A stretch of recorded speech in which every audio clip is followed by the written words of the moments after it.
Good morning, everyone.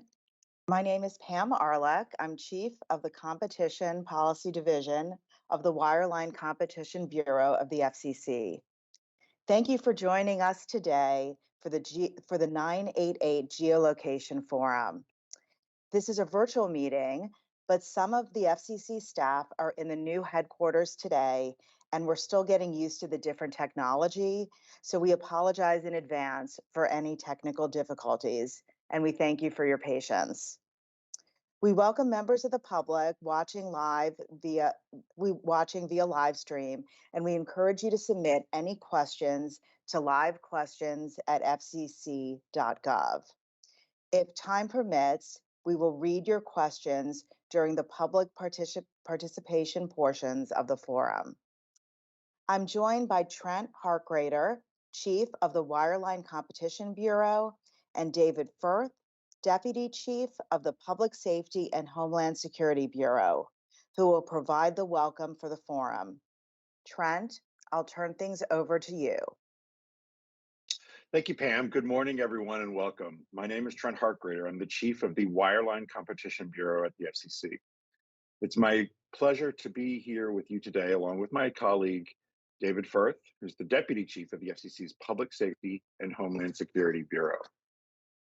Today's 988 Geolocation Forum is a coordinated effort between the Commission, the Department of Health and Human Services, Substance Abuse and Mental Health Services Administration, and the Department of Veteran Affairs Veterans Crisis Line.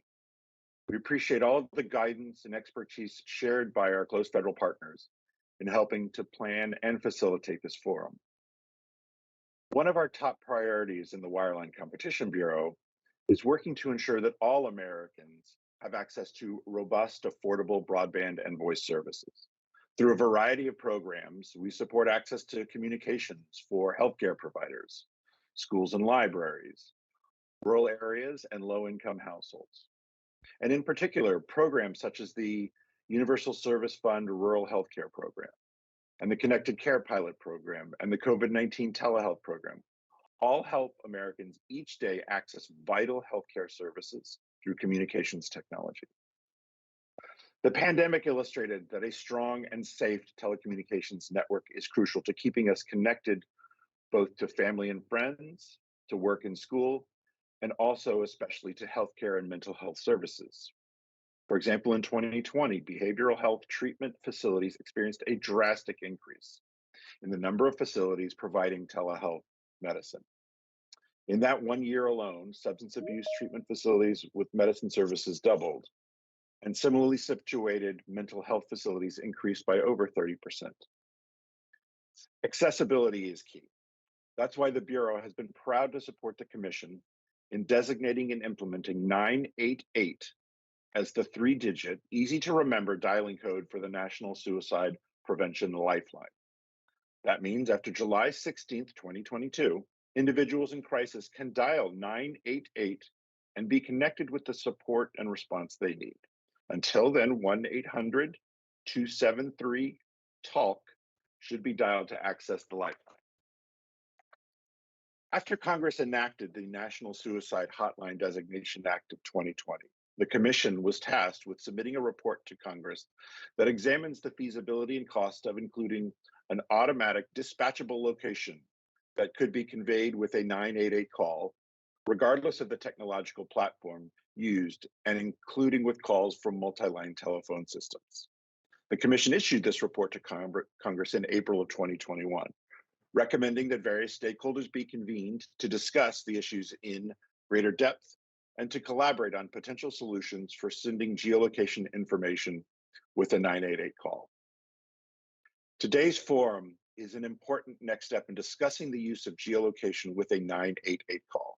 Here, various stakeholders will gather from the federal, state, and local levels, public and private, suicide prevention, and also mental health experts and advocates, frontline crisis centers, communications industry leaders, and experts, all to discuss the technical challenges and potential solutions in implementing geolocation for 988.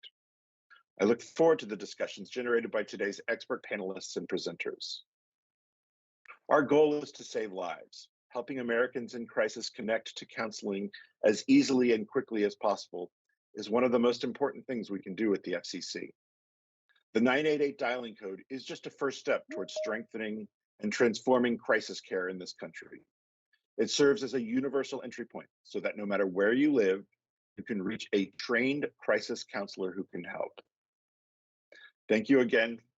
And now I'm happy to introduce my colleague, David Firth. David, over to you. Thank you, Trent, and good morning, everyone. My name is David Firth, and I'm Deputy Chief of the FCC's Public Safety and Homeland Security Bureau. I'm stepping in today for Deborah Jordan, the Chief of the Bureau, who is unable to join us today due to a death in the family. She sends her regrets, and I know that she was looking forward to today's event. The Public Safety and Homeland Security Bureau promotes the public's access to reliable emergency communications, including 911 and emergency alerts. We have partnered with the Wireline Competition Bureau in the Commission's implementation of 988, and we have participated in the interagency coordination process with the Department of Health and Human Services and the Department of Veterans Affairs. The National Suicide Prevention Lifeline and its nationwide network of crisis centers are a critical part of our nation's emergency response infrastructure. The upcoming launch of 988 in July is a major step forward in making the Lifeline more accessible to the public. As we know from our experience with 911, a nationwide 3-digit number is a powerful tool that can help people in need. But we also know that to make this tool effective, what matters is the technology and the people behind the number. That is why we are here today, to explore ways that technology can make 988 and the people behind it more effective. That is also why part of today's discussion will focus on 911 and its relationship to 988. The nation's 911 system provides emergency services that are different from those that are provided by the Lifeline.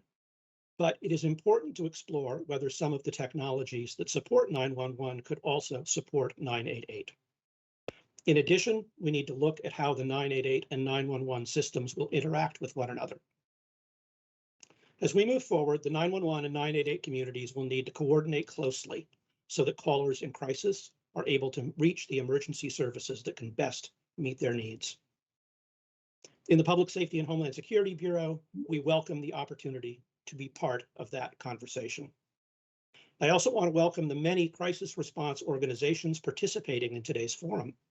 Your insight is invaluable for these conversations. By investing in and supporting crisis centers, we invest in and support local communities, workforces, and those individuals who work each day on the front line to protect Americans at serious risk. I join Bureau Chief Harkrader and my FCC colleagues in thanking all the participants today for sharing their perspectives, knowledge, and expertise with us. Without all of you, this important work would not be possible. I look forward to today's forum and all the information and ideas that will be shared. Thank you.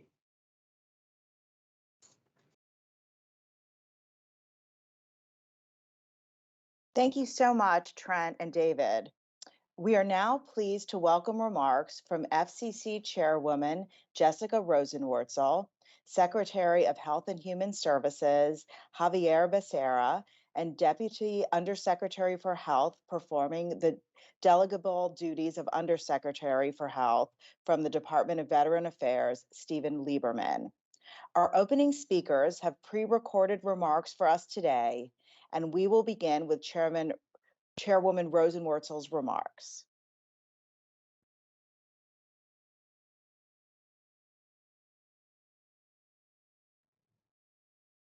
Good morning and welcome to the 988 Geolocation Forum. The FCC is proud to co-host this important discussion with our partners at the Department of Health and Human Services, including SAMHSA and the Department of Veterans Affairs. A special thank you goes out to Secretary Becerra for his participation today and for his engagement and partnership on this issue. Thank you also to our distinguished guests, presenters, and panelists for sharing your time, expertise, and viewpoints. As always, thank you to our outstanding team at the FCC for all their work on this event and this topic, especially the staff of our Wireline Competition and Public Safety Bureaus. Today's discussion could not be more timely. May is Mental Health Awareness Month, a time to raise awareness about challenges like suicide. Regrettably, America's suicide challenge has become a full-fledged crisis. Suicide rates have been climbing steadily for years, and in fact, they've reached their highest levels since World War II. More than 20 veterans die by suicide every day in America.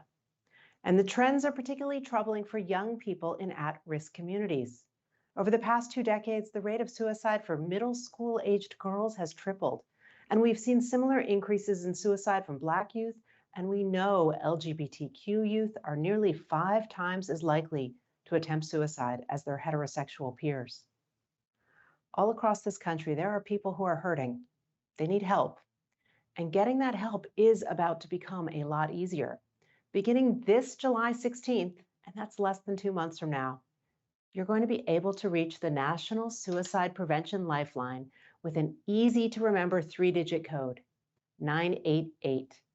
For years, the Suicide Prevention Lifeline has provided free, confidential, 24/7 access to immediate support for those in crisis. 988 will make this lifeline much, much easier for anyone experiencing mental health-related distress to get the care and support they need. The FCC actually designated 988 as the new number for the lifeline back in 2019, but we never stopped looking for ways to make these life-saving services even more accessible. For example, in November of 2021, we adopted rules establishing the ability to text 988, which we expect is going to make a big difference for young people and those with disabilities. Today, we are exploring a possible next step for improving our mental health support system, and that's 988 geolocation. The FCC has actually been looking at this issue for a while now. In fact, about a year ago, we issued a preliminary report on this topic, which identified both potential benefits and challenges. On the one hand, we found that requiring dispatchable location information with 988 calls could help reduce the dispatch times for emergency services and help connect callers with nearby counselors who understand the cultural and economic nuances of where they live. At the same time, we found that 988 geolocation raises legitimate and hard questions about the privacy of caller information, and there are also concerns about costs and technical complexity. So the main takeaway from that report is that 988 geolocation is an issue that requires more dialogue and engagement from key stakeholders in order to build a consensus about the best way forward. That engagement takes a big step forward with today's meeting. So thank you again to everyone for participating. I look forward to learning from you and working together to make 988 the most effective life-saving resource it can be. Thank you, and have a great forum.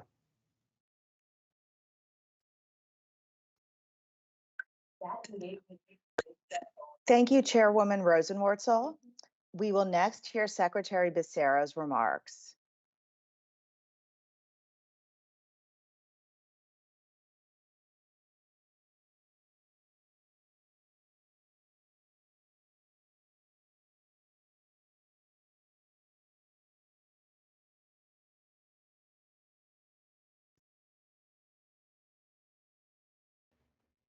Hello, everyone. It's great to join all of you for this critical forum. Let me first thank Chairwoman Jessica Rosenworcel and the Federal Communications Commission and our SAMHSA team for organizing this convening. I also want to thank my colleague, Dr. Marian Delphin-Rittman, who's done an amazing job leading this transition as Assistant Secretary for the Substance Abuse and Mental Health Services Administration. And finally, I want to recognize all of you, the mental health and emergency response organizations, the Lifeline contact centers, and all those working to make 988 a reality. You know as well as anyone that too many Americans are experiencing suicide, mental health, and substance use crises without the support and care they need. In 2020, one person died of suicide every 11 minutes, and suicide remained a leading cause of death for young people ages 10 to 34 in our country. And yet, there is hope. The 988 Lifeline will provide free and confidential support to people in suicidal crisis or mental health-related distress 24 hours a day, 7 days a week. It will help thousands of people overcome crises situations every day. And it will serve as a universal entry point so that no matter where you live, you can reach a trained crisis counselor who can help. Over time, the HHS vision for 988 is to have additional crisis services available in communities across the nation, in line with other emergency medical services. The 988 Lifeline is an all hands on deck effort involving an all of government approach. Thanks to President Biden and the American Rescue Plan, HHS has provided nearly $300 million in support of the launch of the 3-digit 988 National Suicide Prevention Lifeline across the nation. And at the state level, in addition to existing public-private sector funding streams, the National Suicide Hotline Designation Act of 2020 allows states to enact new state telecommunication fees to support 988 operations. As of right now, states are at a varying degree of readiness for the volume increases expected from moving to the 3-digit code. We're encouraging and supporting every state in the nation to step up. In fiscal year 2022, HHS is investing almost 10 times more in funding than last year to shore up, scale up, and staff up support crisis call centers across our country. We still have work to do ahead of July's launch. 988 success will require all the tools at our disposal to reach everyone where they are. That means we need to consider geolocation tools to support people locally. Geolocation can help ensure that calls, chats, and texts are appropriately routed to local crisis centers across the country. At the same time, we know there is much to consider, including privacy concerns. I hope this convening is the first of many. This is a marathon, not a sprint, and this convening today with the FCC is a huge step forward. A smooth transition to national access to the Lifeline via 988 is one of this administration's top priorities. It is one of my top priorities. All of us together, we can make 988 a real success, and all of us together can turn hardship into hope.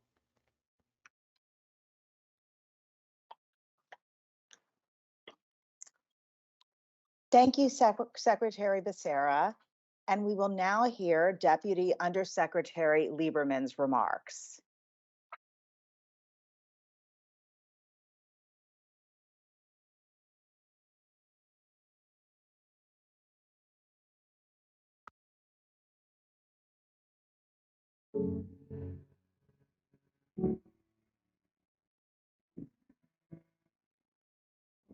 At VA, we believe that 988 implementation will optimize timely access to services during the moments of a crisis.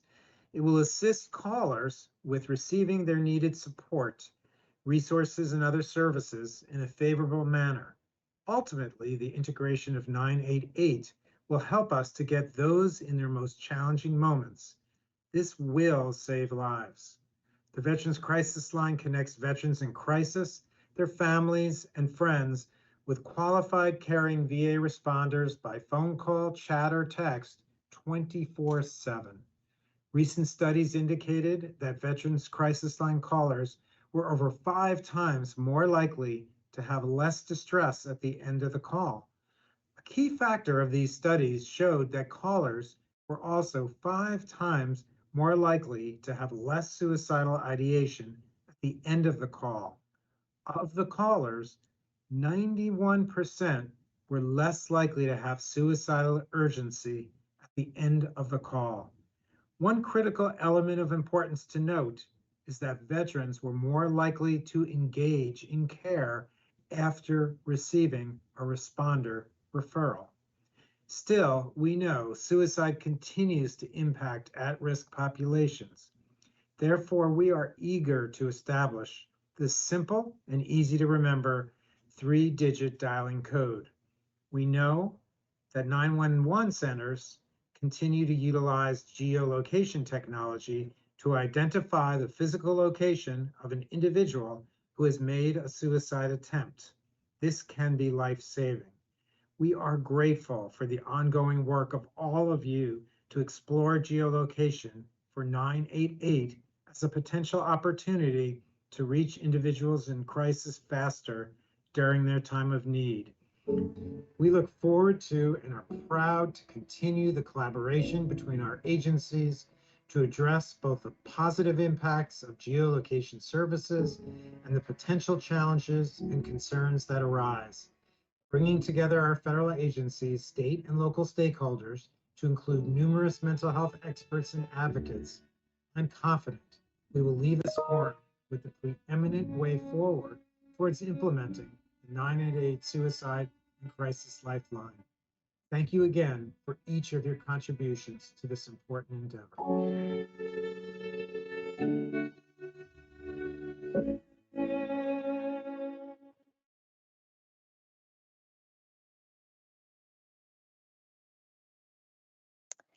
Thank you, Deputy Undersecretary. We appreciate all of our opening speakers taking the time to record and send their remarks, and for all of the support they've shown for today's forum. Our next agenda item is a presentation from the Commission's Public Safety and Homeland Security Bureau on the evolution of location information as it pertains to 911 emergency calls and comparing with the 988 system. Presenting on behalf of the Public Safety Bureau, we welcome back Deputy Chief David Firth, who is responsible for overseeing policy issues pertaining to public safety and homeland security, including public safety spectrum and licensing, E911, emergency alert system, and CALIA. Deputy Chief Firth served as acting bureau chief from January to July 2009. Prior to that, he served as associate bureau chief, and in that capacity was responsible for a variety of legal and policy issues in the Public Safety Bureau, most notably the 800 megahertz rebanding proceeding. Deputy Chief Firth has also served in the Wireless Telecommunications Bureau as an associate bureau chief and counsel. Welcome, David. The floor is yours. Thank you, Pam. And I believe that you're going to be putting up some slides. There we go. Good morning, everyone, and welcome again. This is David Firth, Deputy Chief of the Public Safety and Homeland Security Bureau. As Pam indicated, the Public Safety Bureau is the part of the FCC that deals with emergency communications, including the nation's 911 system. This presentation will provide background on how geolocation works in the 911 environment and possible implications for 988 that will be the subject of further discussion at today's forum. Let's go to the first slide, the next slide. Here is an outline of today's presentation. First, why we are starting today's forum on 988 with a discussion of 911. Next, we will provide basic background on the nation's 911 system, followed by a deeper dive into how 911 call routing and location work, particularly for wireless calls. Then we will look at some of the ways that 911 is evolving, including the migration to next generation 911. Finally, we will wrap up with a summary of key similarities and differences between the 911 and 988 systems. Let's go to the next slide. Let's start by putting this presentation in context. Why is 911 relevant to 988? There are several facets to this question. First, the nation's 911 system has been using geolocation since its inception over 50 years ago. As the 911 system has evolved, it has developed new and increasingly sophisticated geolocation capabilities. This long experience with 911 geolocation can provide useful insight into how location information might be obtained and used when a caller dials 988. That is why we will be going into some detail about 911 geolocation in this presentation. Some of these same geolocation capabilities could serve as a model for the lifeline or could be leveraged to support both 988 and 911. However, we need to be cautious. 911 and 988 are not the same. Each provides important and often life-saving services to the public, but there are key differences in how they are structured, the volume and types of calls they receive, and the services they provide to callers. Finally, we need to think about how 911 and 988 will interact going forward. Do we want these systems to be interconnected and interoperable? Is that feasible? If so, how and to what degree? This is much more than a technology issue.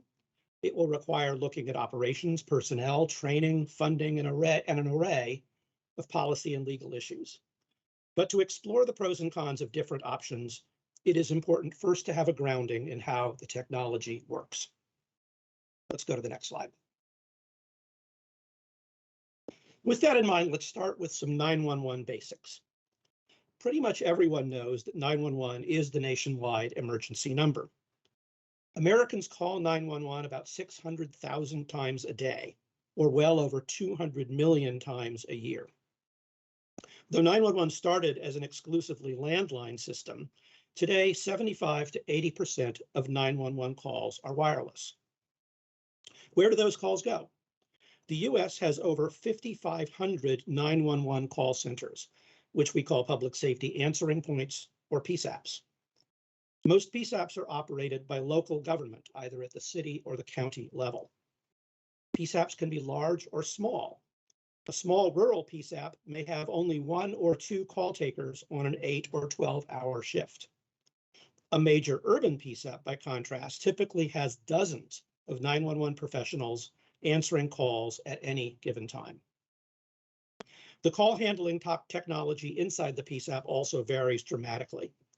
Some PSAPs use old, even outdated telephone technology to handle calls. Others have state-of-the-art modern communication systems that are designed to not only handle 911 calls, but to manage response to major emergencies. We often refer to these as Emergency Communication Centers, or ECCs.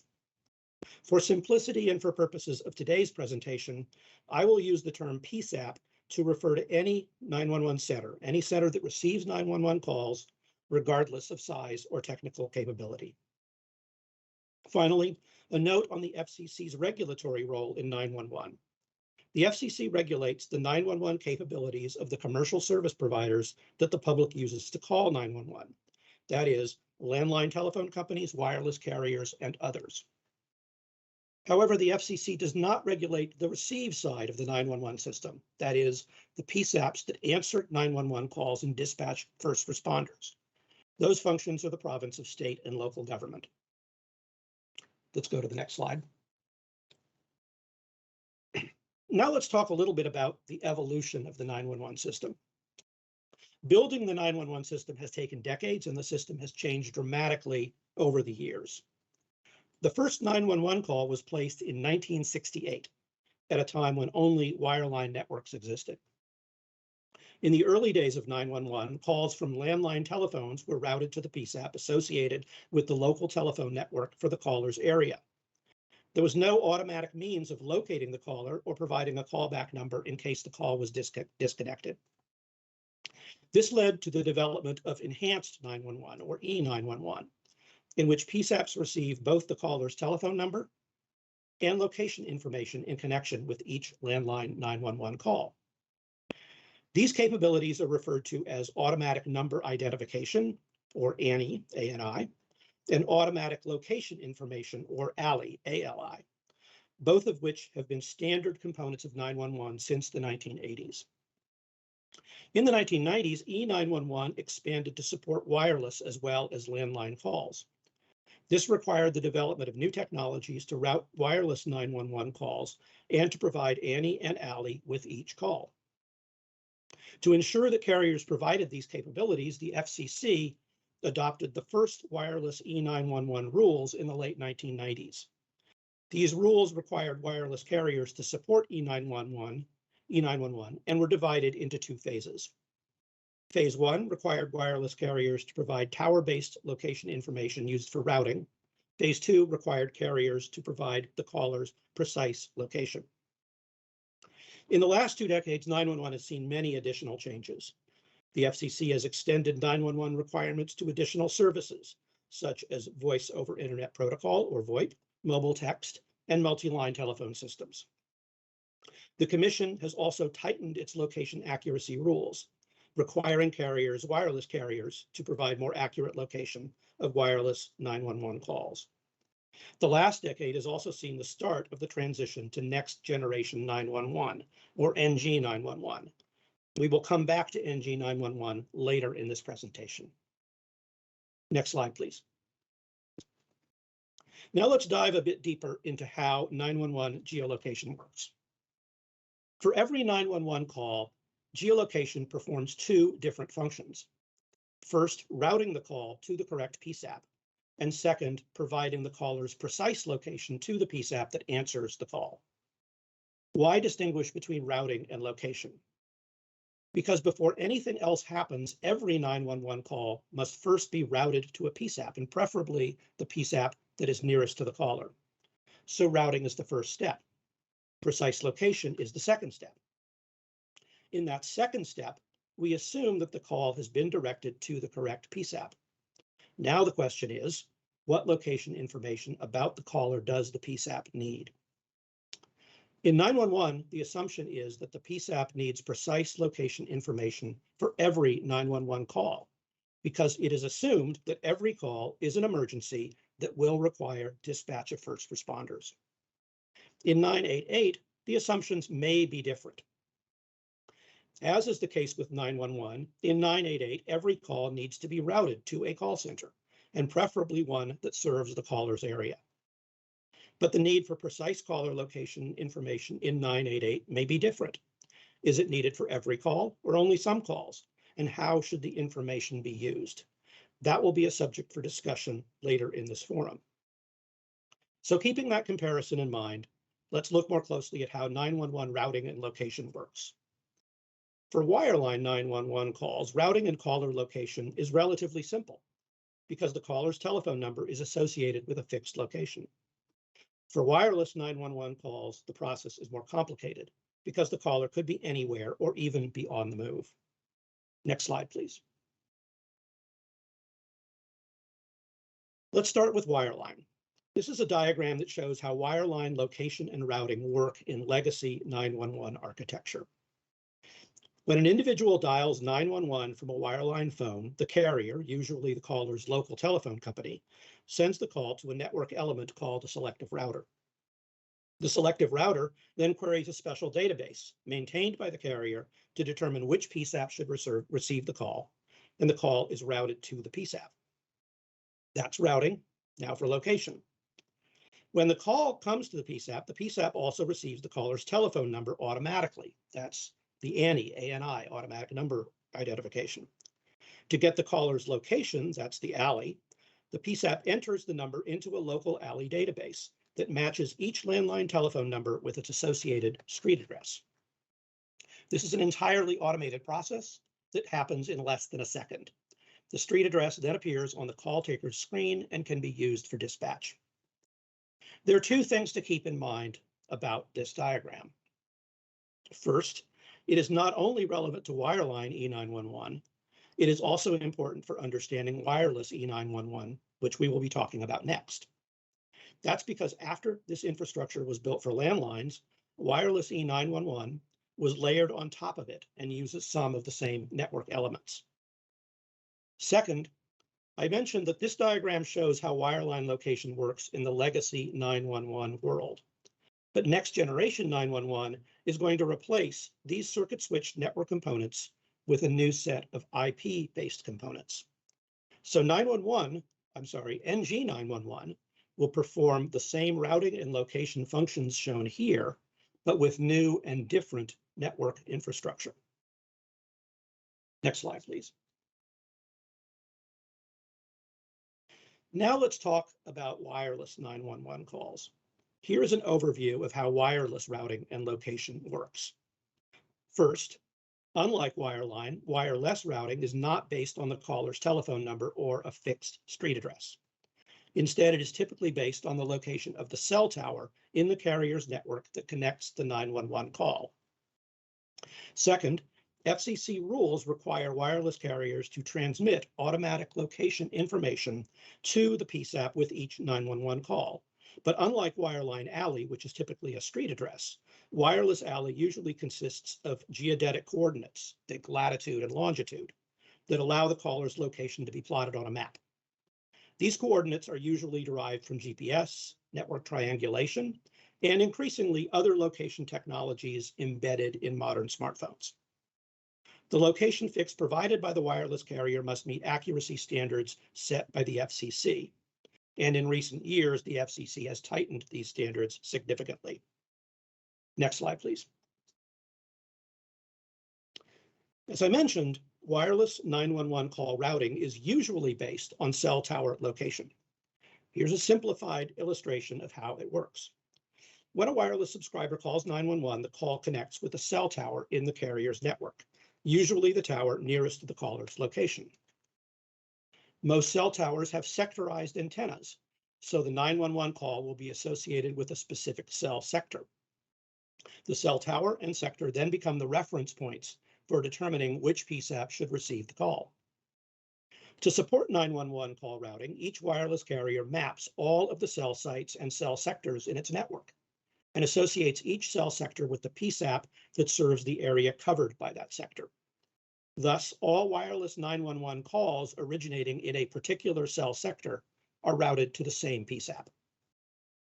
Where tower-based routing is used, the caller's specific location is not needed to route the call and therefore is not reported for routing purposes. The advantage of tower-based routing is that it enables the call to be routed to a PSAP immediately and answered within seconds. Next slide, please. Now let's talk about how wireless 911 callers are located after the call has been routed. Since the early 2000s, the FCC has required wireless carriers to provide the horizontal or XY location of wireless 911 callers within certain accuracy metrics.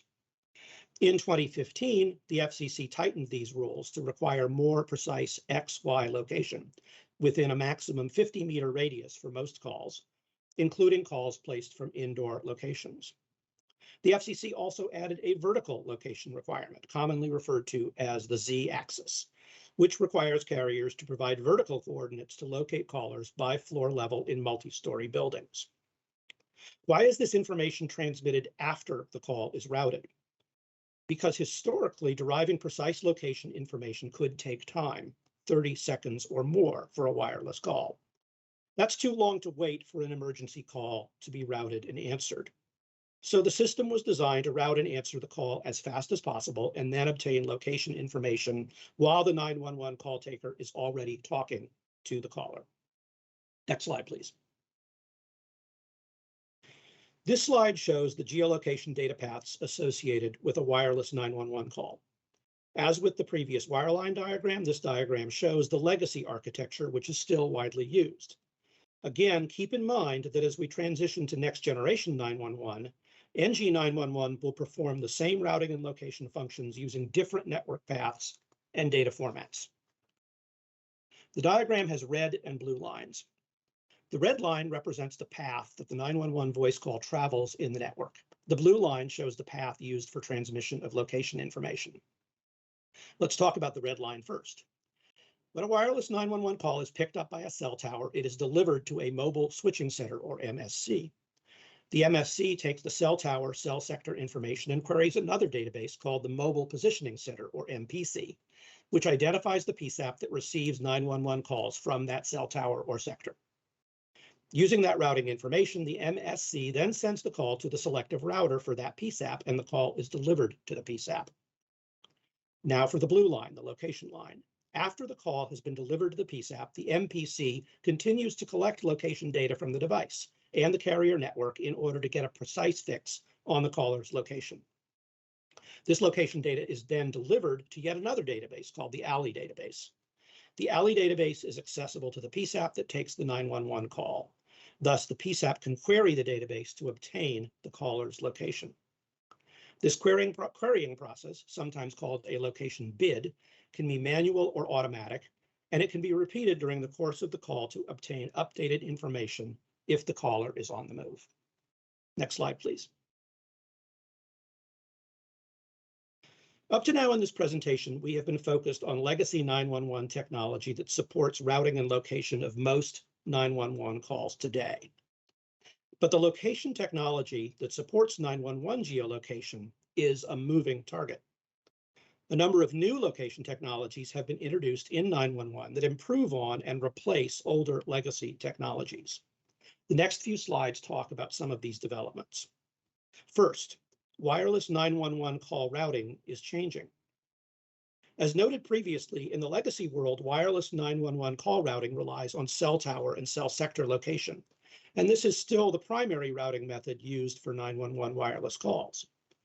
However, this routing method could cause problems in areas where cell towers and cell sectors do not align with PSAP jurisdictional boundaries, in which case routing based on cell tower location can result in calls being routed to the wrong PSAP.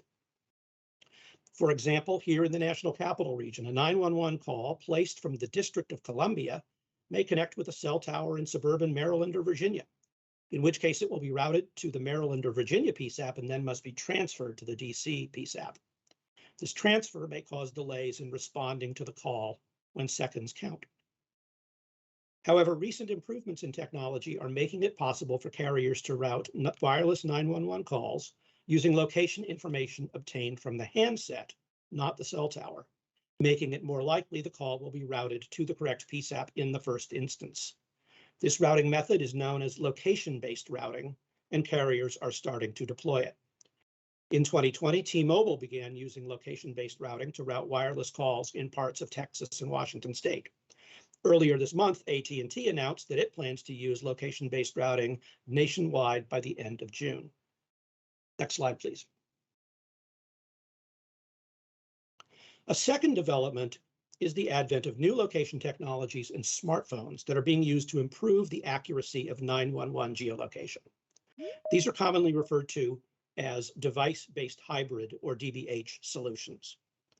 In DBH, when a caller dials 911, the device goes into emergency mode and automatically activates all of the location sensing capabilities in the device at once, including GPS, Wi-Fi, and Bluetooth, and other technologies. Think of it as Google Maps on steroids. That information is then delivered to the PSAP and can provide much more accurate location than older methods. Both Google and Apple have developed device-based hybrid solutions that are optimized for emergency location. These solutions are now integrated into the Android and iOS operating systems and are installed in virtually all recent model smartphones. Because most wireless subscribers now use smartphones, that means device-based hybrid location is being used to provide location for the majority of wireless 911 calls. Next slide, please. Another development is the advent of dispatchable location for wireless 911 calls. Dispatchable location is a term of art in 911 that the FCC has also incorporated into its rules. Basically, dispatchable location refers to any instance where the location information provided to the PSAP is address-based rather than coordinate-based, and includes a validated street address, plus additional information such as the floor level and room or office number, so that first responders know the caller's precise location. Address-based location information has always been provided with wireline 911 calls, but until recently, it was not considered feasible for wireless 911 calls. However, new technology is being developed that enables dispatchable location to be provided in real time with some wireless 911 calls. Currently, the percentage of wireless 911 calls that can include dispatchable location is very small, well below 1%.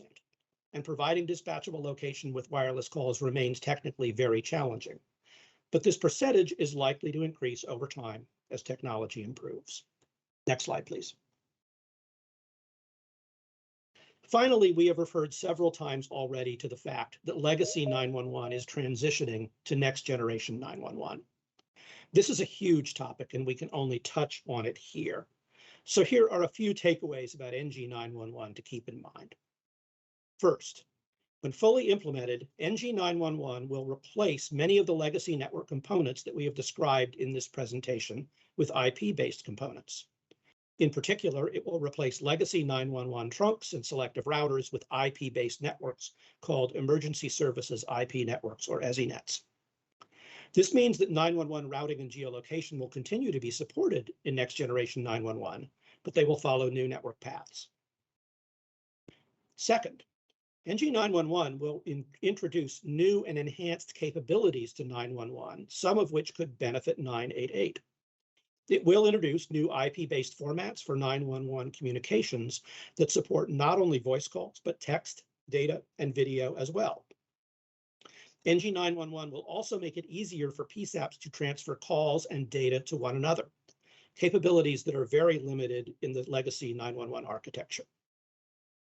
Third, the NG 911 transition is already underway, but it is far from complete.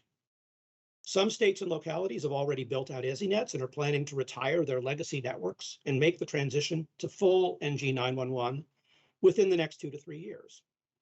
Many other states are still in the early planning phases or have not begun.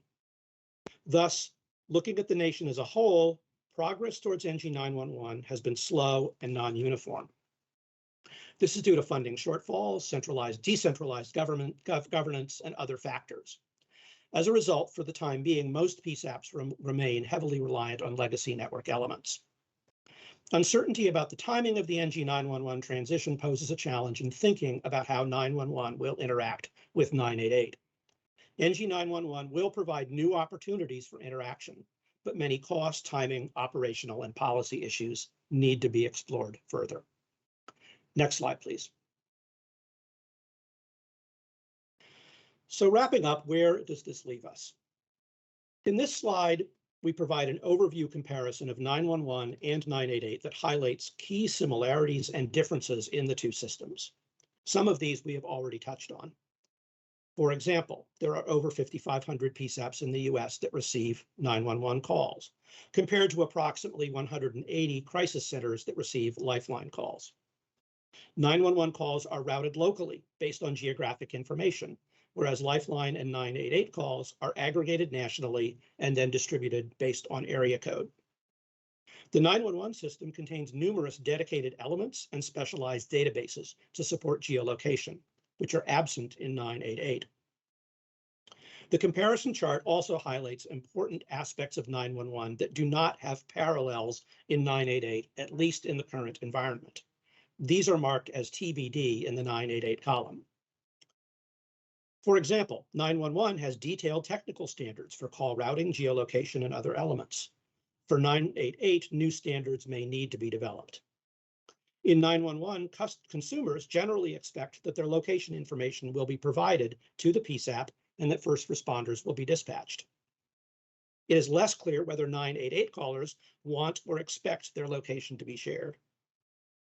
There are also several important legal protections that apply to 911 but have not been addressed for 988. First, liability.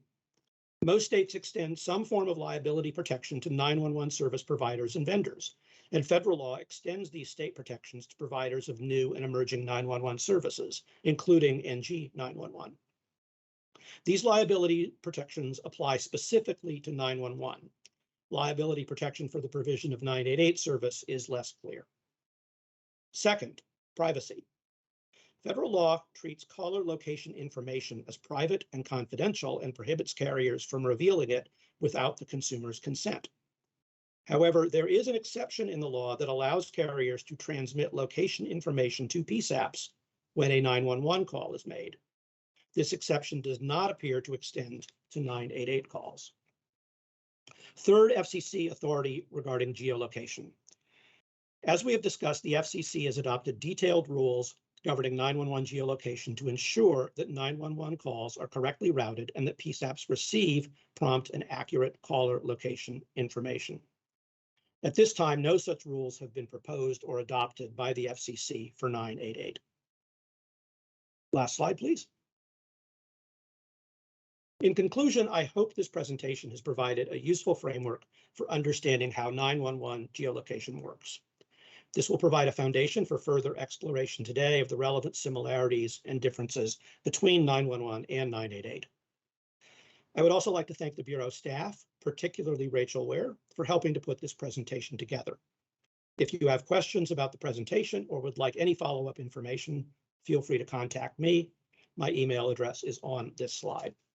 I look forward to the rest of today's discussion and to working with all of you to make progress towards a more robust and effective 988 system. Thank you for your time.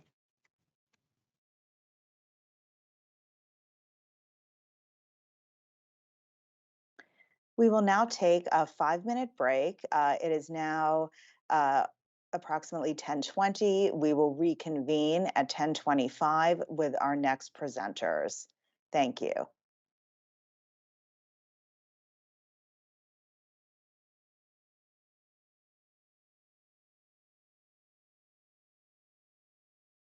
Thank you, everyone. Welcome back from the break.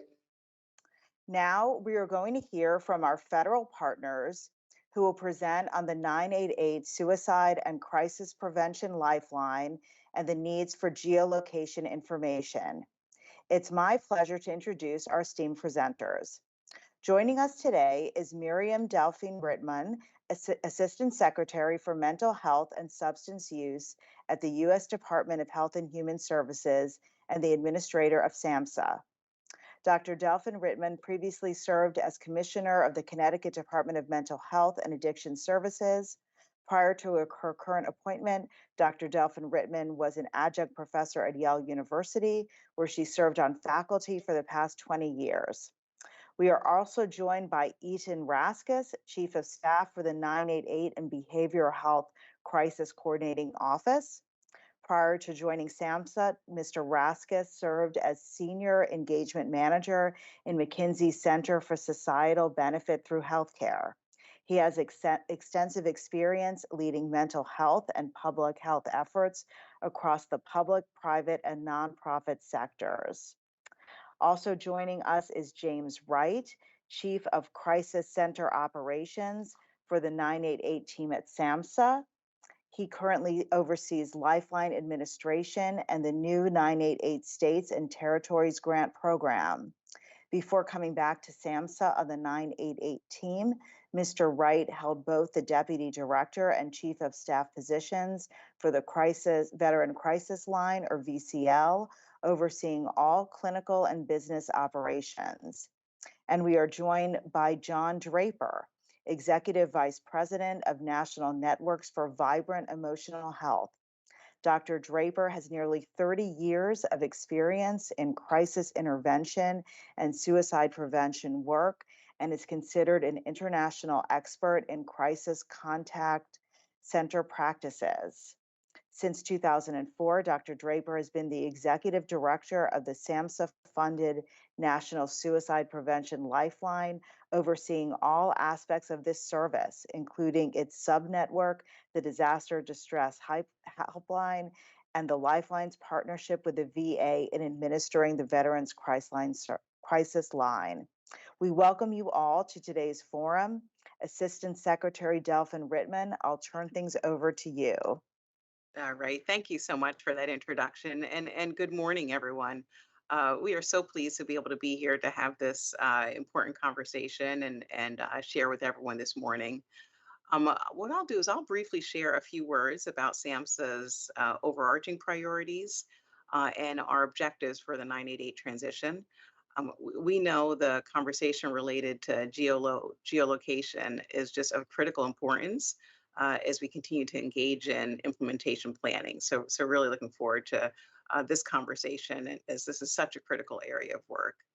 But before I dive into the discussion today, I want to share about and actually share my tremendous thanks and thank yous to colleagues across HHS, the FCC, and the VA, and the many speakers who are with us today who have helped to make this forum possible. Next slide. I also want to acknowledge the SAMHSA 988 and Behavioral Health Crisis team. This team, as you can see, is comprised of nearly a dozen colleagues working around the clock to help bring the promise of 988 to life. The team currently is helping to oversee a 10-time increase in FY22 federal funding for 988 and the Lifeline, and has also built out an array of activity underway around the 988 transition.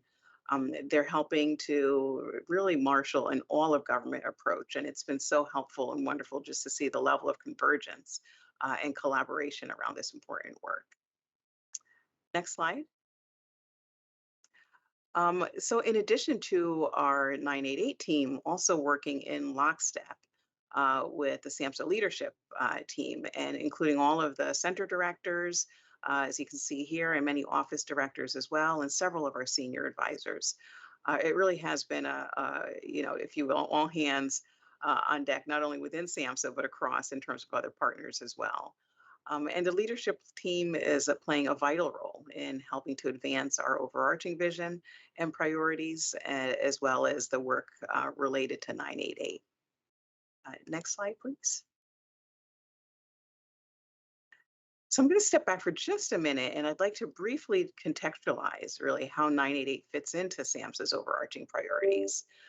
In the near term, we have identified 4 core areas that we are laser focused on advancing both within SAMHSA and across HHS. Some of our near-term priorities include preventing overdose, also enhancing access to suicide prevention and crisis care, promoting children and youth behavioral health, integrating primary care and behavioral health care, and using performance measures, data, and evaluation. So those are our 5 primary key priority areas. And then we have 4 cross-cutting areas, as you can see. Those include equity, workforce, financing, and recovery. And we see those areas as undergirding much of our work. And so while the focus and consideration of this discussion is on 988, you'll see it's critical that 988 and the crisis work is part of a broader behavioral health continuum and touches many of the areas that we're focused on in terms of our priorities, as well as cross-cutting areas. Next slide, please. So our vision for 988, it really includes 2 fundamental aspirations, if you will. In the short term, we're looking to strengthen and expand the current Lifeline Crisis Center infrastructure and capacity. And ultimately, the goal is to ensure that there are trained crisis counselors who are available to quickly respond, whether it be via call, excuse me, via call, text, or chat. And then we also recognize that a critical piece, excuse me, critical piece of capacity building is the need, excuse me, need for data infrastructure and coordination across key partners. A second ongoing area of work is essentially working to strengthen and transform the broader crisis continuum. And we see that as an area of ongoing work as well after we strengthen the primary call center infrastructure. And then you'll see the key near pillar terms or near pillar areas of work in terms of federal planning and convening. Again, that's an area of ongoing critical work, working across federal partners and leadership and in terms of developing policy direction, ultimately to strengthen the Lifeline network and broader crisis continuum. A lot of work around operational readiness of the Lifeline network, and you'll hear more about that. In terms of messaging and public communication, we know that is a key area of this work to ensure that the public is aware of what 988 is about and what it is, as well as what it isn't. So that's a critical area of work. And then also the foundation for comprehensive crisis services, and the full crisis continuum, and so there's a lot of discussion around ways to continue to bolster and enhance the full crisis care continuum. So I'll stop there. I'll now pass it to Eitan, who's going to continue and provide more detail related to some of our crisis 988 work. So thank you. Thank you so much, Dr. Delphin-Rittman, and thanks to all of you who joined us today for this critical discussion. My name is Eitan Raskas, and I serve as the Chief of Staff for the 988 and Behavioral Health Crisis Coordination Office. And I really want to build on the vision that Dr. Delphin-Rittman outlined by sharing a brief snapshot of the crisis services that we aspire to cultivate in communities across the country. Next slide, please. This page highlights a robust crisis, including crisis contact centers, mobile crisis teams, crisis receiving facilities, and post-crisis wraparound supports. This continuum of services, if widely accessible, has the ability to significantly decrease adverse outcomes and provide life-saving support to people in crisis. It is our hope that the 988 transition will help accelerate our collective efforts to ensure that each and every person has someone to call, someone to respond, and a safe place to go for crisis care. Next slide. Realizing this vision requires setting ambitious objectives and aspirational targets. And this is exactly what we have done on this page, which lays out the key elements of our emerging vision for the country's crisis care system, starting with the 988 transition this year and extending through 2027. Our most immediate focus, as you can see on this page, is on Horizon 1, which is making sure that those who need it have someone to talk to, someone to contact. Our aspiration is for at least 90% of 988 contacts to be answered in state by the end of 2023. Horizon 2 focuses on having someone to respond. The goal here is that we have at least 80% of people who are in crisis having access to rapid crisis response. Finally, Horizon 3 focuses on a safe place to seek help. Our aspiration is that by the end of 2027, at least 80% of people have access to community-based crisis care. Now, we undoubtedly want to hit 100% as soon as possible across all of these targets and aspirations. While some of these targets may take longer to realize than others, work is underway now across all three horizons to constitute the fully resourced crisis care system that we are collectively working to build. To realize the promise of 988, we will also need to work around the clock to advance the underlying principles highlighted in gray, which range from ensuring the integration of services to incorporating lived experience to advancing equitable access to all in crisis. Our emerging vision is ambitious and hopefully reinforces the very transformative nature of this moment around the 988 transition. Building towards our 90-80-80 or 988 targets will require extensive planning, tight-knit collaboration, and very careful consideration of complex issues like geolocation. Next slide. In building towards this vision, I want to briefly highlight a few areas of recent progress, especially around that first horizon. The first area I'll touch on is the 988 operational readiness playbooks. Following 6 months of extensive convening efforts with hundreds of partners in the field, we worked with the National Association of State Mental Health Program Directors to publish 4 operational playbooks for the audiences closest to 988 implementation. These include states, territories, and tribes, behavioral health crisis contact centers, behavioral health providers, and 911 public safety answering points. In addition to these convenings and playbooks, SAMHSA recently released in April $105 million in 988 state and territory grant awards. While these investments will take some time to flow from states and territories to local crisis centers, we are hopeful that these investments will play a crucial role in strengthening local capacity. Finally, we have also recently published both a 988 Partner Toolkit and 988 Jobs webpage, both of which we will explore in greater detail on the following pages. Next page. One of our most exciting recent updates is the launch of the new 988 Jobs Central Directory on SAMHSA's website. Given the massive hiring push underway across the country to staff up crisis centers, we thought that a central directory of the roughly 200 crisis centers in the network of the Lifeline could help significantly accelerate hiring at the local level. And as of earlier this month, you can now log onto this very webpage and easily filter for crisis centers that are hiring for full-time positions or volunteer positions in your state. Next slide. More broadly, SAMHSA has also provided a one-stop shop for important 988 resources. The information found here will go a long way in making our communication efforts collectively easier and hopefully more coordinated. As you consider the complexities of geolocation and other topics related to 988, we encourage you to visit SAMHSA's 988 webpage for further background and context about the 988 transition. Next slide. One of the most important sections on the SAMHSA 988 webpage is the Robust Partner Toolkit. This toolkit is intended for a wide array of 988 implementation partners and currently features fact sheets, key messages, frequently asked questions, and a handful of other seminal 988 documents. We will be continuously updating and adding items to this toolkit over time, and we encourage you to build your communication planning efforts around the resources provided here. With that brief overview of our 988 objectives and key resources in mind, I will now turn it over to James Wright, who will share additional detail about the current state of the Lifeline network.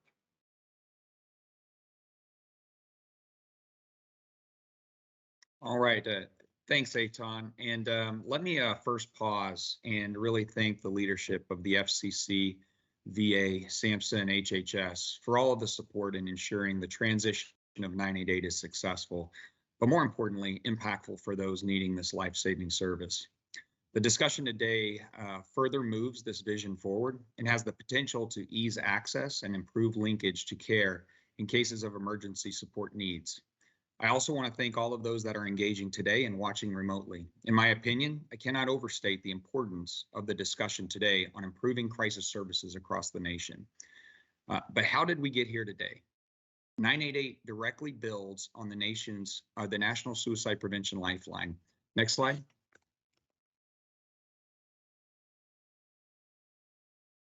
As shown here, this is the history of the National Suicide Prevention Lifeline in a timeline dating back to 2001 when Congress first appropriated funding for a suicide prevention hotline. SAMHSA started with award of a competitive grant to establish a network of local crisis centers. That was 21 years ago. The National Suicide Prevention Lifeline was formally established in 2005 with the current number 1-800-273-8255. SAMHSA partnered with the VA on the Press 1 option for the Veterans Crisis Line back in 2007. And then additional service supports were included in 2013 and here in 2020 with chat and text. 2020 was a busy year for the Suicide Prevention Lifeline, 988, and many of the individuals engaged in the conversation today, as the FCC designated 988 as the new 3-digit number for suicide prevention and mental health crisis care across the nation. The National Hotline Designation Act was signed into law, incorporating 988 as the new Lifeline and Veterans Crisis Line number. And then multiple reports to Congress were submitted as required by the Hotline Designation Act in 2021. Finally, as Eitan shared, and I'll share a little bit more in a second, SAMHSA released funding for states and territories for 988 response. And in 2022, as many of you, hopefully all of you are now aware, 988 becomes fully operational on July 16, 2022. Next slide. So why build off of the National Suicide Prevention Lifeline and what is its impact to date? The Suicide Prevention Lifeline provides 24/7 free and confidential support to people in suicidal crisis and mental health distress needs. A Suicide Prevention Lifeline helps thousands of people every single day. It is proven to work. Many Lifeline studies have shown, after speaking with a trained counselor, most callers are significantly more likely to feel less depressed, less suicidal, less overwhelmed, and more hopeful. We know that follow-up calls by the Lifeline centers to suicidal callers that are experienced by 90% of callers as helping keep them safe and not kill themselves. We also know that suicidality is reduced amongst 50% of those accessing chat services, and counselors are able to obtain collaboration on over 75% of imminent risk calls. So tremendous evaluation support for showing the effectiveness of the Suicide Prevention Lifeline over time. Next slide. So I wanted to share a little bit about where our centers are today, starting with those first few centers in 2001 and then 2005. Today, there's a network of over 200 centers across the United States providing phone-based support, local and national backup, chat and text, or a combination of the three. This graph shows that every state in the nation currently has a National Suicide Prevention Lifeline Crisis Center response, including a few territories with more recent developments, Guam and Puerto Rico. And we are working with the other territories that have been successfully awarded with the 988 state and territory grant, Virgin Islands, American Samoa, and Northern Mariana Islands to help develop their 988 response. This kind of shows you the amount of contacts that centers are able to answer and the manner in which they're able to answer them in. Next slide. So how does the Lifeline actually work? This is a very brief discussion, and we will shortly hear from John Draper of the National Suicide Prevention Lifeline. But currently, contacts come in through 1-800-273-8255 for our phone and text services.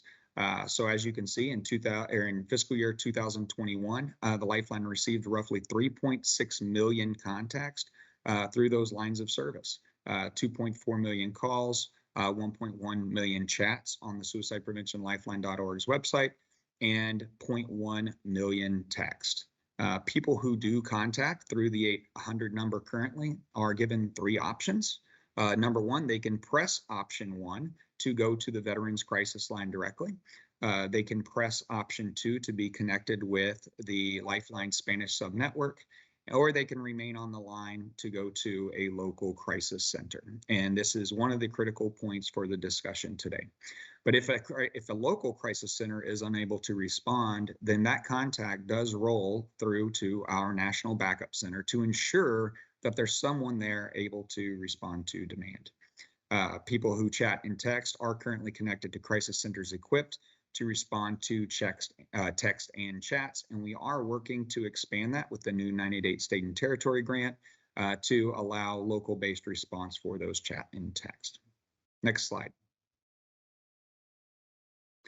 This is a slide of potential volume with 988 as we go forward into fiscal year 23. And in removing the press 1 option for the VCL, we anticipate that we could see a tremendous growth from 2022 to 2023 with the activation of 988. This to me shows hope for many individuals that have yet been contacting through the 800-273-8255 number. So we're very excited to see how we can help build and support this system to respond to so many individuals in crisis need. Next slide. A few of the updates for the funding for this year. As shared, $105 million was submitted or was sent out to states and territories to help shore up and support local crisis call center workforce. Another $177 million was submitted and sent to strengthen and expand the existing National Suicide Prevention Lifeline Network operations, our backup centers, our chat and our text, and our Spanish sub-network services. And so most of the funding of the total $282 million this fiscal year 22 went to crisis centers directly to help provide services and build up workforce across the nation. I also wanted to highlight in the president's proposed fiscal year 23 budget, almost $700 million in funding for this initiative. This really shows tremendous growth and engagement from the federal government stance over the last 4 years. 4 years ago, the base grant for the National Suicide Prevention Lifeline was $7 million, and showing the tremendous growth in engagement and support further demonstrates the commitment to life-saving care. So next slide. So a few things, we did highlight in here some of 911's response, and I wanted to share some current areas of work with 988 and 911. We are holding regular meetings with the Office of Emergency Medical Services, calls with 911, EMS, and police stakeholders. We do have a community of practice that we are working on building with our cooperative agreement grantee Vibrant, who oversees the Lifeline administration. Also, here next month, trying to complete a policy academy on 911 and 988, really trying to identify activities across multiple states and how we can best build upon, learn, and improve our 911 and 988 response. Also required activities in our state 988 grant, planning and engagement with the 988 and 911 state administrators. And then also partnering with and working with the National Emergency Number Associations, their 911, 988 work group. But still many areas need further development. Identification of best practices. We'll hear shortly about liability concerns and exchanges of information. How do we better coordinate in high-risk situations? And then what support is needed directly between the relationship with 911 and 988, and that includes funding sources to support this collaboration. Next slide. And finally, I wanted to share a little bit about the important discussion today about the current routing structure and why it's impactful before I turn it over to John Draper from the Lifeline. Currently, the routing is occurring through a centralized system supported by the SAMHSA grant, funding and overseen by the Lifeline Network Administrator, Vibrant. Routing is based off of area code. Currently, calls go to the nearest crisis center from the area code that the call was dialed from. If an area is not covered or unable to be answered, it rolls to the backup center, as I discussed earlier. There are challenges with this, and ones we really are focused on improving with conversations such as today. The goal is to accurately route to the closest crisis center to the location. Yet we know not all callers are physically in the area code of their current phone number with cell phones. There is a core requirement of the SAMHSA 988 state and territory grant to respond to at least 90% of state and territory call volume. So it's critical to ensure that those contacts are coming from those states and territories directly. And then we all know, we know that some states are currently charging cell phone fees per the Hotline Designation Act to respond to their local crisis contacts. So again, it's critical to get those services and supports directly to those states and territories. And then finally, we know that in the cases of emergency situations, centers do use PSAPs locators based on identified information available, many times centered on area code. And if that area code is inaccurate, then delays can occur in emergency response. So with that, next slide, would like to close and thank Dr. Delphin Rittman, Ms. Garaskis for the overview from SAMHSA today, and then believe we will be passing over to Dr. John Draper from the National Suicide Prevention Lifeline. Thank you, James. And I really want to thank you and SAMHSA for the many years of valuable partnership with Vibrant Emotional Health and our national network of local crisis centers to get us where we are today, which is on the precipice of launching the largest mental health and suicide prevention service in this nation's history. It's a privilege for me and my colleagues to be working closely with you all during this critical time to assure the successful launch of 988 in July, James, Dr. Delphin Rittman, and Aton, and all the folks at HHS. Next slide, please. Just to note that this is, these are my words, not the words of our friends at SAMHSA. Next slide, please. And I think James did a nice job of summarizing why we need geolocation. There's definite limitations to area code routing for most people who are on mobile devices. And that prevents us from being able to find the nearest crisis center, which again has a number of issues related to preventing us from being able to connect people to local crisis and emergency services, as well as other behavioral health crisis services in the community. But there's also the life-saving reason, and that is that if a person is unable or unwilling to tell us where they are, and perhaps they're psychotic, disorganized, disoriented, or they're losing consciousness, and they're going to die, we can't find them if they can't tell us where they are. Next slide, please. I think we heard from David Firth earlier the differences between 911 and 988. Just a quick summary that, again, with 988, it is centralized network routing, not locally based routing. And as James noted, this is a crisis care service that when you contact us, we can typically resolve the crisis over the phone, text, or chat exchange. That's not necessarily the goal of what happens when you call 911. Go to the next slide, please.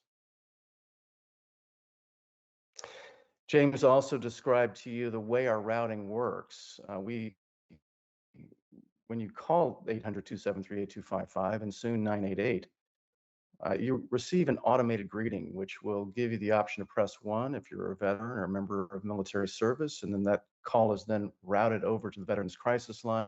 If you're Spanish speaking, would like to speak with a Spanish speaking counselor, you can press 2. Otherwise, you just wait, and then we connect you to the, supposedly, wherever possible, the local crisis center nearest to the person. There's also text and chat services, and you can see here we have a number of crisis text and chat services. James mentioned those as well. Please go to the next slide. So one of the important things about getting to the nearest local crisis center, to the individual calling, is that we can do things like connect them to mobile crisis services. About 83% of our centers say that there are mobile crisis services in their area. About half of those centers say that they actually operate those mobile crisis services. So there's pretty tight coordination between the centers and the dispatch of those mobile crisis teams.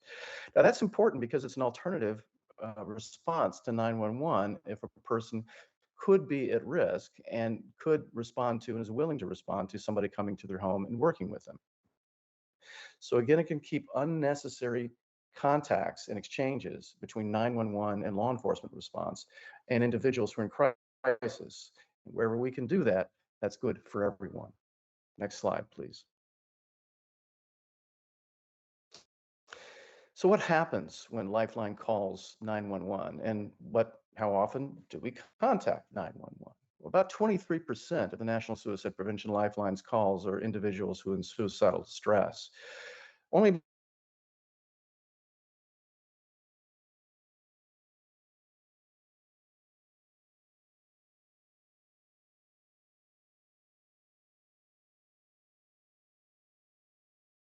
all about trying to enable collaboration with the individual to reduce their own crisis state.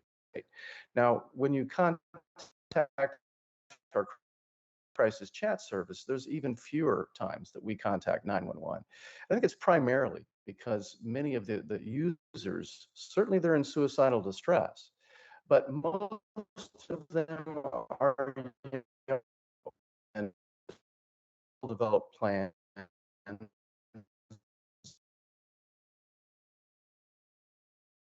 access to life-saving means that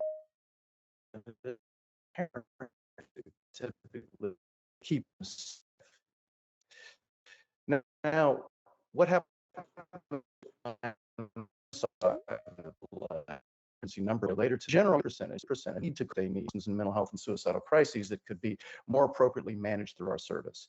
We estimate approximately 5 million people could be diverted or deflected over to 988 services over time. Next slide, please. Now, what happens and how does a counselor determine whether a person is at risk of suicide?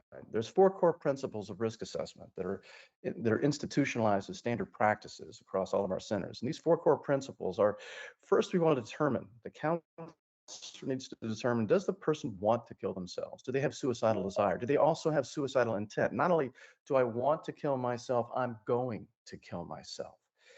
And do they also have the capability to kill themselves? I am able to kill myself. Now, there could be buffers, reasons for living. And keep in mind, people are calling a suicide prevention service. So one must assume there's some ambivalence there to begin with. And so we can often leverage those buffers, those reasons to stay safe and to stay alive, to keep them alive. And we're very effective at doing that.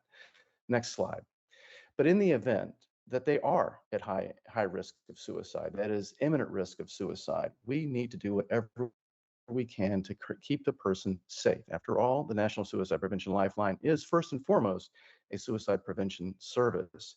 And we know that the best way to keep people safe is through collaboration, by enabling the strengths and capabilities of the individual who's contacting us to keep themselves safe, and also to be collaborating with local crisis and emergency services, mobile crisis teams, 911, et cetera, to make sure that that chain of care is tight and properly supportive and is taking care of the individual from start to finish, the point where they're finally safe. And the principles of imminent risk response and our imminent risk policy that was first released in 2011 to our network and is now practiced by all of our centers. The 3 principles are active engagement, making sure that when the person is at the highest risk of suicide, that we're doing whatever we can to collaborate with them and make sure that we're always using the least invasive intervention. As I said, the best way to keep a person safe and to keep them from dying by suicide is for them to keep themselves safe. But in the event they cannot do that, they're unwilling or unable to collaborate with us, and we believe that they are going to die if we don't act, then we must act on their behalf. And that is what has been called active rescue and will be changed to the term involuntary emergency intervention. And that's when we have to engage 911 as a last resort. Next slide, please. So what happens when we contact 911? Counselors have got to provide the exact location of the caller if that's known. Most of the time we know. Caller ID because we ask and they tell us. Or if they can't tell us, we can only provide the caller ID if that's all we have. Or their cell phone number for text interactions. Or if it's on a chat service, their internet protocol or internet service provider number. We also, when we contact the PSAP, try to have the ability to contact them on follow-up to find out what happened in the event that they were unable to actually contact the individual. Sometimes the response is unsuccessful in finding the individual, so we need to follow up to make sure that they're safe. And if they are transported to emergency department, we need to be able to exchange information with the emergency department personnel so they know exactly why we thought that individual was at risk, so it can better inform their risk assessment. Next slide, please. There's a recent standard operating procedure that is provided by the Suicide Crisis Line Interoperability Standard that was released by the National Emergency Number Association in conjunction with the Lifeline just about a month and a half ago, actually 2 months ago, at the end of March. This new procedure, we would certainly suggest that you take a look at it. It talks about the ways in which PSAPs and crisis lines can and should be collaborating, and a number of the procedures that they must and should be observing to make sure that people are safe and suicides are prevented. Next slide.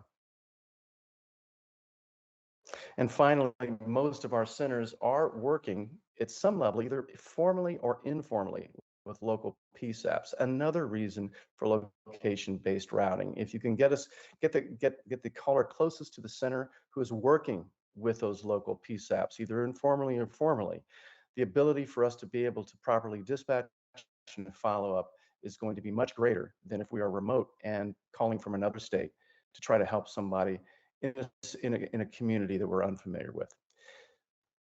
So that pretty much wraps up what I wanted to say about the needs for geolocation and the National Suicide Prevention Lifeline. Thank you for giving me the opportunity to share these ideas with you.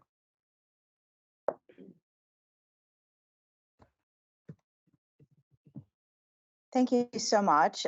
We are going to take a brief pause and reconvene at 11:05. Thank you.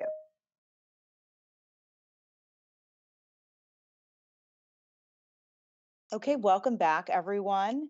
Let's get started with our first panel discussion of the day, which is organized by our federal partners at SAMHSA. The panel will provide frontline perspectives on the Lifeline system and discuss the challenges they face without geolocation. Moderating the panel will be James Wright, Chief of the Crisis Center Operations at SAMHSA, who will, as other panel moderators today, introduce the panelists. Welcome back, James. I'll turn things over to you. Thanks, Pam. Very much appreciate it. And I am very appreciative of all that are on this panel today. The purpose of this panel is to really hear from a breadth of organizations that are engaging in these services today, from state administrators and leaders to our crisis centers directly, about the impact of 988 and the frontline challenges without geolocation.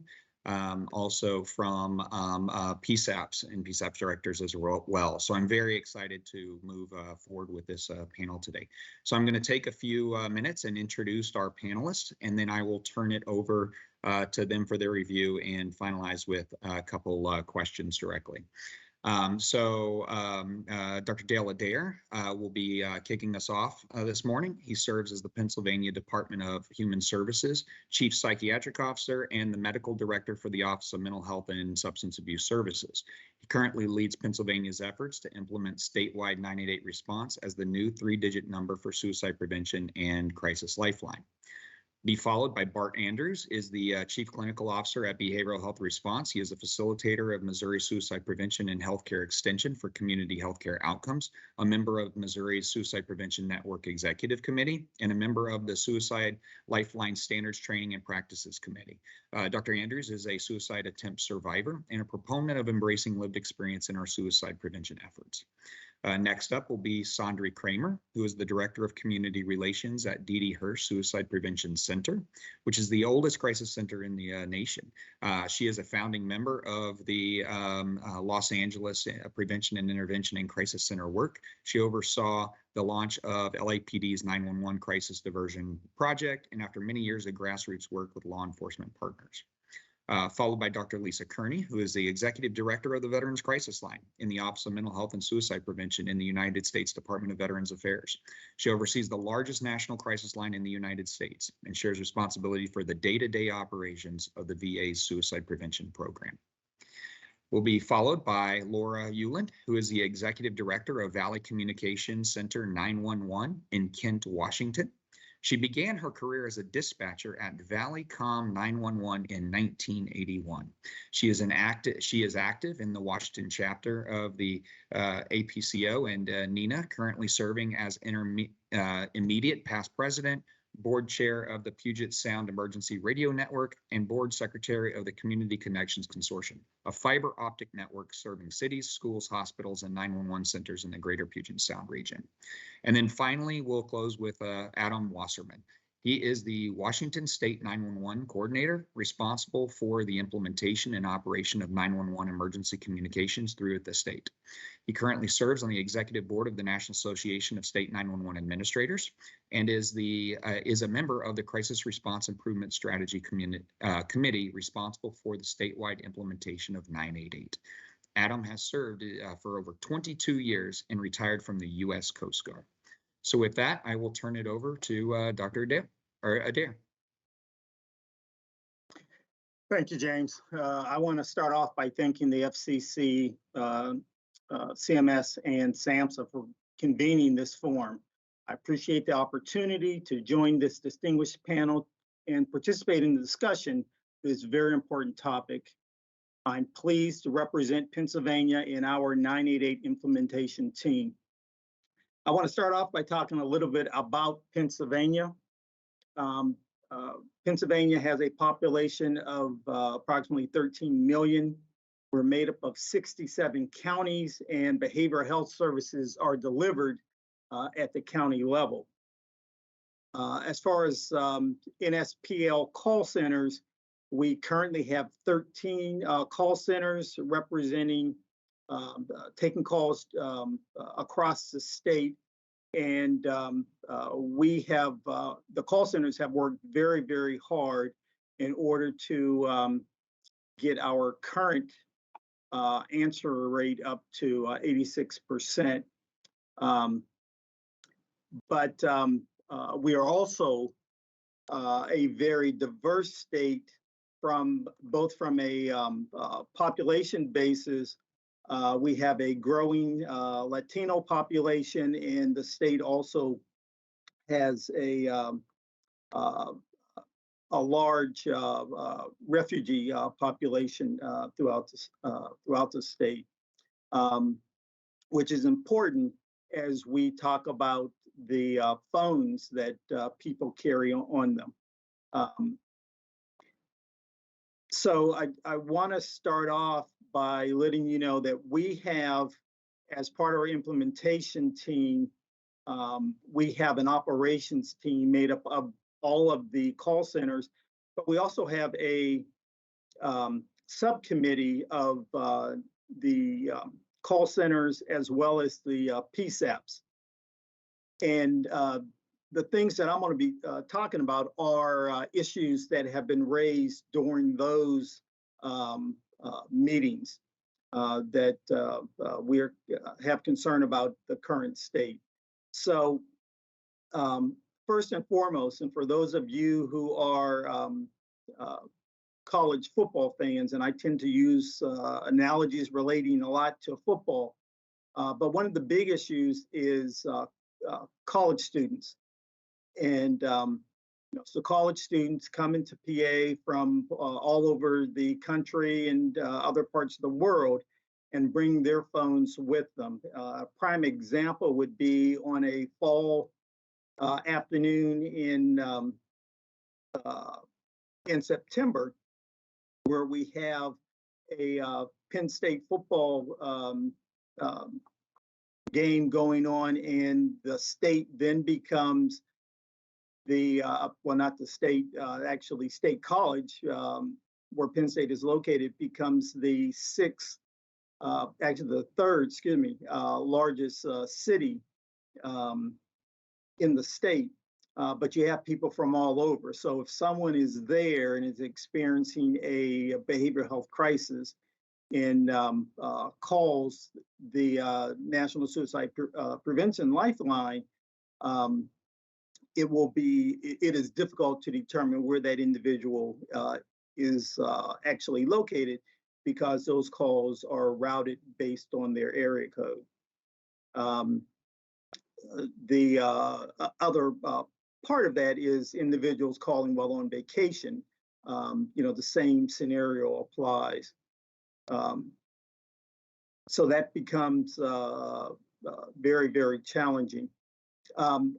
Another area where we find difficulty involves spoofing numbers. So individuals who are able to falsify their numbers, or even those that use Google numbers, it creates challenges in being able to locate where an individual is if they are experiencing suicidal thoughts and intent.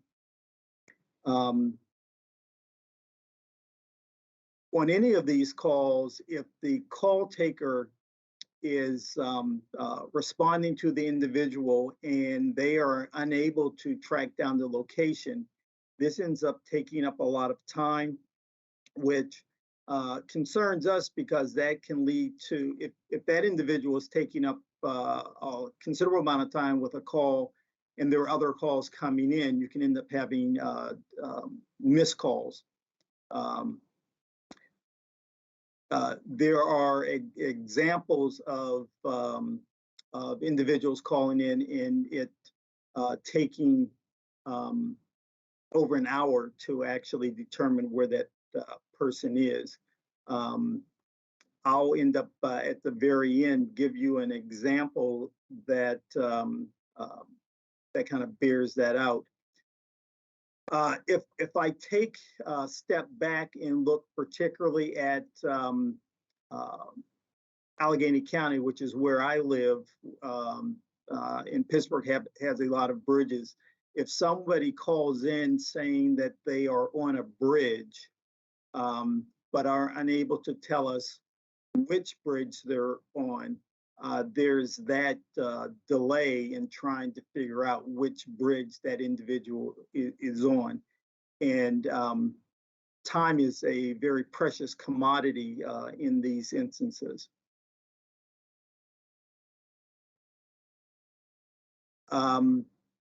So one prime example, I think that I get a lot in discussions with our call centers, is that when they have a call and the person is unable or unwilling to give the location, the process is that they contact 911.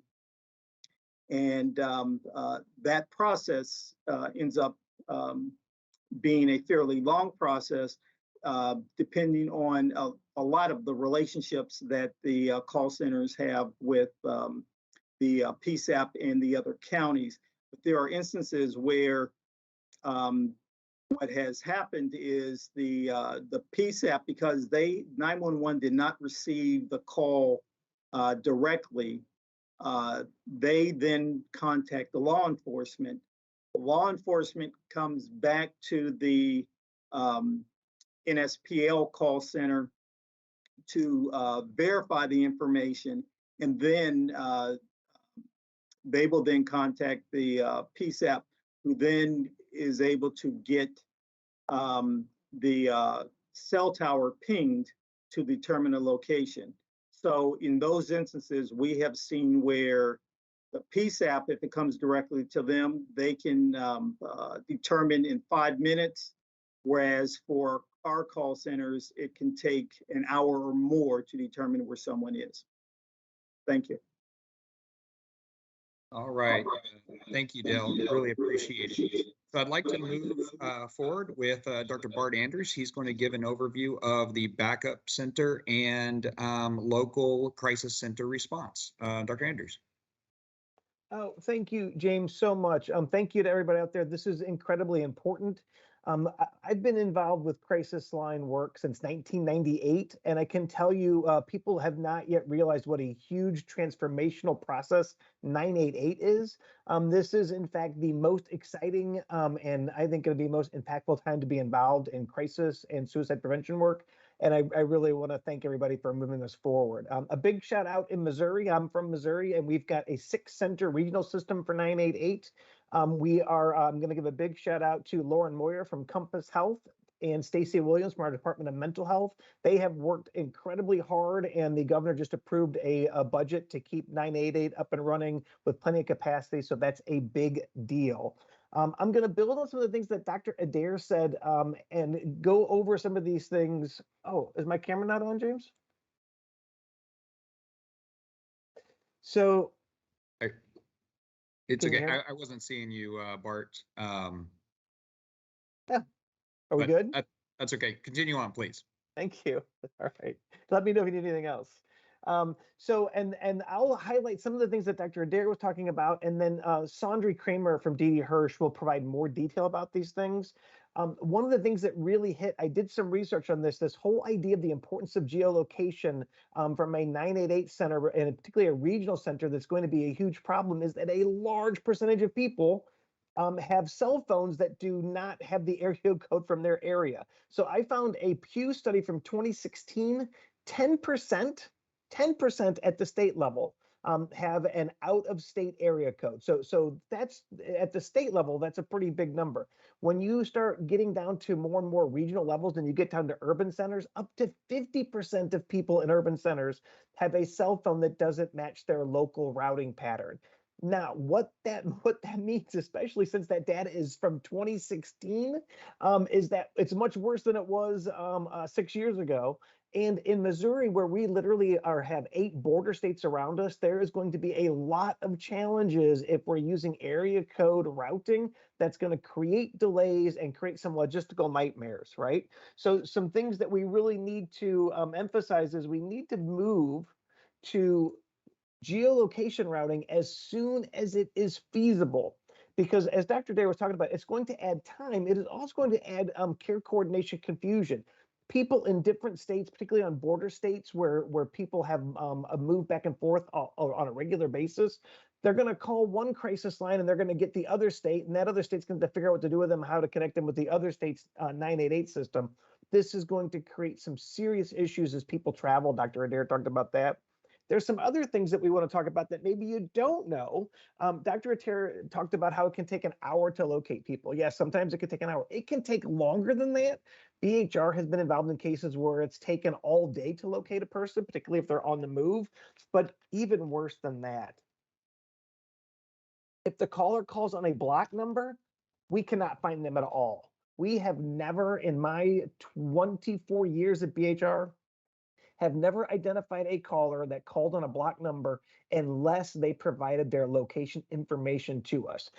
So one of the things that we need to do as soon as possible is we have got to get the FCC to make sure that caller ID information is revealed to 988 centers. There is so much potential for abuse. So there's several things we need to talk about. One, people who call on block numbers often are people who are verbally and emotionally abusive to crisis staff. And unlike 911 centers, there's no legal protection for those 988 operators, those crisis staff.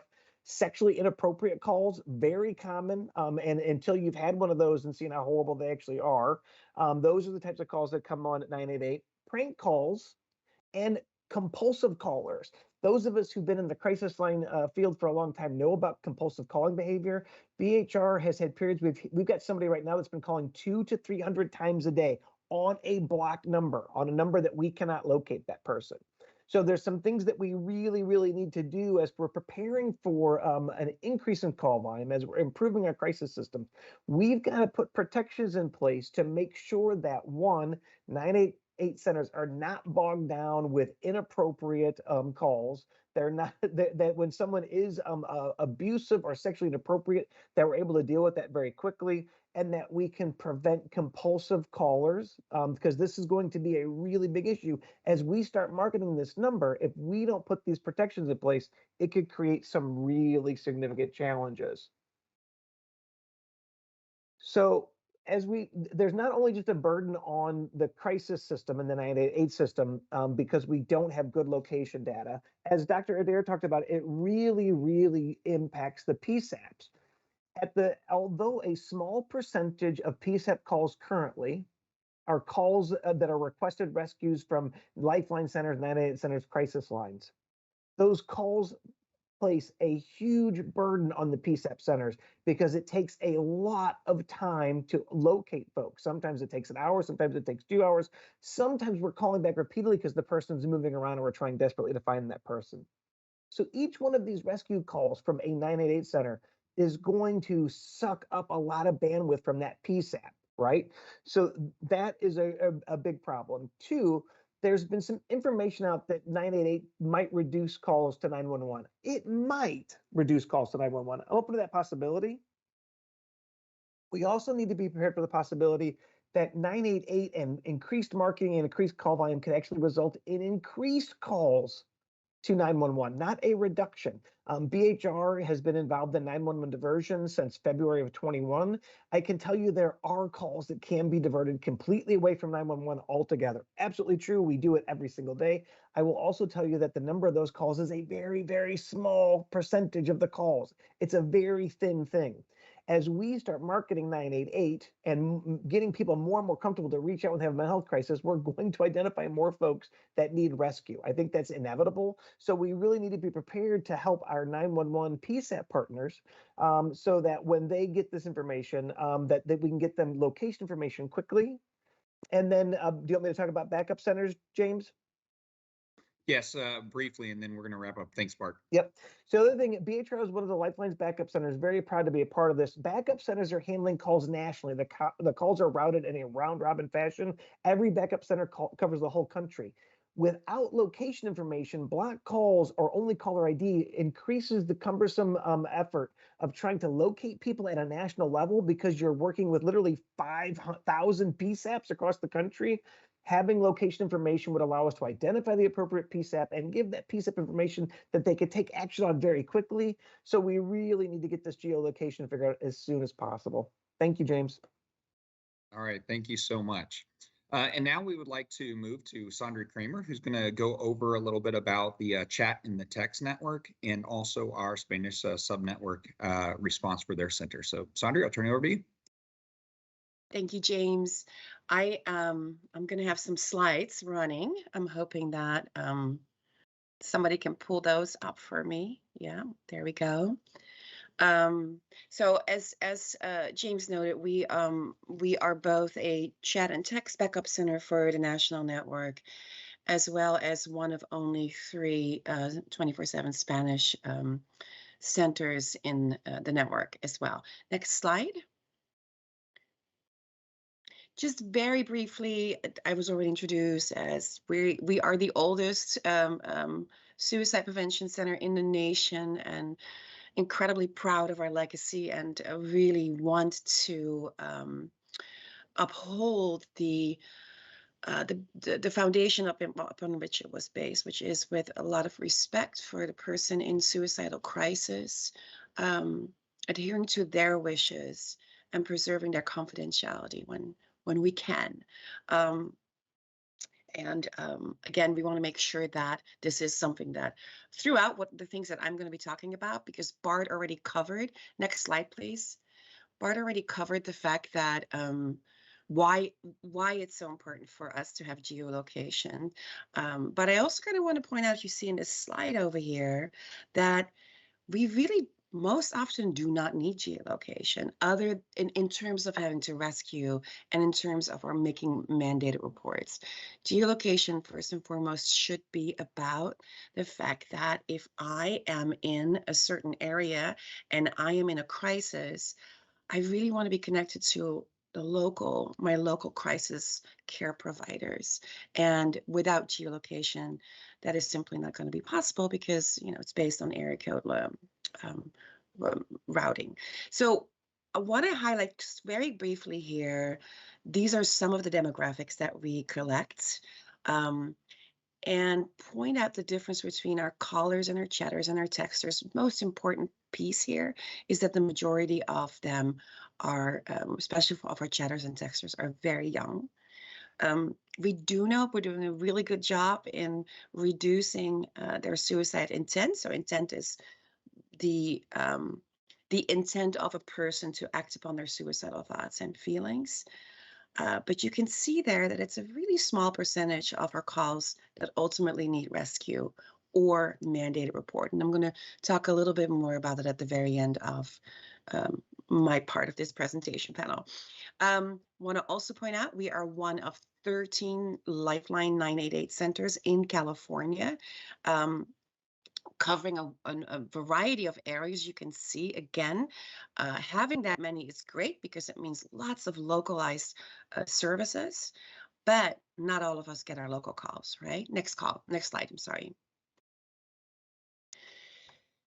So just like BART Center, we also finally were able to implement our 911 diversion program with LAPD. And this collaboration is working together is extremely important to ensure people get the right kind of response at the right location, right? So I'm going to focus more on giving you a few examples. And before I go into the next slide, I collected actually a few stories from our most veteran counselors and shift supervisors that I wanted to quickly share. So first of all, there was a story that I met. Hold on, let me just look that up over here.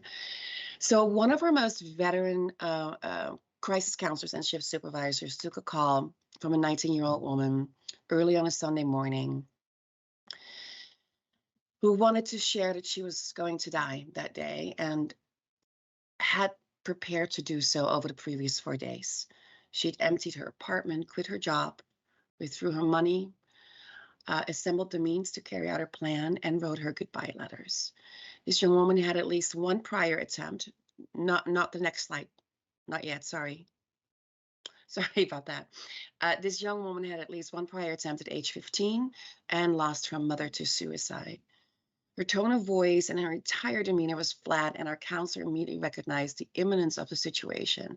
And over the course of this 40-minute phone call, he provided lots of emotional support, connected with the caller, and did his very best to explore her ambivalence.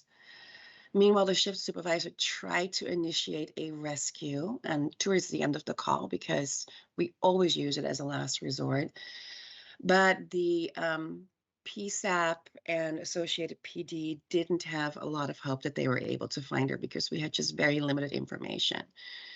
Our veteran counselor noted on his report, I was balancing being respectful of her wishes and trying to help her find her reasons for living. It was one of the most difficult calls I ever took. We do not think that this caller's life was saved. Another example was a call from a 65-year-old man who was an Army veteran. And I'm using this one to illustrate how the combined efforts of our crisis center, the Veterans Crisis Line, because this man had called them earlier in the evening, and the Long Beach Police Department were not enough to reach this caller who was very intoxicated, was staying at a motel, at some points was determined to kill himself, but also very scared. And this was an 80-minute phone call where the caller ultimately indicated that he wanted help, but he was very limited in his ability to provide the necessary information. So there's just a couple of instances on how hard it sometimes is for us to find people. And we kind of know the outcomes are not typically okay. Next slide. There is some text that should appear. There you go. All right, I'm going to read this to you. This is a chat. I wanted to share this case study. So Jay came into a chat expressing distress over a breakup with her live-in girlfriend after 2 years. She discovered that morning that her girlfriend is involved with someone else, despite earlier assurances that this affair had ended. She feels the relationship is beyond repair and is devastated. Though she initiated the chat, reaching out for help, she was actually very reluctant to answer any assessment questions, including whether she had any suicidal thoughts. Not until 1 hour into the chat, after the very experienced and very patient crisis counselor built enough trust, did she reveal that she took an overdose of sleep medication. Next slide. I'm going to go into the timeline of this particular chat, and you can see how long it took for us to ultimately find this young woman, but also the enormous amount of resources involved to do so. So the chat started at 8:15 p.m. And, she made statements. These are sentences, of course, that she wrote into the chat. I'm just really sad, and I can't answer that whenever any assessment questions were asked. About an hour in, she wrote this: well, I'm not going to survive the night. I'm sorry to put that on you, meaning to the counselor whom she had now built a rapport with. And 5 minutes later, followed by, it's too late to save my life. And then almost an hour and 15 minutes into the chat, she noted, I took a bottle of Ambien about 10 minutes ago. So all of this is going on. And the moment that the crisis counselor realized this is an attempt in progress, they try to work with the shift supervisor to identify possible city location based on the provided zip code. All our chatters have to give a zip code before they're allowed into the portal. And the IP coordinates based on online software that we're able to do that with, right? And reaches out to the city police department. They are unable to assist. There simply isn't enough information. You can see further timeline. It ultimately got the girlfriend's phone number because she wanted us to call the girlfriend to tell her that she was sorry after the fact. This immediately got us at least somebody there. Turns out the girlfriend already had been concerned. And now we're almost 2 hours into the chat, and we have a very upset girlfriend on the line. This is with the crisis counselor, who at the same time is continuing the conversation in the chat. Now we at least know the proper PD, the police department, to call, and we do so, and they go to the apartment. Meanwhile, this young woman is not indeed in the department, indicates to the crisis counselor that she's hearing people, she's hearing sirens, and she just hopes that she passes out before they find her. Ultimately, this particular story ended okay because they were able to find her and get her the care that she needed. Next slide. Very quickly, this is from our Spanish line, a case study. A 15-year-old shared that he was homeless after confessing to his parents that he was raped by his uncle and that he believes that he's gay. His parents reacted with shock and disbelief, and after a big fight, told him that he should take back what he told them or leave their home immediately. He ended up on the streets, briefly staying at a cousin's home. This was a case, and this is not unusual, where we know we can get a person help through mandated reporting. We were absolutely unable to get that information from him because he was afraid of the impact that would have on his family. This is my last slide, and I just go back on camera to briefly share with you. This is the last slide. Yeah. Okay. To briefly share with you that, to kind of illustrate that this is exactly why we need geolocation. It is not, we want to be respectful, okay? But I want to point out something. Over 95% of our calls and chats and texts are resolved entirely over the phone. And there was absolutely no need for a geolocation. But many mandated reports are not followed up on or even accepted because we don't have enough information. The majority of emergency interventions are done with full collaboration of the caller or the chatter or the texter. but sometimes they are not able to assist in their own rescues. You just heard in that example of that veteran caller. Finally, I'd like to point out that 16% of our callers, 41% of our chatters, and 90% of our texters are children under the age of 18, which raises multiple, but at least 3 important issues that I want to make. They've grown up in a world where everything is tracked, including or maybe even especially their location. What do you think they expect when they reach out to 988? Okay, so keep that in mind. Second, our brains are not fully developed until we are 25 years old, and decisions we would easily make as children or adolescents, we would never even consider as an adult. Again, keep that in mind. And then finally, our ability to weather a crisis is partially and directly impacted by our previous experience, including our stack of coping skills.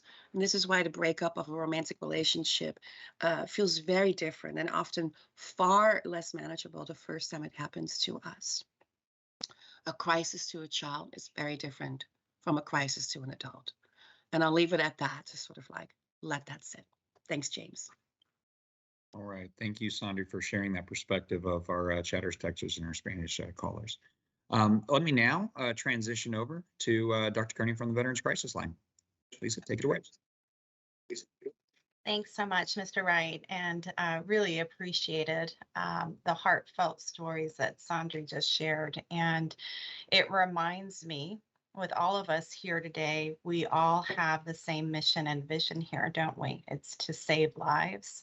And I'm so grateful that there are so many partners coming together to work on this. And just want to say thank you to all the organizers and all of you joining us today, because we are all in this together, in this mission.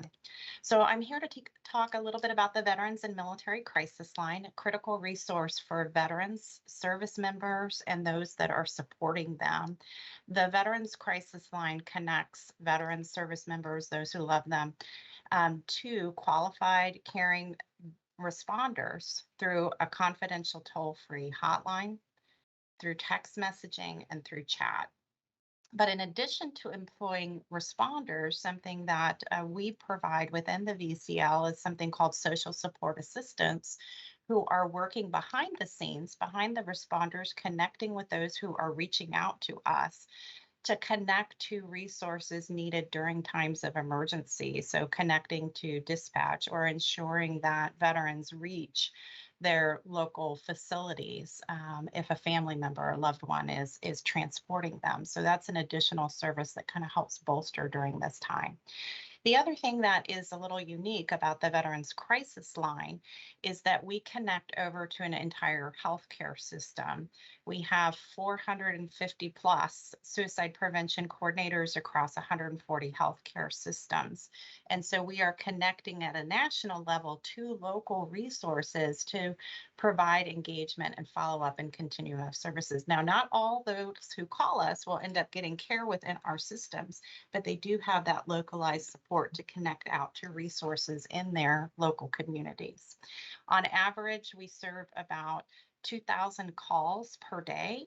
And it is kind of unique, and something I want to help to identify here is that we do have a large number of our phone calls coming through the National Suicide Prevention Lifeline, press 1, that you heard earlier, but also through our VA healthcare system. If an individual calls into one of our local hospitals, they can press 7 to reach us, which is a different route and pathway, and I'll touch on that a little bit later. So in regards to geolocation, a few highlights. One, certainly I've heard from some of our partners here who've already presented about the benefits of connecting to local services through the Lifeline and ensuring that accuracy is there. That's quite an impact and something that encouraged to hear our partners kind of talk about. The other, of course, that you've heard already is timely and accurate information for dispatch when it's needed in times of emergency. And certainly my colleague Sandri just spoke very eloquently to that point.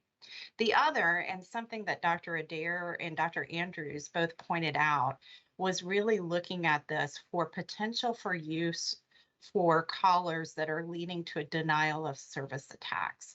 And so that's when you're considering those prank callers or the abusive kind of callers that are blocking actual access to service for others during that time. And so we welcome some of the technological improvements, particularly for those with those fixed VoIP callers. In particular, if you read the geolocation report, we talk a little bit about that already. VCL's already made some significant advances technologically over the last year and a half or so that has actually helped improve our ability to manage these denial of service attacks and improved our IT technological infrastructure, so much so that we've seen a significant reduction in our abandonment rates before folks have a call answered. We've also improved our response times, our answer times, reduced our rollovers to our backup center with these different technological improvements to help address some of those denial of service attacks. So we welcome some of the improvements that geolocation could potentially help us in that realm as well. And I really appreciated some of the panelists speaking to that. I think some of the things that we want to look towards addressing and challenges with us from a geolocation perspective is, again, hearkening back to, we have the Press One coming from the National Suicide Prevention Lifeline, but we also have impact for our Press 7 callers that are coming in through our VA medical centers and the different routing and requirements that will be needed there that I think we'll need to take a little bit further investigation of and ensure that we have equal services provided no matter what route that callers are reaching us. There's also some concerns related to privacy, and I know some of the other panelists spoke to that. For VCL, we have on our website a privacy and security statement, and really ensuring that individuals are aware of the change that this particular service could provide, and just making sure people are knowledgeable about that as well. I think that's part of our responsibility to the community that we serve if we move this direction. The other is, of course, technological challenges to overcome. I've learned a great deal about that over the last year, and hoping that we really take some thoughtful time to consider the implementation strategies.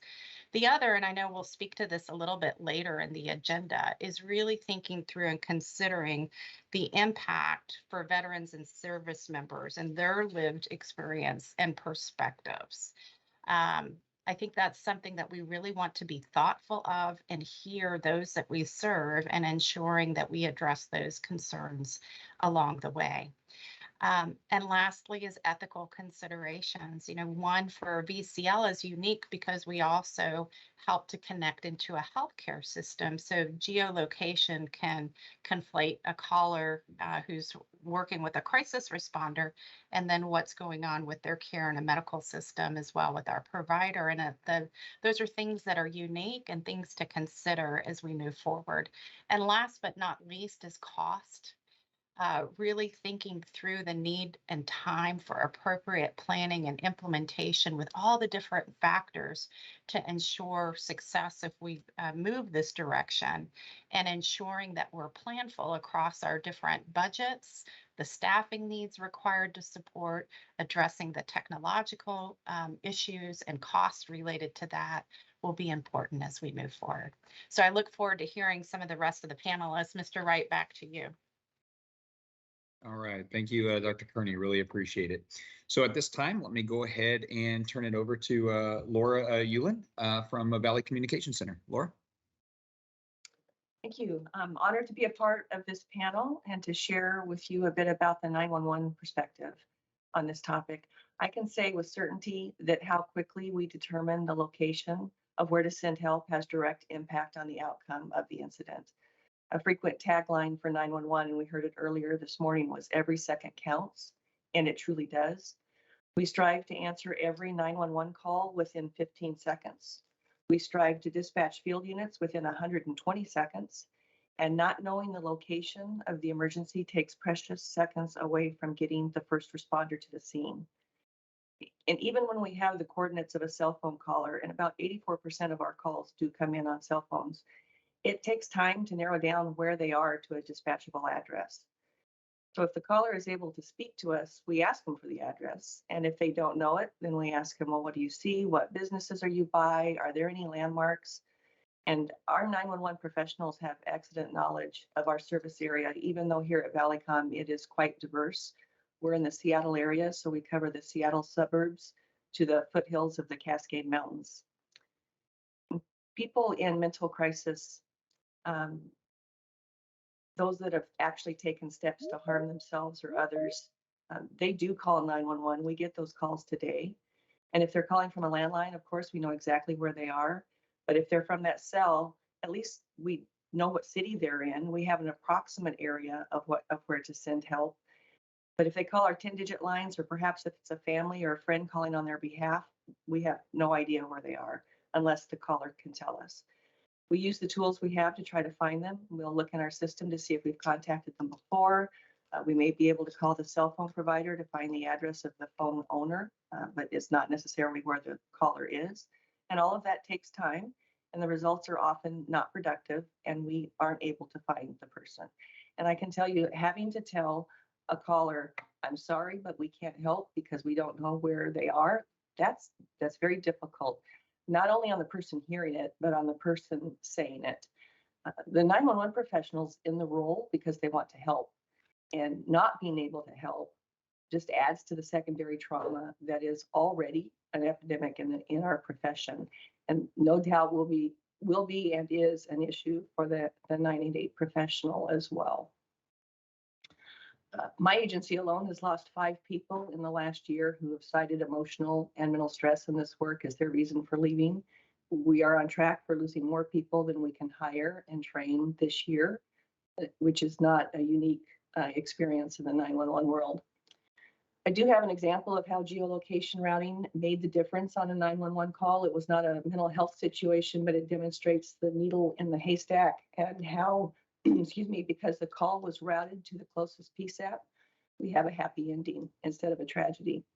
So recently we got a call from a pilot of a small plane who crashed in a rural mountainous area of our county. The pilot said that he and his passenger were trapped, they were injured, they were in the forest, and they'd been flying west. But because the call routed to us, we knew that he had to be within our 400 square mile service area, and we had general coordinates. We didn't have the benefit of any passerbys or witnesses to help us direct, but the pilot was able to call, and even though he couldn't pinpoint his location, he could talk to us, and he wanted to be found. Within the hour, we were able to direct rescue personnel to the plane, or to the area where they found the plane. They extricated the pilot and his passenger. The plane was 60 feet down a cliff, requiring a technical rope rescue, and it was in a lake. So without knowing the general vicinity of that plane, and because the call was routed to us, we knew we had a starting point. These people could not have survived the crash. They were trapped and they were in the water. So if Valleycom answers a 911 call, it's because the network routes the caller to us. The emergency is in our service area. We have a good chance of finding them. But without geolocation routing, 988 personnel will be faced with what we dread, which is having to send help to someone in need, but not knowing where to send help. And we've heard that many times over these presentations. So in those urgent situations, they may not be faced with knowing the city, the county, or perhaps even the state that someone is calling from. Trying to locate them will be even more time consuming. And as I said at the beginning, every second counts. So I have a co-presenter, and I will turn it over to James to introduce him. Perfect. Thank you, Laura. And we're going to close the session today with Adam Wasserman. Take it away, Adam. Thank you. So I'm here today to discuss the importance of 988 location, especially its importance to 911.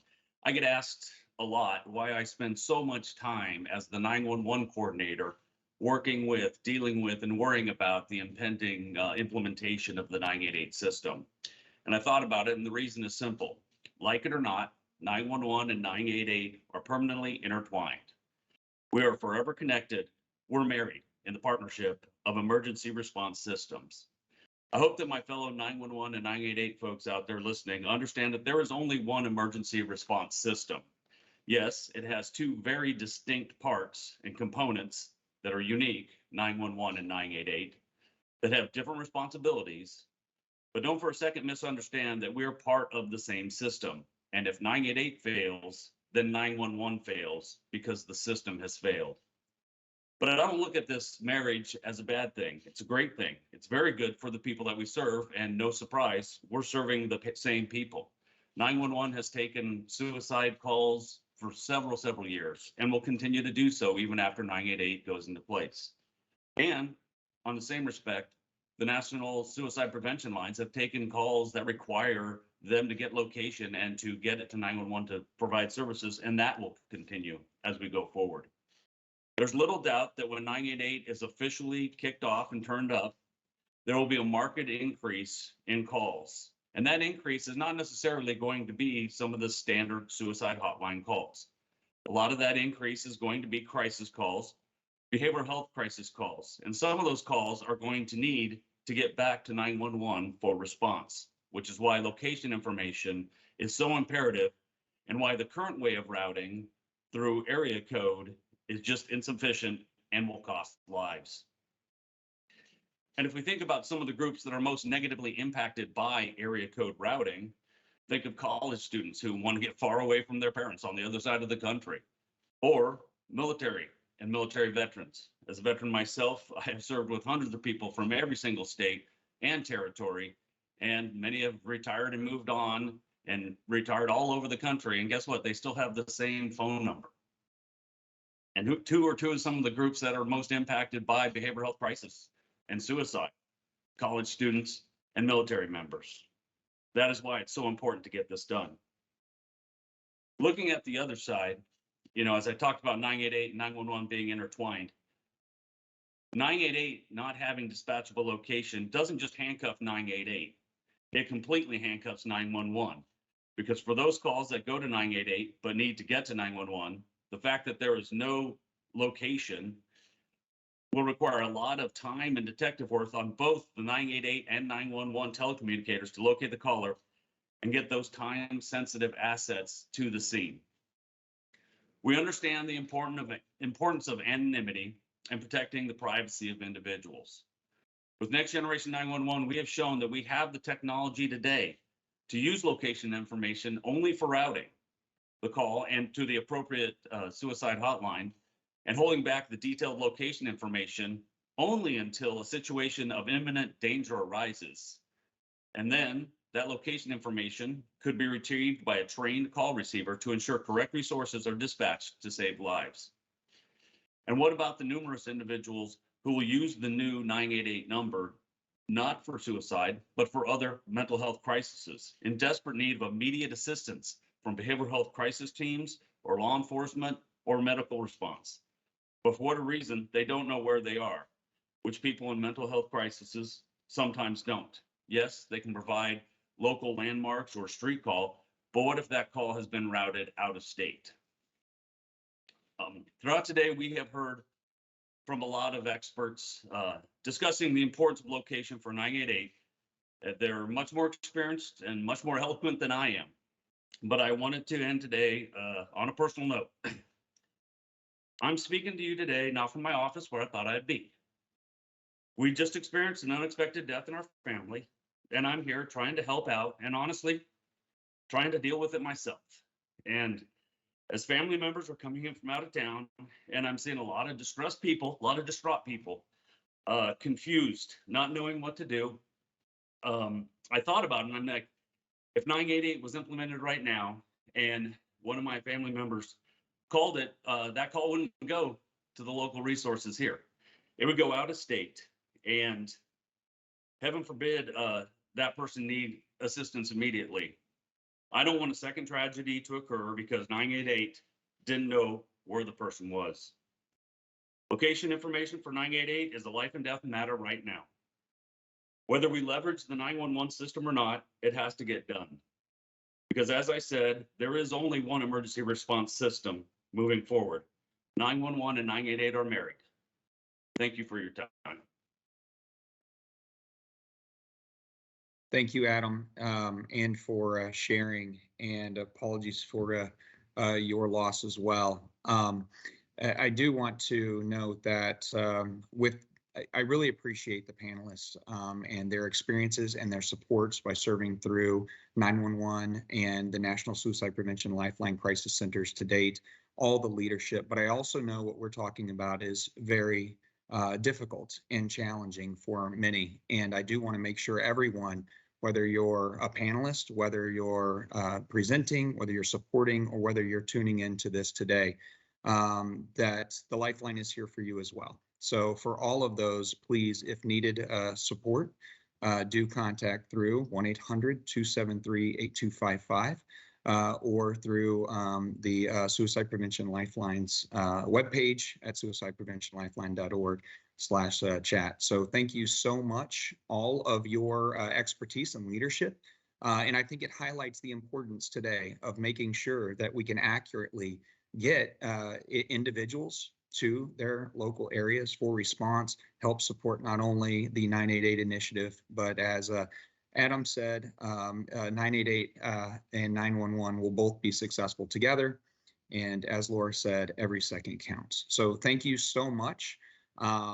We are right about at time.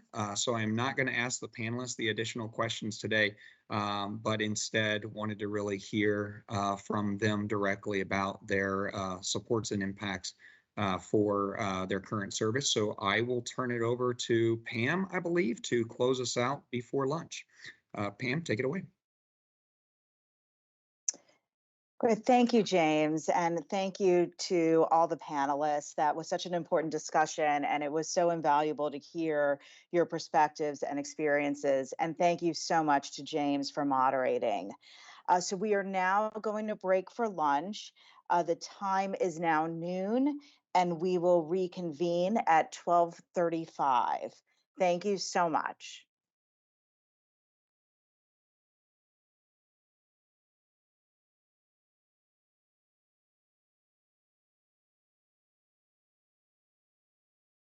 Welcome back to the 988 Geolocation Forum. As we reconvene, we are very happy to be joined by FCC Commissioner Brendan Carr, Commissioner Jeffrey Starks, and Commissioner Nathan Symington. We appreciate all of you taking the time to join us today. I'll now turn the call over to Commissioner Carr. Well, thank you so much for that introduction. Great to join my fellow FCC colleagues, as well as Chairwoman Rosenworcel, who I believe spoke earlier today. I think it's very fitting that we're holding this today. Obviously, this is Mental Health Awareness Month. I think my objective throughout this entire proceeding, as we've looked to stand up 988, has been to break down barriers to people getting help. I think 988 is a key part of that. I remember being up in Baltimore at a crisis center that takes calls to the suicide hotline. And I met with one of the operators there, Elijah, and he was very specially trained to deal with the type of calls that come in. And it sort of brought home to me the importance of having a number that's different than 911 for two reasons. One, to get to trained specialists like Elijah, but two, calling 911 itself can be a barrier to some people in terms of reaching out to help. And anything that we can do to break down barriers to people reaching out is something that we should be engaged in. I think geolocation presents a lot of opportunities, but frankly, it presents some challenges as well. Again, we need to make sure that people feel confident, comfortable reaching out to help. And as we move forward in this proceeding, we need to make very sure that we are either going forward with geolocation with the right level of granularity that's going to achieve net positive outcomes, because there certainly could be cases out there where geolocation or certain types of geolocation could itself operate as a constraint or a hurdle or a hesitation. So I think we need to do this with our eyes open and move forward with the best possible approach, understanding the upsides and potential downsides of people when they perceive location information is out there.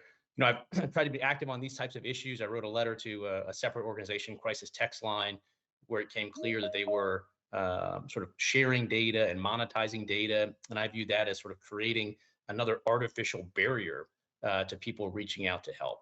So I think this is a great development, 988. It's going to get people to specialists that can help them. I think as we do so, we need to just continue to be mindful of driving down all barriers to people picking up that phone, putting in that text message, and getting the help that we all need. So thanks very much. Look forward to the work of this group.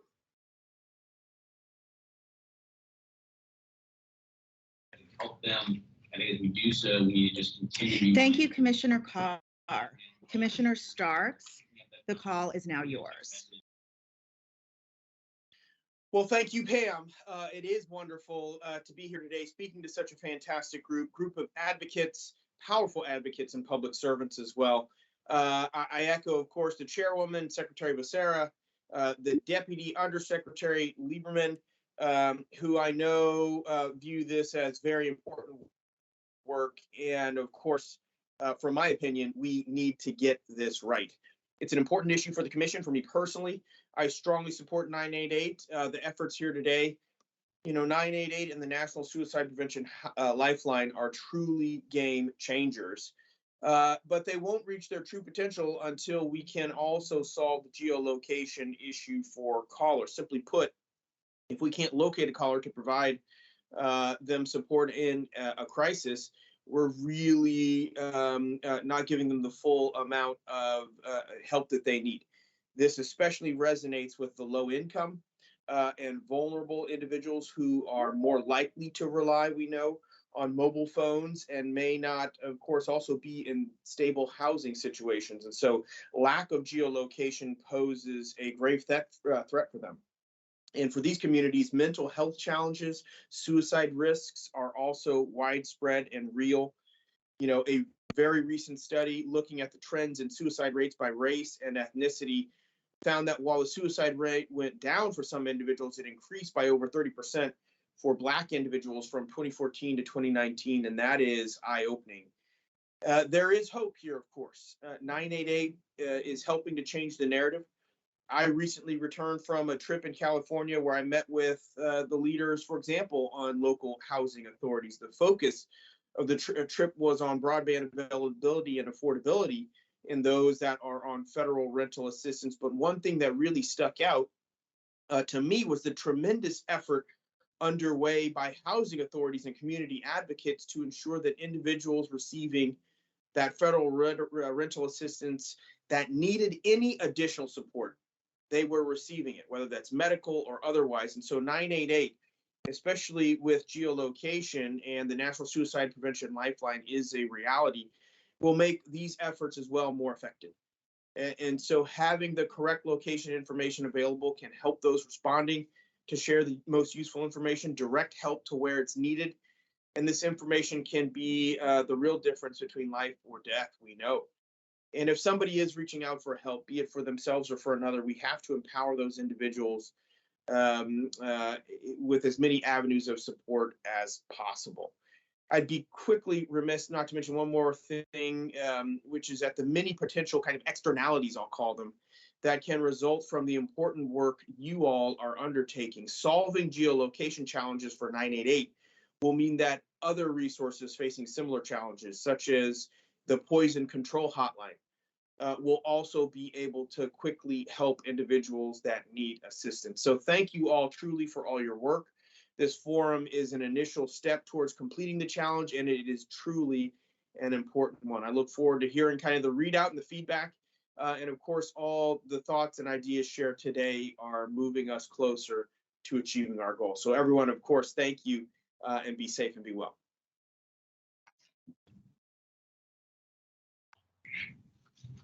Thank you, Commissioner Starks.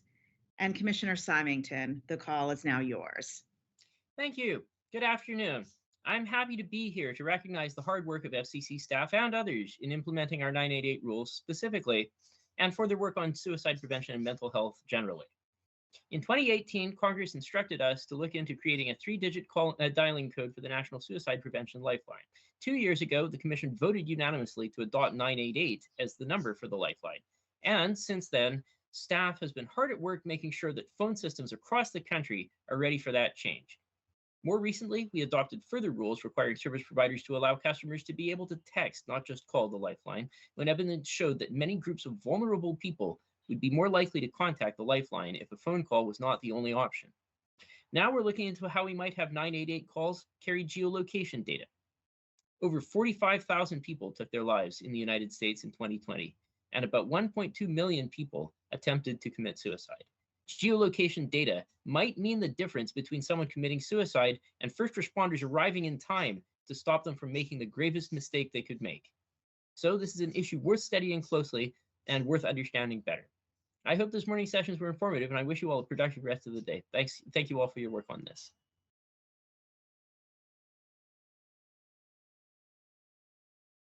Riley.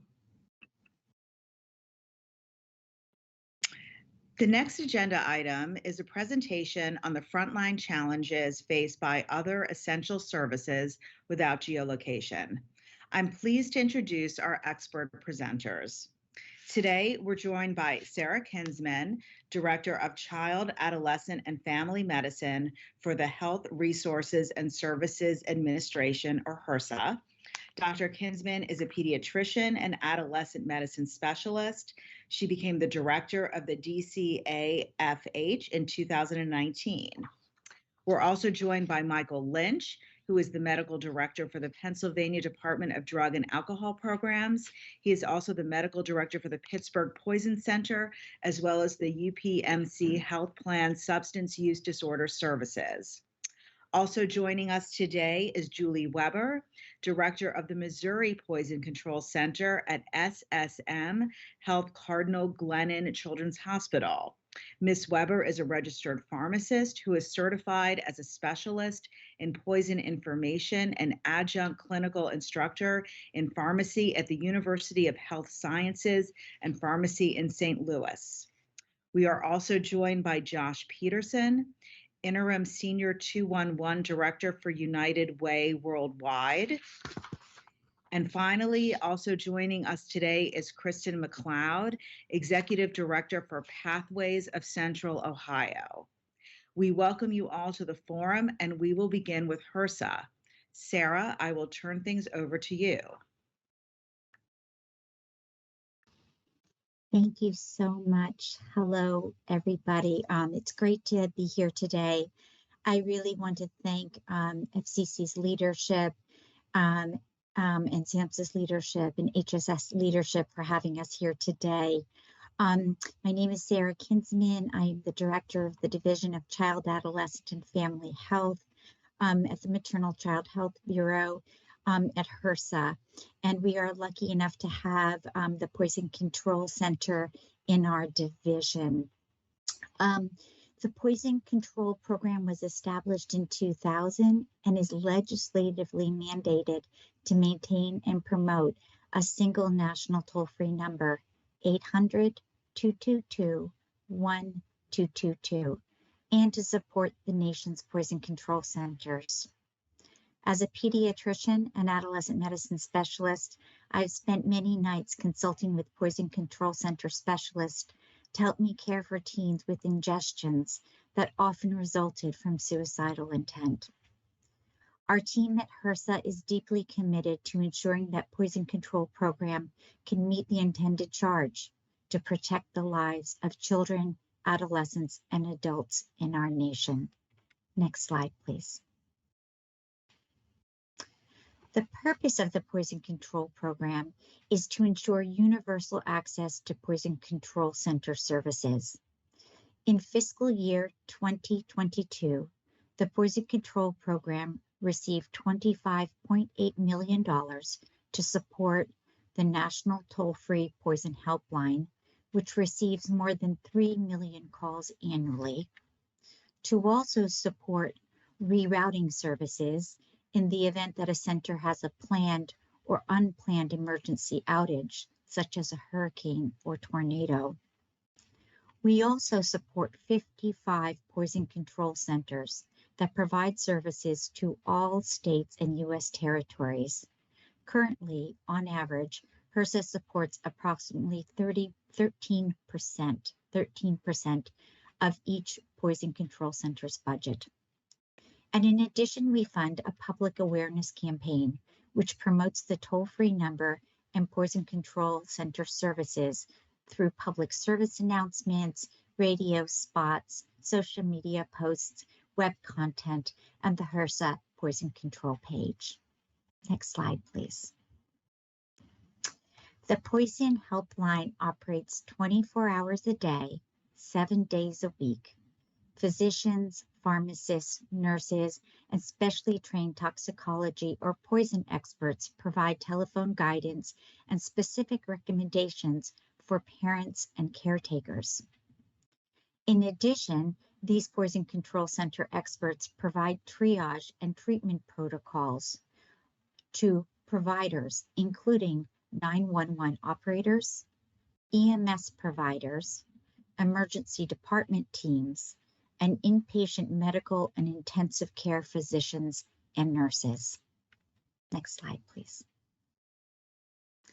In addition to providing high-quality, cost-effective telephone care, poison control centers collect poison exposure and surveillance data through the National Poison Data System, which is maintained by the American Association of Poison Control Centers. Multiple federal agencies, including Centers for Disease Control and Prevention and the Food and Drug Administration, use this data for public health surveillance, including timely identification, characterization, and ongoing tracking of poisonings and other public health threats. State and local health departments also collaborate directly with poison control centers within their jurisdictions to use data from their local centers to monitor exposures, including potentially lethal exposures, such as synthetic opioids. According to the CDC, in 2020, unintentional poisons continue to be the leading cause of unintentional injury deaths. The leading cause of unintentional injury deaths, and the third leading cause of death by suicide. Poison Control Center data is also important for our nation's emergency preparedness. On average, every 10 minutes, all regional poison centers upload their data to the National Poison Data System. The Centers for Disease Control and Prevention uses this data for near real-time surveillance of exposures to substances of public health significance. Finally, an important hallmark of poison centers is their use of ongoing case management of calls and follow-up of calls to monitor case progress and medical outcomes. Next slide, please. Poison control programs provide recommendations that address local risks and result in fewer unnecessary emergency care visits. And when medical care is needed, poison control centers provide specific recommendations based on their knowledge of the local emergency and medical care systems. The need for routing calls to the caller's local poison control center is vital, as the majority of calls are coming from cell phones and other modalities. Using area-based routing has resulted in significant challenges. HRSA is working with poison control centers to understand these challenges, and we are working with our FCC colleagues and other partners to identify optimal solutions. HRSA is pleased to be part of this discussion today and many going forward, and we hope to be able to implement potential solutions with our key partners and to collaborate to ensure the success of 988. Now I would like to give the floor to two amazingly dedicated Poison Center directors, Dr. Lynch from Pennsylvania and Dr. Weber from Missouri. Thank you. Thank you, Dr. Kinsman. I appreciate that introduction, and thank you all for the opportunity to participate today. I think Dr. Kinsman did an excellent job in providing an overview of who poison centers are and what we do. Just to reinforce, we are a nationwide service, so anywhere in the United States that you call that 800 number, you will be connected to a human being who will answer the phone very quickly and provide immediate assistance. And that person will be specially trained in toxicology and poison information, leading to a reduction in unnecessary utilization, but also immediate care and recommendations to people in need. So other things that we do that Dr. Kinsman referred to, the surveillance, near real-time surveillance, which is one of the few near real-time surveillance mechanisms in the country, monitored to look for any outbreaks or trends in real time, is an important public health and potentially disaster resource. And we use that information to look holistically throughout the country as well as regions to identify trends using our data, which is extremely precise and entered by hand by specially trained individuals. Again, so that's very unique in this space. Next slide, please. So across the country, the poison centers take more than 2 million human encounters each year. That's more than 5,500 per day. And we work in concert very closely with organizations like emergency medical services, emergency departments, 911, and of course with our colleagues at the suicide prevention line. We receive calls where we often will refer the patient immediately and directly to a suicide prevention line and vice versa. Additionally, we work with EMS providers. So if a 911 call goes through and EMS responds, those EMS agencies frequently will contact the poison center for assistance, and often using their own cell phones. So if a EMS provider responds to a situation and uses their cell phone to call for help and also to coordinate with the receiving emergency department, it would be incredibly important that that call gets to the local center in a timely fashion. So of those more than 2 million encounters, more than 166,000 of those calls are misdirected annually. So that, while that may represent a small percentage of our overall calls and encounters, that's a significant number when in each case, either we provide the help that we can, but without necessarily being aware of the local resources, or take the time in somebody who's in a crisis to try to transition them to a different center to help organize and coordinate their care. As an example, I can tell you in Pittsburgh, we coordinate a warm handoff line through the Pittsburgh Poison Center so that individuals in the community or who are involved with EMS after an overdose situation who want to transition to substance use disorder care. We have educated our community providers. We've collaborated with county-based organizations and substance use treatment providers, as well as EMS, to create a seamless system where through phone calls, the poison center can be notified, we connect with the patient, and we connect that patient with follow-up care. In addition, we provide follow-ups with that patient to ensure that they connected with that care. We have had situations where an EMS provider who had their own cell phone from out of state called in the hopes of creating that warm handoff, only to be routed to a different poison center elsewhere in the country, who, while they could help with the medical care, were unaware of the system or the coordination with local providers.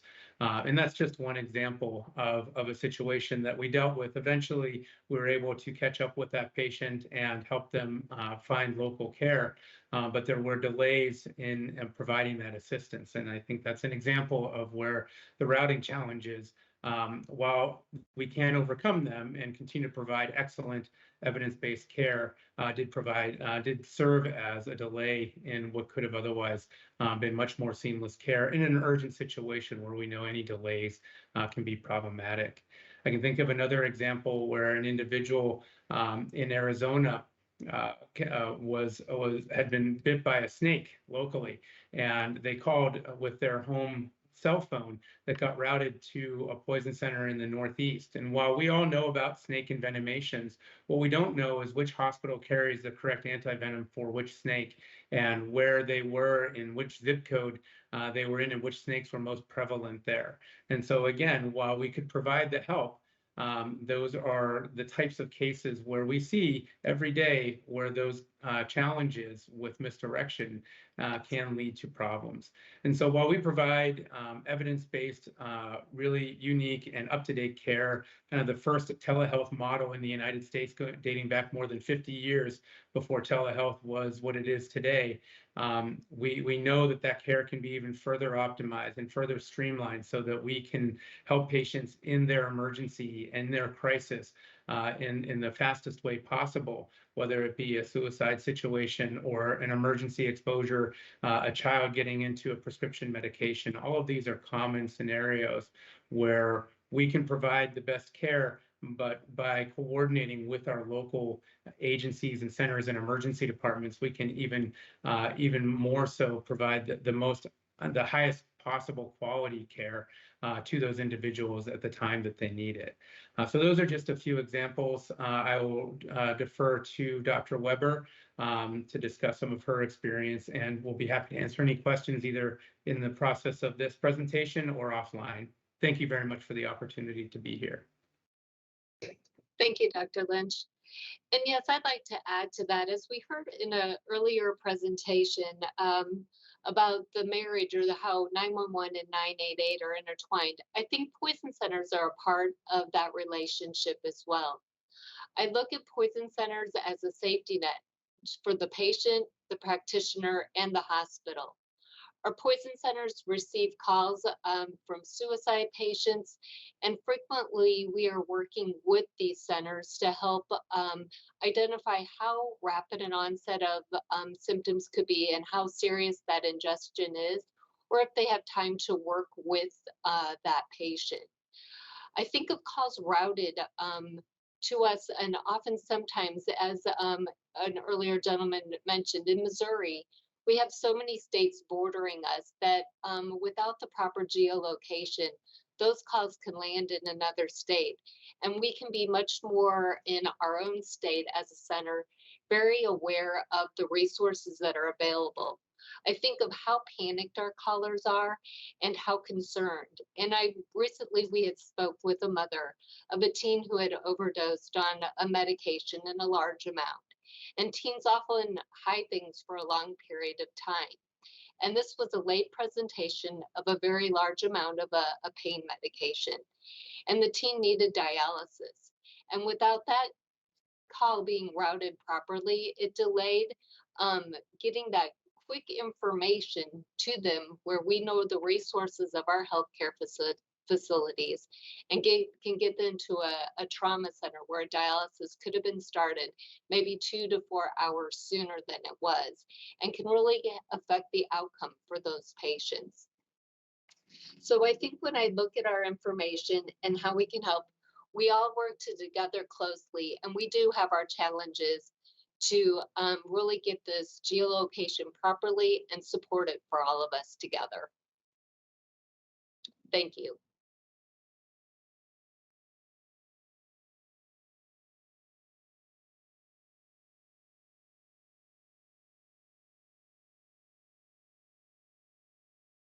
Greetings, I'm Josh Pedersen. I'm the Interim Senior Director of 211 at United Way Worldwide, and we're so happy to see the leaders at the FCC, at SAMHSA, and Vibrant Mental Health, as well as the providers all across our country that are rolling out the 988 service. We're excited about providing additional barrier-free access to resources that are so critical for people that need it most. And we welcome you to the 3-digit family of service provision. It is a great thing that we can partner together, and we are eager to partner in this rollout. Next slide. I will give you a quick snapshot of 211 and then talk a little bit about kind of the magnitude of 211 and why that local or geolocation is so important to us.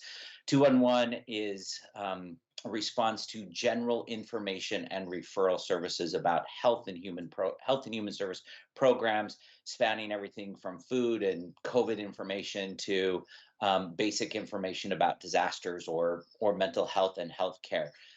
It encompasses over about 900,000 services and programs across the nation, and we curate local databases of those resources. The next slide.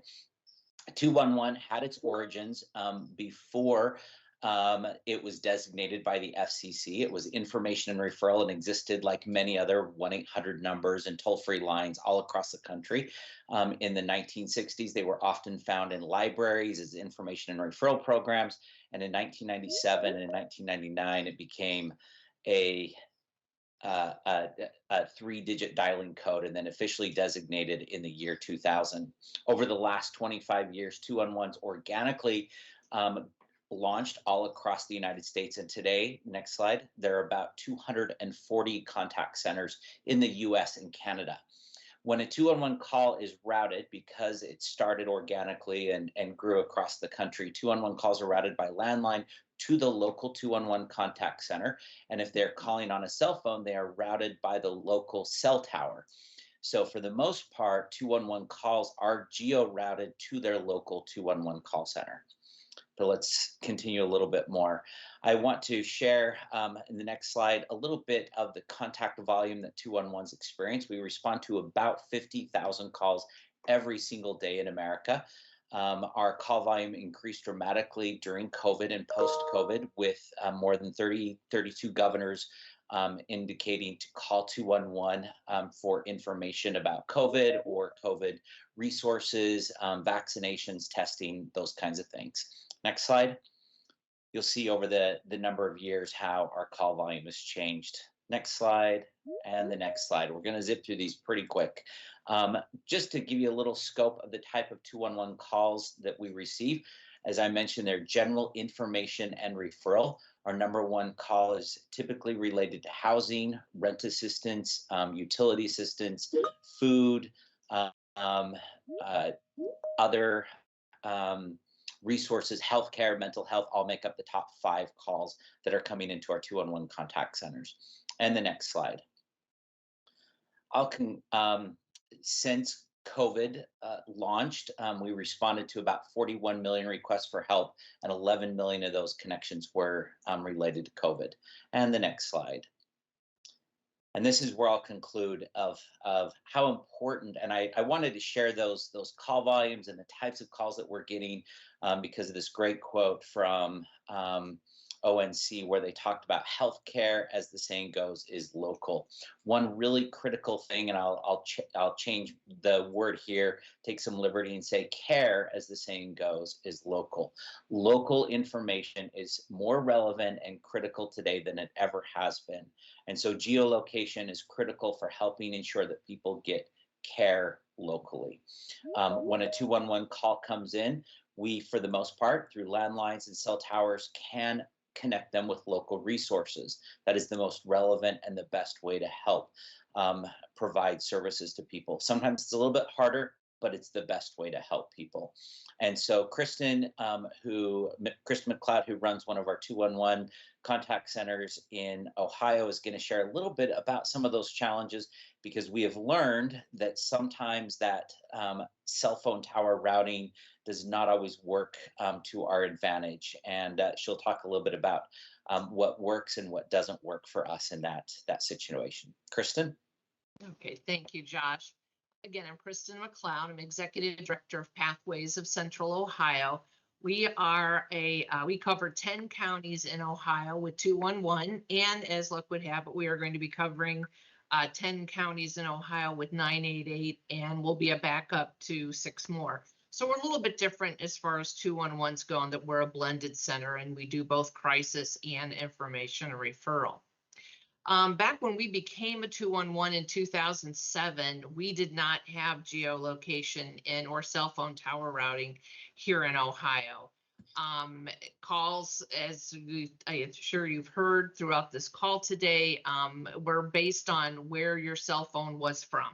So if you had a cell phone based in Cleveland and you made a call to 211 down here in Licking County, where I am, that call would go back to Cleveland. I was part of a group that worked really hard to get cell phone tower routing into Ohio. And now, as I understand it, we do have that across the United States for 211, but it doesn't work perfect every time. I naively believe that the lines for cell phone towers began and ended at the county line. Well, they do not. They do tend to spill over, and we always have to be prepared for that eventuality. So the first thing we do is help the caller. We are not going to turn somebody away because they happen to call us from an area that we don't serve. We will do our best to find the appropriate resources for that person. We have 211.org, this slide that's up right now. my staff can connect to that to find the appropriate 211 for that caller. I believe the same thing's going to happen with 988 as well. In Ohio, we've been doing a soft rollout already of 988 just to see, how calls are being routed and what's happening. And we've only been doing it for about 30 days, so I don't have a lot of research on that. But we've been a National Suicide Prevention Lifeline Center for almost 15 years. And we know that we're going to get callers that are not located in our area. And fortunately, NSPL and Vibrant have a great website for us to go to be able to look up what police department would happen to serve, the area that our caller is coming from. With the advent of Facebook, our staff are prepared for what to do if someone calls and says, hey, I'm here in Ohio, but I'm worried about somebody in Florida. We know what to do in those cases. So a lot of it is being prepared and recognizing that the system is not going to be perfect. The NSPL site also helps us locate the proper police department that we would need to call. Now, again, as I've been listening to other, presenters, you don't want that delay. And of course, I really hope that we eventually get to, really solid geolocation for 988. But in the case that, we don't have that, we do have another way to find which police department we would need to send out for a wellness check. And finally, if worse comes to worse, and we really discourage our staff from doing this, we will do Google searches. Now, again, those resources have not been vetted, excuse me, and we really discourage our staff from doing that. But if worse comes to worse, that is our option. So, again, for here in Ohio, our experience, it's a positive to have that cell phone tower routing. I will add, and I know my time is ending, is that I am concerned about landline phones, and I don't want us to forget about them. I am concerned, that as we promote 988, will folks be able to call that from a landline? As Josh mentioned earlier, you can call 211 from landlines in Ohio. But again, every once in a while, I will hear from someone that says, hey, that doesn't work. So we're planning to, of course, and I believe, NSPL is to promote 988 along with the toll-free number for those situations where dialing directly to 988 may not work. Thank you.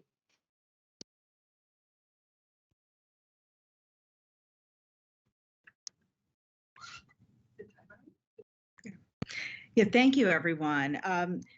It was really interesting hearing those perspectives from other frontline organizations, and we really appreciate you sharing your experiences with us. Now we're going to turn to our next panel discussion organized by our federal partners at SAMHSA, which will examine some of the consumer considerations surrounding a call to the 988 lifeline. Moderating the panel is Richard McKeon, Chief of the Suicide Prevention Branch Center for Mental Health Services of SAMHSA. Dr. McKeon received his PhD in clinical psychology from the University of Arizona and a master's of public health and health administration from Columbia University. He has spent most of his career working in community mental health, including 11 years as Director of Psychiatric Emergency Service and 4 years as Associate Administrator, Clinical Director of Hospital-Based Community Mental Health Center in Newton, New Jersey. Welcome, Dr. McKeon. The call is yours. Thank you. Thank you so much, Pamela. And thank you to the FCC for sponsoring this extremely important forum. We have heard today around critical policy, regulatory, technical issues surrounding 988. But ultimately, the most important issue regarding 988 in geolocation is its impact on people. And so it is very important for us to take into account the consumer considerations for 988 geolocation. We have found that on a daily basis, Individuals who have made a suicide attempt call the National Suicide Prevention Lifeline, as well as family members concerned about someone who may have just made a suicide attempt. So we have an extraordinary panel who will be sharing their thoughts. Shelby Rowe is the director for the Suicide Prevention Resource Center and is also an award-winning artist, mother of 3 sons, and a suicide attempt survivor. She's the recipient of the 2021 American Association of Suicidology Transforming Lived Experience Award and the 2016 Chickasaw Nation Dynamic Woman of the Year. Ms. Rowe has been a leader in the suicide prevention movement at the local, state, and national level since 2007. Shelby, turning it over to you. Thank you, Richard. Before this meeting, I had an opportunity to meet with the Suicide Prevention Resource Center's Lived Experience Advisory Committee, made up of several individuals, because although I have my own personal experience, I wanted to make sure that I was bringing multiple people's views to the table as well. And I believe our overwhelming consensus on geolocation with 988 is it's complicated. On the one hand, very much I see the need for having this ability to locate callers. In the past, I ran a crisis center, and I really appreciate the stories that Sandri Kramer brought and others for those individuals who are no longer here to share their experience. But as someone who ran a crisis line, we would have callers in a rural location in rural Arkansas that in their moments of distress, they went to a national park, they had wandered on trails, and then they were ready for help and we couldn't find them to dispatch help, where geolocation would help us to better find people who in their distress drove to a location that they weren't familiar with. And then when they were ready for help, it was really difficult to find where they were at to get help to them. And so I do believe having access, the geolocation is going to be a crucial tool, with that knowledge of knowing where callers are calling from, where texters are accessing the service from, comes responsibility. And so I think my hesitation is I'm not sure we've thought through those concerns on could that knowledge of where that person is located be used to exclude from service for that data to be used to harm them.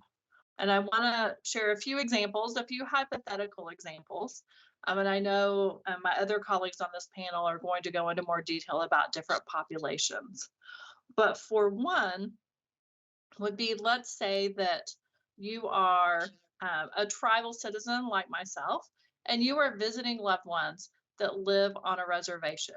Even though you live in an urban area, like 70% of us do, only 20% of tribal populations live on a reservation. And so you're visiting family and you're there, and something happens and you find yourself in deep distress.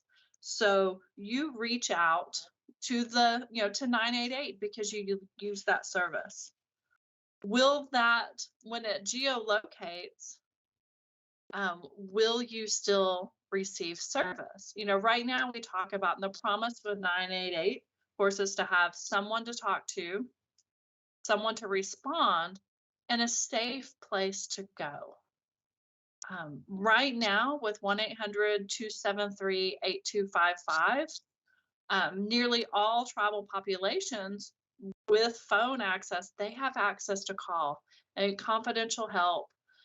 And we know the statistics, John Draper shared and many of our other colleagues shared how effective crisis hotline centers are at de-escalating. For many of the callers to 988, that phone call or that texting session is all the support they're going to need. Their safe place to go is right there in their home. But there are areas that are not covered by 911, typically on tribal lands. And one of my concerns is that with 988, will it recognize that they are in an area not covered by emergency services and not provide that life-saving phone counseling? Because if they probably won't be in an area where you could dispatch mobile response. And there may be no nearby facilities for them. And so I would want to make sure that with geolocation, but still that everyone would still have access to that texting, to that phone call, to that chat that can be life-saving for 80% just as a standalone feature. Another that I don't want to see these services used to harm. 988 is not occurring in a political vacuum. We have several areas across the country that are passing laws that are quite harmful to the health of trans youth. And if you are a trans girl of color in certain states and you are 15 years old and you are reaching out for help, will that geolocation data be used to turn your parents into child protective services, or will it be used for the life-saving help that it was intended? I feel honored that a lot of the speakers we've had today are my professional colleagues, and I know and I trust without a doubt that everyone's hearts are in the right place. But we are not providing geolocation services to James Wright, to Richard McKeon, to John Draper. It is an overall to the service. And so how do we protect that this will indefinitely not be used to harm callers in crisis?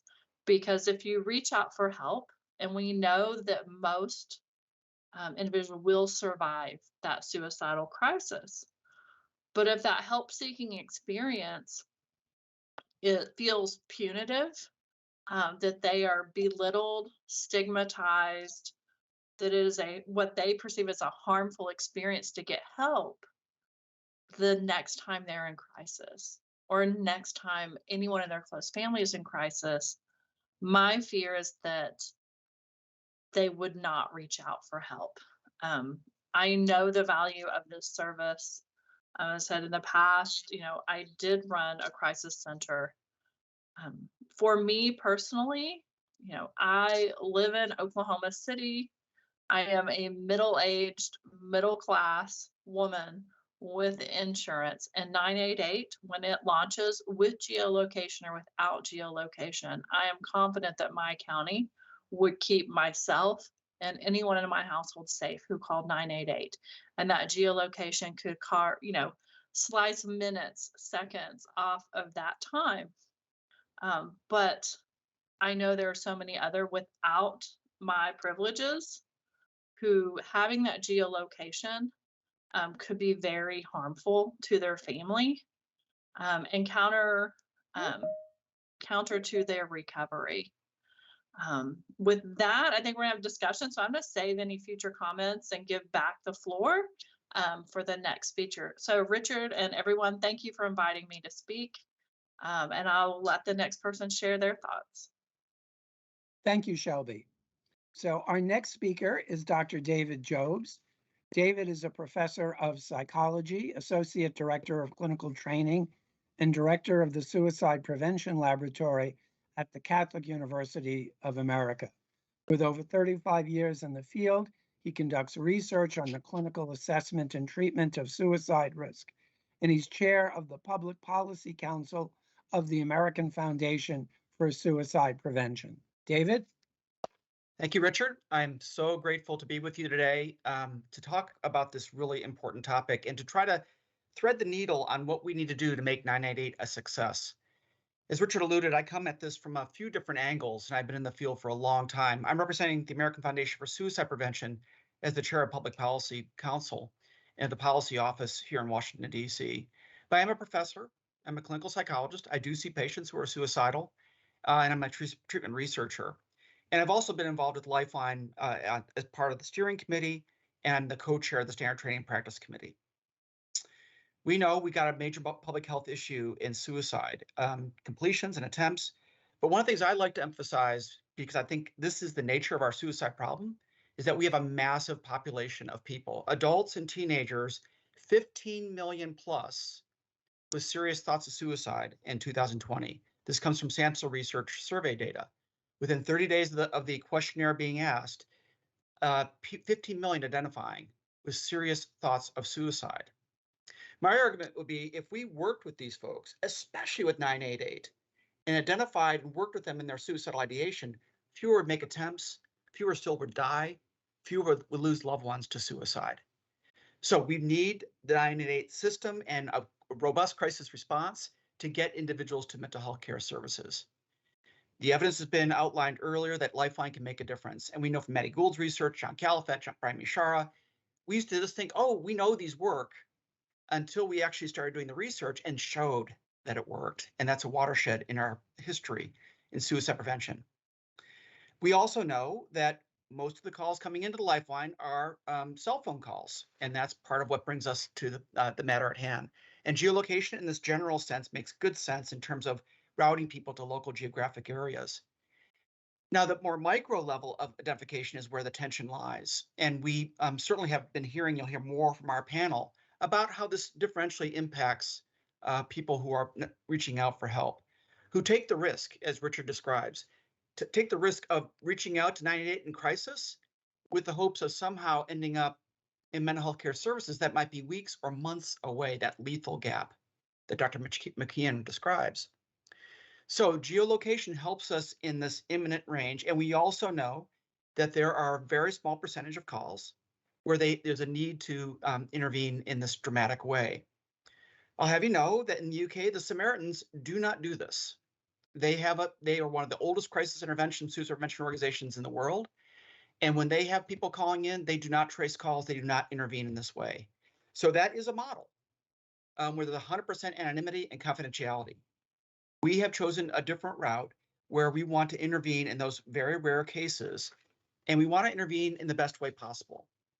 The challenge is that's mostly been with law enforcement, with people with guns showing up who are not necessarily trained in working with mental health issues. So we have to be mindful of marginalized communities, people of color, who see that person doing a safety check or a wellness check or active rescue is not a welcome sight. And that might actually exacerbate the situation even further. Now, I'm someone who's actually developed an intervention and done clinical trials to try to keep people that are suicidal out of emergency departments, out of inpatient care, where our philosophy is a hospitalization should be a last response versus a first blush response. In my experience, too often people and clinicians in particular are erring on the side of caution in hospitalizing people who could actually be managed quite well in a crisis response or with therapeutic suicide-focused care. We also know that law enforcement is being burdened by our people in crisis. 21% of total law enforcement time is spent on mental health crises. And again, most cops that I've talked to, they know what they do in law enforcement. They're much less familiar with working with our mental health crises, and that's a big issue. So if we want to decrease ED responses and decrease inpatient hospitalizations that may be not actually that helpful, we need a robust response at 988. This is a watershed moment in our history to get it right. But to get it right, we have to really pursue a number of key things. From AFSP's perspective, and you heard this before, we have three main components of an effective response. One, someone to talk to. We are already over capacity. And do you want someone in an acute suicidal crisis waiting minutes to speak to someone when they have the courage to actually reach out? Two, we need someone to respond. And when we have someone respond in acute emergencies, we would prefer that be a mobile crisis unit. We prefer that to be a mental health professional as a first touch, or even paraprofessionals who are well-trained and supervised to be that initial touch, with law enforcement as backup, not as the first response. And then three, and this is one that really cuts close to me and my concerns, they need somewhere to go. Besides the emergency department, you will hear nightmare stories of people being boarded overnight, sometimes for days, even weeks in an emergency department. That is not therapeutic. People elope. If you're a smoker, that's a very difficult environment to be in. So we need a better response in that crisis space. I'm involved in an initiative called the Hope Institute, where we're bringing evidence-based care, next day appointments in a 6-week time period to stabilize somebody in that space. There are other models, respite models, there's technology, there's mobile crisis response that can be a much better response, much more therapeutic response, and avert some of the disasters that we sometimes see when law enforcement engages. We know that community mental health agencies are not quite in the place where they can just take somebody next day. There are sometimes waiting lists weeks and months on end. So we need something in that stabilization space when people have the courage to reach out to 988. Because it's going to take a while for our system to evolve and for call diversion and all the things that you've been hearing about today to happen, we do need law enforcement to be better trained so that they know how to respond better to people in crisis by identifying risk, issues related to suicide prevention, techniques, recognizing individuals, what community resources there are. And we also know that there are going to be people who are serving the lifeline who are going to need to continue to be trained because this whole space is evolving. 988 is the tail that wags the dog of an effective stabilization response to people in suicidal crises. But everybody's going to be trained, and that means we need good policies and better funding. Finally, there is a public trust issue in 988. If it was 100% anonymous and confidentiality was absolutely assured, people wouldn't worry about being tracked down. And yet, as Shelby just described, we have this sweet spot of wanting to respond to that very small percentage of people where life can be saved in a timely fashion versus privacy issues that you're going to hear about on our panel. And will consumers know what they're getting when they call 988? This is a watershed moment. Never before in our history have we had this chance to fix this system and make it right. There are going to be growing pains. But we know that we can balance and believe that we can balance privacy with life-saving interventions. We want to get it right. We want to thread that needle, and Lifeline, the lifeline that we need is really a vision of potential where we can decrease suffering, save lives, and avert the grief of people that lose loved ones to suicide. I'm so grateful for being asked to be on this panel. I look forward to hearing the other speakers. Thank you. Thank you very much. Thank you very much, David. Our next speaker is Karis Myrek. Karis is the co-director of the Mental Health Strategic Impact Initiative. She's a leading mental health advocate and executive known for her innovative and inclusive approach to mental health reform and the public disclosure of her personal story. She has over 15 years of experience in mental health services, innovations, transformation, and peer workforce development. And I was privileged to work with Karis when she was at SAMHSA. Karis, to you. So thank you very much for asking me to be a part of this panel. Everything related to the comments that have been made today I've had great interest in, as well as have been involved in conversations at the national and or state level. And one of the things that I think I was a little struck by was the first time, I had a clear understanding from the 988 legislation that geolocation would automatically be a part. It was an a priori assumption that, yay, this is a good thing. And I was sort of ringing the bells a little bit of not really alarm of no, but I think this is something we need to talk about. So I'm so happy we're having this forum today and this opportunity to talk about this today. So when I hear and talk about geolocation, from my perspective and the perspective of people with lived experience, people who also have are attempt survivors and family members and others, it's not about a geolocation yes or no. As Shelby said, this is a pretty complex issue, and complex issues very, very rarely have binary yes or no answers. And so it is really about the how, when, and the what level of geolocation should be deployed and who's at the table to help craft the response. Many times, and I have had this happen in my own life, we're calling for help and it ends up in harm it ends up in handcuffs. And for worse, for many people, it also ends up in death, not at their own hands, but at the hands of the response team. And we also know that there isn't equity in the people who are calling. I think Shelby was getting at this. So, not everybody gets the same response because of institutional or systemic equity issues. And generally, as people with mental health issues, we are caught up in the equity issue as well, because on the ground, there may be policies or regulations that actually state that 911 police must be the responder, not a ambulance, an EMT, not fire, or sometimes not even mobile crisis. So we do want that someone to talk to, someone to respond, and somewhere to go.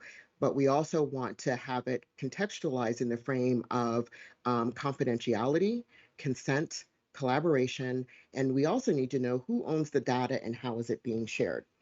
So many people, when they call the lifeline, they're calling it because they believe it to be a confidential and safe place, and also an alternative to 911. When you hear 911, or when I hear 911, we think immediately police. And again, there may be regulations, of course, at the local level or the state level that require police. It's not a may, it's not a could be, it is a shall, for police to be the responders for mental health emergencies. And for many police interactions, that can contribute to traumatic interventions. Further, for people of color, there is a higher incidence of death. And I can give an example. I live here in California, and in one county where there were 5 deaths because of a mental health emergency response, there were 5 deaths, not at the hands of the people, but at the hands of the responder. And 4 of those 5 deaths were Black folks. And they made up in that particular locality less than 5% of the population. So we have these disparities that we really have to look at and address and understand. How does this fit within sort of understanding the communities served? And again, not all communities are served equally. So when people call the National Suicide Prevention Lifeline, which will now be 988, many calls are a reach out to someone who will hear their concerns, suggest or refer resources, and assist when suicide or harming oneself is being identified by themselves or others calling with their concerns. So for many people in the consumer, survivor, and ex-patient and peer community, there is a concern about geolocation. We have experienced surveillance, iatrogenic interventions, non-transparency, or lack of communication of what is being done or what will be done to help us. And somebody already brought it up that most recently in the past year, a secure crisis text line service was found not only to have collected the text data, but also sold that data without any knowledge or consent of the person texting. And that erodes our trust. So that's something that has to be put into this conversation as well. If trust has been eroded by the very systems that we expect to help us, and tools like geolocation can be life-saving in health emergencies, it becomes scary for us with mental health conditions to figure out, do we feel safe calling 988? We want to feel safe. You want us to feel safe. You want us to call the number, but how do we do that when trust has been eroded for systems that are quite similar and have the same similar intent? Especially for those of us who are Black, Indigenous, or people of color, or who are from other communities that experience disproportionate institutional discrimination, such as sexual orientation and gender identity, and LGBT plus folks. How do we trust these systems with geolocation that they are going to help us and not harm us? So I've been thinking about when should information and geolocation be shared? And how do we actually educate people about geolocation? A lot of folks in the community were not aware that there's different types of geolocation, as in pinpoint. I can find you exactly where you are to the pinpoint, or I can find a radius of where you are, and which should be used and why and when. Again, that's what level of geolocation should be shared and when. And how is it shared with the person who is calling or texting that your location could be shared or could be obtained? And I think about, for example, privacy statements and statements to agree before you even get on the call or you get on the text that you must share your zip code or geolocation may be shared. There was a study that found that privacy statements or those kind of statements, people will check yes literally within a second, meaning they haven't read the full statement. So how can those statements be easy, accessible, with just enough information so the person is very clear about what it is they're agreeing to in literally the less than 1 or 2 seconds? And again, how can we continue with stakeholder involvement in co-design, implementation, and providing TA for the National Suicide Prevention Lifeline and geolocation implementation? If there is an imminent health risk or a death for a caller, how do we agree that yes, and I think we do agree, yes, please come find us, because sometimes it may not be our mental health condition that is in the way of us being able to share that information. We may have other health conditions. Many people with serious mental health conditions also have comorbid cardiovascular and other diseases. So, we may be having in the midst of a heart attack and we may not be able to tell you where we are. So we need you to find us in order to send ambulance to come and help us because of the health condition. So how can the caller be asked and agree to share information? And again, if they're not able to do so, be able to be connected to the local crisis response who knows that state and local area. And lastly, again, sort of with online and 988 number and marketing materials, how can information be shared about geolocation and what information is being shared? But most importantly, we want people to call the line. We do want to have this service available to us, but we also want to make sure that it meets our needs, especially for Black, Indigenous, and people of color who have been unfortunately disparately harmed, hurt, and killed because of calling in to get those services and get that help. So we really want to see improvements and participate in those improvements in the system. So thank you very much for this time, and I'll turn it back over to Richard. Thank you. Thank you very much, Karis. Our next panelist is Madhuri Jha, who currently serves as the director of the Kennedy Satcher Center for Mental Health Equity, an entity of the Satcher Health Leadership Institute at the Morehouse School of Medicine, where her work focuses on leading national discourse, programming, and research about embedding equity into policies and services that reach people with behavioral health conditions. Prior to her current role, she was the director of a New York City mobile behavioral health unit, in addition to being a professor of mental health policy at New York University. Please take it away.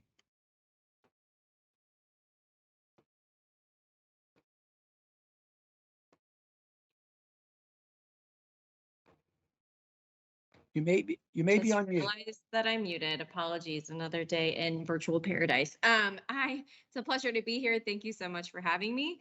I'm going to save repeating some of the important comments that my colleagues have made and focus on some of the work that we are doing here at the Kennedy Satcher Center and Satcher Health Leadership Institute.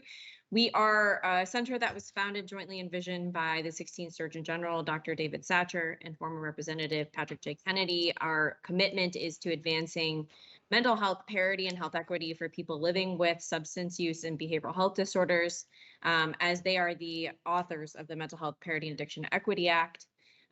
What I want to share is some of the work we're doing to embed equity into 988. We know that unfortunately, there's been minimal thought in going to ensuring 988 has an equitable response. That is to Karis's point that we know that Black, Indigenous, and people of color have been disparately poorly reached by emergency response previously. As such, we will be releasing a policy brief with recommendations on how this can be applied to 988. Today, I'll be focusing specifically on what we've been able to find with how geolocation services could be helpful or harmful to certain communities most affected by these negative outcomes. We've conducted a comprehensive lit review, and we have actually been collecting a national survey to various leaders across the country who are anonymously submitting some answers related to whether or not they believe the current system is equitable and what we could do moving forward. So I will share some of the preliminary findings of that survey as well. From our lit review, we have found that there are an estimated 240 million calls made to 911. 80% of those are made from wireless devices. So we also know that 20% of folks are calling 911 from their landline. We want to ensure that those folks are also reached by this intervention. We also know that it takes law enforcement an average of 11 minutes to respond to a psychiatric crisis call. Those numbers become significantly more disparate in other rural parts of the country, as well as communities that are just burdened with 911 calls in general. And recently, due to staffing shortages because of COVID-19, some even experience wait times and are put on hold when they call to dispatch. We recently learned here in Georgia, where I'm located, that the average wait time for an ambulance at times has been upwards of 45 minutes. To Karis's point, we highlight that 63% of Black Americans have a negative stigma associated with mental health. And our research has showed that people of color, specifically adults of color, are more likely to use emergency rooms or primary care rather than mental health specialists or even call an emergency line. And approximately 50% of adults would opt to go into virtual care or drive further to reach a clinician that identified with their cultural beliefs and looked like them. I bring these up because these things are very important to understanding whether or not locating someone and reaching someone locally would be helpful in their care. I agree with Shelby's point that we want to make sure that we are not doing additional harm for someone. And one of the examples that I'll highlight that I haven't heard yet from my colleagues is around the experience of those who are undocumented. We have many laws that do not provide sanctuary clinic sites for people who are undocumented, who might be experiencing crisis and require in-person support. And the risk you run if that person is actually migrated away from their original home place is that if they call a state and that state is not aware that they may not have resources available to them, they could actually put them into more harm. The last thing I also want to share that we acknowledge is individuals with limited English proficiency. We would like to see 988 be able to support those folks, and they in general have greater difficulty accessing care and preventive services. Again, there are pros to ensuring that that person can be culturally responded to by a local community member, a peer advocate, or someone on their mobile crisis team who could perhaps speak their language, which may not necessarily be possible if they call a line where they're not culturally and locally responded to. I want to tell you all a little bit about the survey that we have conducted as well. So our literature review exhibited pros and cons for the use of geolocation, but demonstrated a link between access to geolocation and culturally responsive care. And so we polled about 100 folks who anonymously submitted some responses. We have not collected all of them, and yet the ones that we've received said, to this question, do you believe 988 should access geolocation tracking services to locate where the caller is at the time of the call? Of which 65% of our respondents thus far have said yes. Only 10% have said no, and 30% have said that they are unsure. And I'd like to highlight some of the comments. So these folks are law enforcement, behavioral health directors, clinicians, medical directors, people with lived experience, advocates. We've tried to make sure that this is a diverse group that's reached. But some of the key comments I think are helpful to highlight here. And it is what I have alluded to earlier. Folks are saying that location identification can help identify culturally responsive resources, i.e. they could know where there may be a culturally safe place for someone to go, for example, if they're representative of a community and the contextual needs are important to them. There are many comments about being mindful of HIPAA and caller privacy. And people are asking whether or not there could be an option to train people who are triaging 988 calls on being able to safely ask someone what their preference is. There was a reference to that being strengths and patient-centered, asking a caller, do you prefer to remain anonymous on this call, or would it be helpful for you to be connected to someone who's local? We also wanted to highlight comments from survey takers that said individuals from varying socioeconomic classes may not have access to devices that allow for geolocation tracking. And what is the plan for those who are most in need and need emergent help?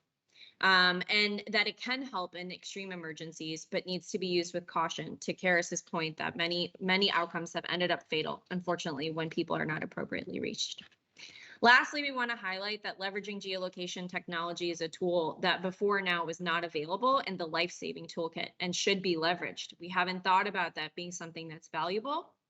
We also want to pay attention to crises that may go beyond just suicide risk, where someone may be experiencing psychosis, but not quite having suicidal or homicidal ideation, and they're being able to be met with the needs that are relevant to their current case. And rural areas, 75% of US counties are what's called a mental health clinician shortage site, which means we don't even have providers that can reach those folks. This is a way that we can ensure that we know where those areas actually are as well from a data perspective, so that we can understand where else things need to be funded.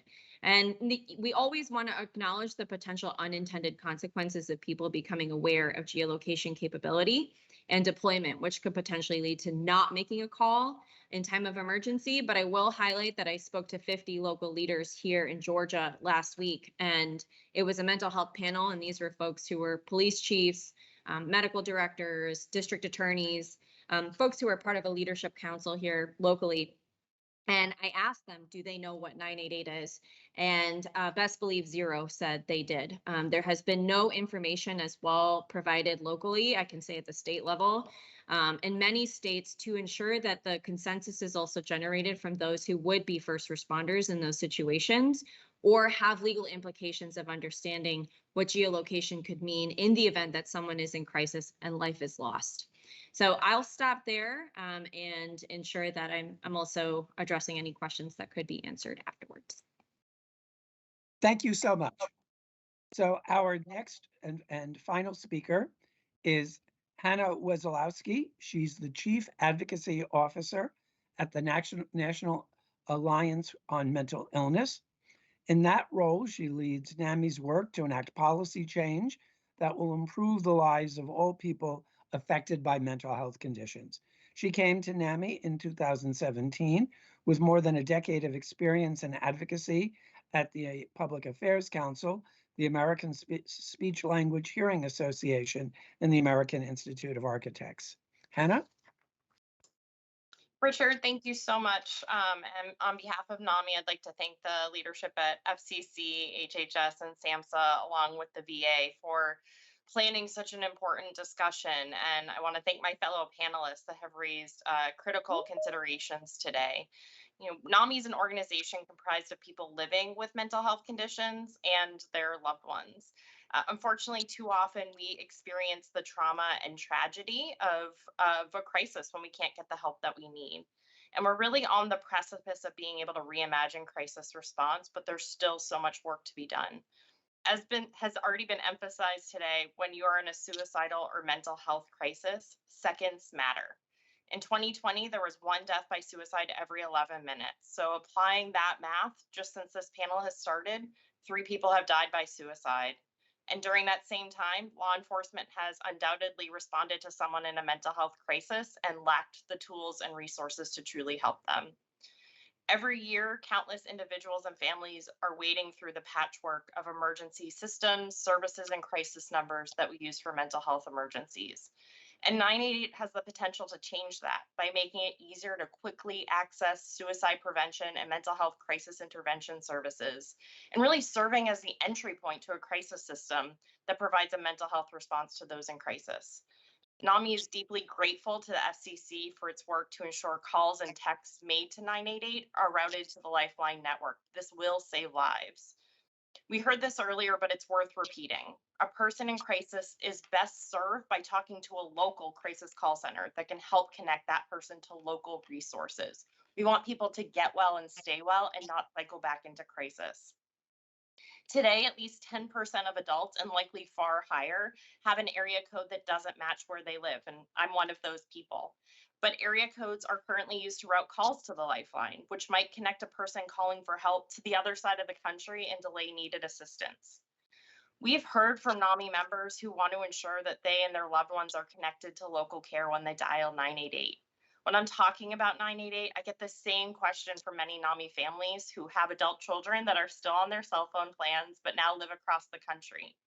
They want to know if their loved one needs help, will they be connected to help where they are, not where they used to live? And without the ability to accurately route callers, we're already hearing that some states will not promote 988, but will instead promote a state-based 10-digit number that'll allow them to serve everyone in their state, regardless of area code. Because of that, we very much risk losing the impact of having this universal 3-digit number because of the inadequacy of area code routing. We've come so far in the last 22 months since the FCC made this landmark decision for 988, and we can't lose ground we've gained that makes it simpler for people to call for help. So the first point, and I think we all agree on this, is Lifeline must be able to use generalized caller location data to route calls from individuals in crisis to the call center closest to their physical location. But as we all know and we've heard so far, lives are at stake. We know that anywhere from 80 to 98% of calls can be de-escalated by the trained crisis counselors answering 988 calls, texts, and chats. And that removes the need for an in-person response for the vast majority of callers. In contrast to 911 callers, who are usually seeking an immediate in-person response from EMS or police, callers to the Lifeline are often looking for someone to talk to, and they may not want to be identified. In fact, the tagline for the Lifeline is 24/7, free, and confidential support. So when we talk about geolocation beyond routing calls, in other words, using it to dispatch emergency services, it can come into conflict with that commitment to confidentiality. Geolocation for purposes of dispatch is critical and very potentially life-saving for that 2 to 20% of calls that need an in-person response. But we need to approach this granular geolocation carefully and thoughtfully. While location details are often voluntarily given by the caller, there are some instances where the only way we can save a life is to get that physical location in another way. And this is not an easy conversation for the many points that my colleagues on this panel have already raised, and it doesn't have easy answers. There are many people within the NAMI community who are fearful about how their geolocation information could be used because of their past experience. We've been asked, could this data be used to force someone into involuntary treatment? Also, how could a geolocation policy impact people experiencing other types of mental health crises, including symptoms of paranoia? How will the use of location data impact LGBTQ+ youth who are already at high risk for suicidal ideation? For example, what happens if a young person who is trans calls the Lifeline in a state where gender-affirming care is criminalized? Will something happen to their parents? Or in a situation where they haven't come out to their parents and they fear the ramifications of their parents finding out? There's a lot to dig into here. Could this data be accessed in the future and used against a person who simply called for help, like in a future custody hearing or with future employment opportunities? We can't forget that there's still significant stigma around mental health conditions. It's also important to recognize the historic harms perpetrated by the medical, mental health, and criminal justice systems that have really instilled a distrust in communities who are high risk. If people fear how this location data is being used, it will have the impact of deterring individuals from reaching out for help when they need it. It must be a number that people trust, so people use it. So we have the hard work ahead of us to figure out how to locate someone at imminent risk using the dispatchable location data, but ensure that their data is protected by addressing these legitimate privacy and rights concerns, a lot of what Karis raised just a few minutes ago. Further stakeholder discussions must occur. Because of that, and for all the reasons raised by my co-panelists, NAMI strongly recommends that the FCC proceed with your recommendation in your 2021 report to Congress to establish a multi-stakeholder advisory committee with experts tasked with developing detailed recommendations on how to address several challenging matters that must be resolved to make transmitting dispatchable location with 988 calls feasible. Today's a critical gathering, and it's such an important conversations here today, and I've been so lucky to listen in on so much of the wonderful panels. But we need to have more conversations, and a multi-stakeholder advisory committee must be convened to dig into these lingering concerns.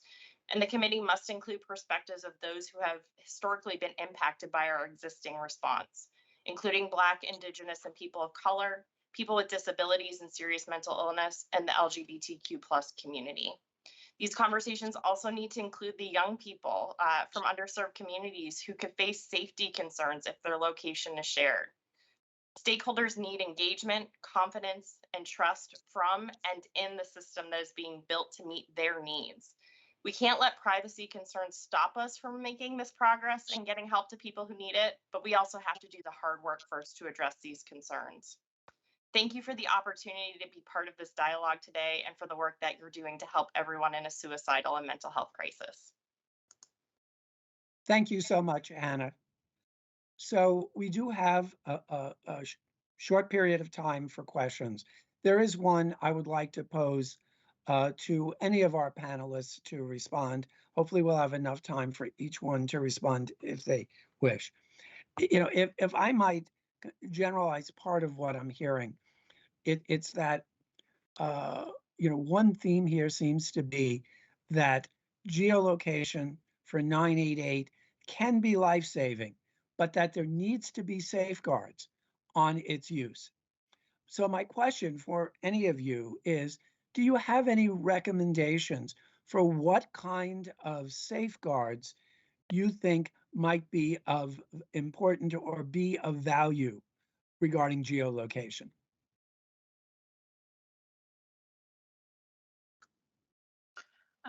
This is Shelby.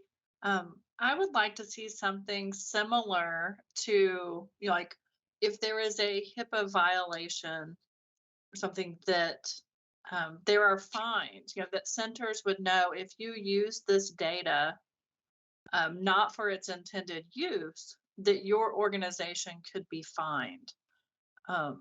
So I don't know, yeah, at what level, if that is at the 988 level, if that is at SAMHSA, or if that is with the FCC. But I would like to see, you know, trusting everyone to do well. You'll say trust but verify. Of yes, giving the centers this data could be helpful, but having some sort of real penalty. I don't know if it's, you know, having their center removed from the network if they use this data inappropriately. But I don't know. That's one recommendation that I would like to see. I know my colleagues probably have better ideas than mine. So Shelby, in essence, one part of what you're saying is that if this information is misused, there needs to be accountability. Absolutely. I might just add to, you know, one thing I think is really important is ensuring that those who are answering the calls are equipped with just appropriate documented training on how to collect consent over the phone. If we are, you know, potentially considering giving an option to a caller based on what their own personal needs would be, I'm always in support of that as a provider, of giving the agency to the person that's calling. We can take notes from telehealth services during COVID, where verbal consent became something that was regular for those of us practicing over the phone or via telehealth. But there should be documented efforts. And to Shelby's point, we have to make adjustments to utilization review and compliance requirements as well, on how we are ensuring that that consent is being received over the phone. So to say, do you consent to receiving a call from someone who's not located in your state where you will remain anonymous? Or are you in a situation right now where you would benefit from speaking to somebody locally who would be able to identify you in the moment of a crisis and emergency services being needed to be initiated? It's really important that that's not lost, because we want to make sure that the caller feels empowered and doesn't feel like something is being taken away from them. I think technology also plays a really vital role here in making sure that there is very limited access to that data. If that data is out there, that it can only be used in very limited circumstances, and that very few people can access that data. I think that's a concern about storing the data long term as well. So we need to make sure that any data that is stored is de-identified and is only used in the moment to dispatch individuals, and then becomes de-identified for purposes of privacy. Just, whoops. Think you're on mute, Karis. Yeah, I got it. Love working on a Mac that has its own mind sometimes with the little cursor.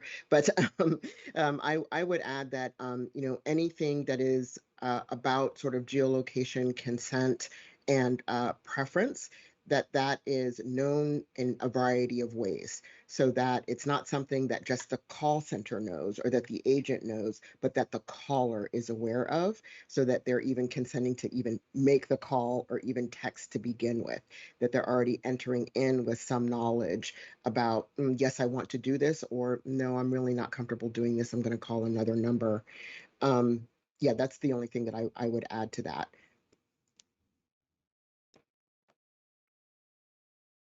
I think one thing that I would add is would love to see, at the 988, with the standards, practices, and training, is setting the national level good policies for review of these. We know that this is not the bulk of the calls. This is about 2% that it is involuntary.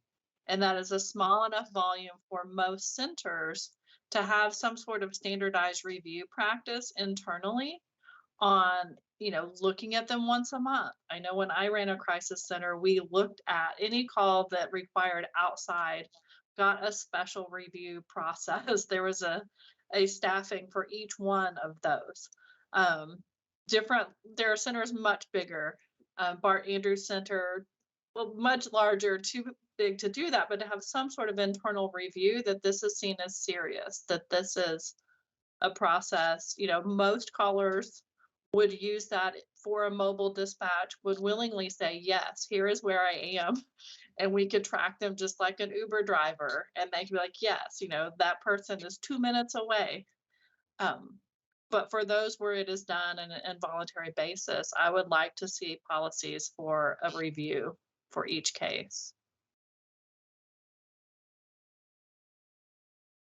Thank you, Shelby. Hannah brought up the issue of limiting access to who would have this information available, so that it was not necessarily available, and correct me if I'm misunderstanding, Hannah, but having a way to using technology to not have this information be available on every caller, text, or chatter who accesses via 988. What are other people's thoughts about that? I will just say that I think what we've tried to capture to the best of our ability is the missing burden of needs in the United States. And that's really these vulnerable populations, rural areas, BIPOC communities, queer folk who are not actually just being captured and understanding where crises happen and how things are being met. So there is a value in us being able to identify where that is, and then hold states accountable for how they're implementing services with the monies that they've been provided by the federal government to implement this. And I think that there are measures that can be taken, at least at a general level, where you can identify how many calls, if there were to be an option, for example, utilize geolocation services versus how many folks decided to remain anonymous and continue proceeding as they were, right? I think even that would be helpful, because to Shelby's earlier point, we have a lot of communities where emergency response already is almost absent. If someone calls an ambulance, it's not possible to actually access that person. So we want to know how that's being translated into service provision, and then what we can do in coming years to improve that access to care. Yeah, I would follow up with figuring out how to do that first with the ask. There are many people who, when they understand the power of data to help their community, are willing to share the data. So could there initially be a toggle on and off? So it's toggled off, you ask, and you can help share that, your sharing of information can help us better serve particular communities. Are you willing to have us toggle on some level of geolocation? Like, that wouldn't need pinpoint, maybe it would be radius would be enough, so people could understand that and then could send to, yes, please, like, toggle it on. And other people be like, no. And I think there still needs to be that communication about the power of collecting the data, and then the consent and decision in the hands of the caller to be able to say yes or no to toggling on and off. I think that's a great point. Completely agree with what you both said in that. And I think what my point was that really making sure that anything that identifies an individual and any personal information is stripped out of it. But I completely agree. There's such a dearth of data out there for what the needs are, what services are available, are people's needs being met, that we need to capture as much as we can. But we need to make sure that that information about an individual does not get into others' hands and be used for unintended purposes, which we've long seen, particularly with mental health and substance use histories of individuals. So we just want to make sure that that information is protected. So Shelby also mentioned the importance of a review process. If the geolocation information on this individual level to kind of pinpoint where someone else is utilized, what does the rest of the panel think about that?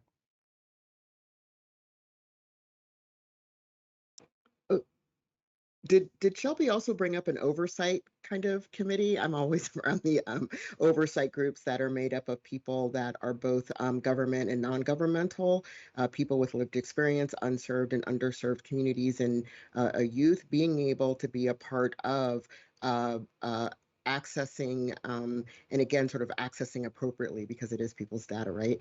What's going on in areas where it's like, wow, we could really see improvements here, or this needs to be communicated better here, or wow, we're not even taking into consideration this particular community. We see no data here. I think it's so interesting that the Lifeline has, is able to resolve so many of the calls, over 70% of the calls on the phone, but we don't kind of understand, well, how are, what are people calling about, right? When do people need rescue? Where do they need rescue? What kind of rescue are they getting?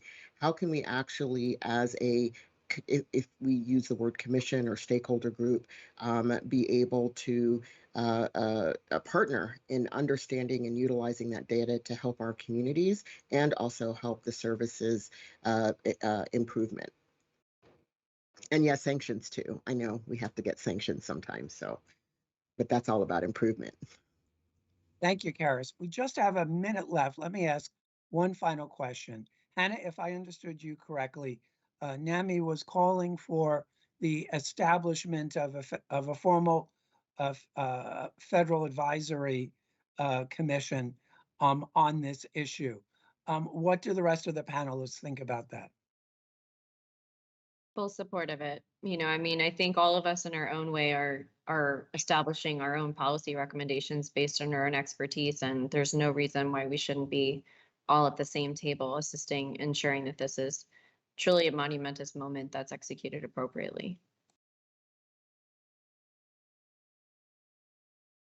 Great. Well, Karis, I think you raised your hand first. I did. Okay. Ditto. Yes. I think the only thing before I hand it back to Richard is just, and also this oversight committee, we focus a lot on what could go wrong, but having the oversight committee could help us see how it works well and to help spread best practices, because this will be a new service. And so I think that having that oversight can also give a chance for everyone to learn on what worked well, the instances where this worked exactly how we wanted it to work. Very good. Well, we are at the end of our panel. I can't thank each of you enough for your thoughtful comments and feedback on this incredibly important life and death issue. And I know we will be talking more with you. So with that, I will turn this back to our colleagues at FCC. Well, thank you, everyone. That was such an insightful discussion, and we appreciate you sharing your time and expertise with us. And thank you so much to Richard for moderating the panel. Next, we're going to hear a presentation on 911 and 988 interactions. I'm happy to introduce our expert presenters from the National Emergency Number Association, or NENA, the 911 Association. April Heinze, 911 and PSAP Operations Director for NENA. She supports the NENA Development Group with operational standards and best practices.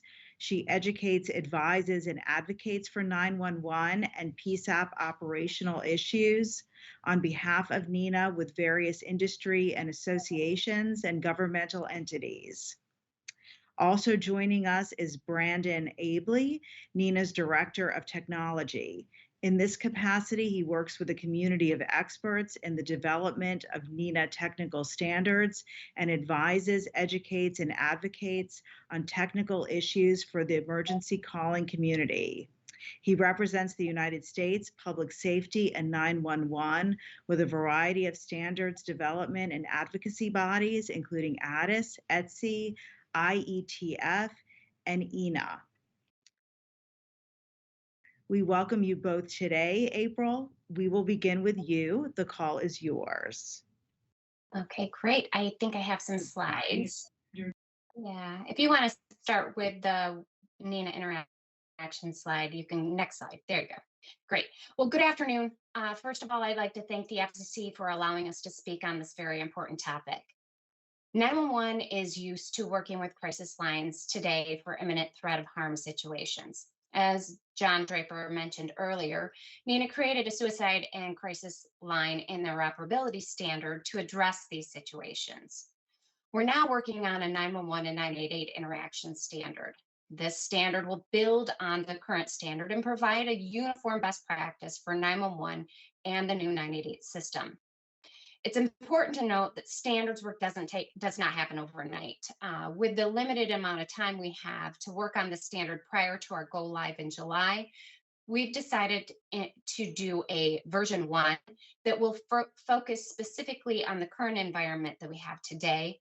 And immediately following that work being approved, we will start a version 2 that will discuss future technologies and operational changes upon within that standard. Some of the items in a version 2 that may be addressed or hopefully will be addressed include geolocation and how the next generation 911 architecture that Brandon will speak about would be beneficial for 988. Next slide. The standard is going to cover roles and responsibilities for 988, effective collaboration methods, operational considerations, as well as operational analytics, training, and technical considerations. Our goal for this standard, the version 1 of the standard, is to have it complete as close to the July deadline as possible. But unfortunately, standards work does not happen overnight. So we do have challenges. Next slide, sorry about that. We do have challenges where 911 is concerned. As we've discussed today, 988 currently routes calls to their closest call centers using an area code. That poses problems for both number portability reasons as well as the nomadic society that we live in. We have also discussed that 988 doesn't receive geolocation today. And because of that, it poses problems when it comes to sending help to those in imminent risk of harm, especially when 988 doesn't have a location for that person. There are significant delays that occur prior to sending help for intervention because of that. There are a variety of different ways that lifeline call centers contact 911 today when they do have a person in imminent risk. Some call centers have created local agreements and work with the 911 PSAPs that are nearest to them. Others may or may not have local processes in place. The Lifeline offers a service to their call centers that allows the call center to look up a PSAP based on area code, just as they can route them if they don't have the location of the caller. If they do have the location of the caller, they can then look up the location and contact the closest PSAP that way.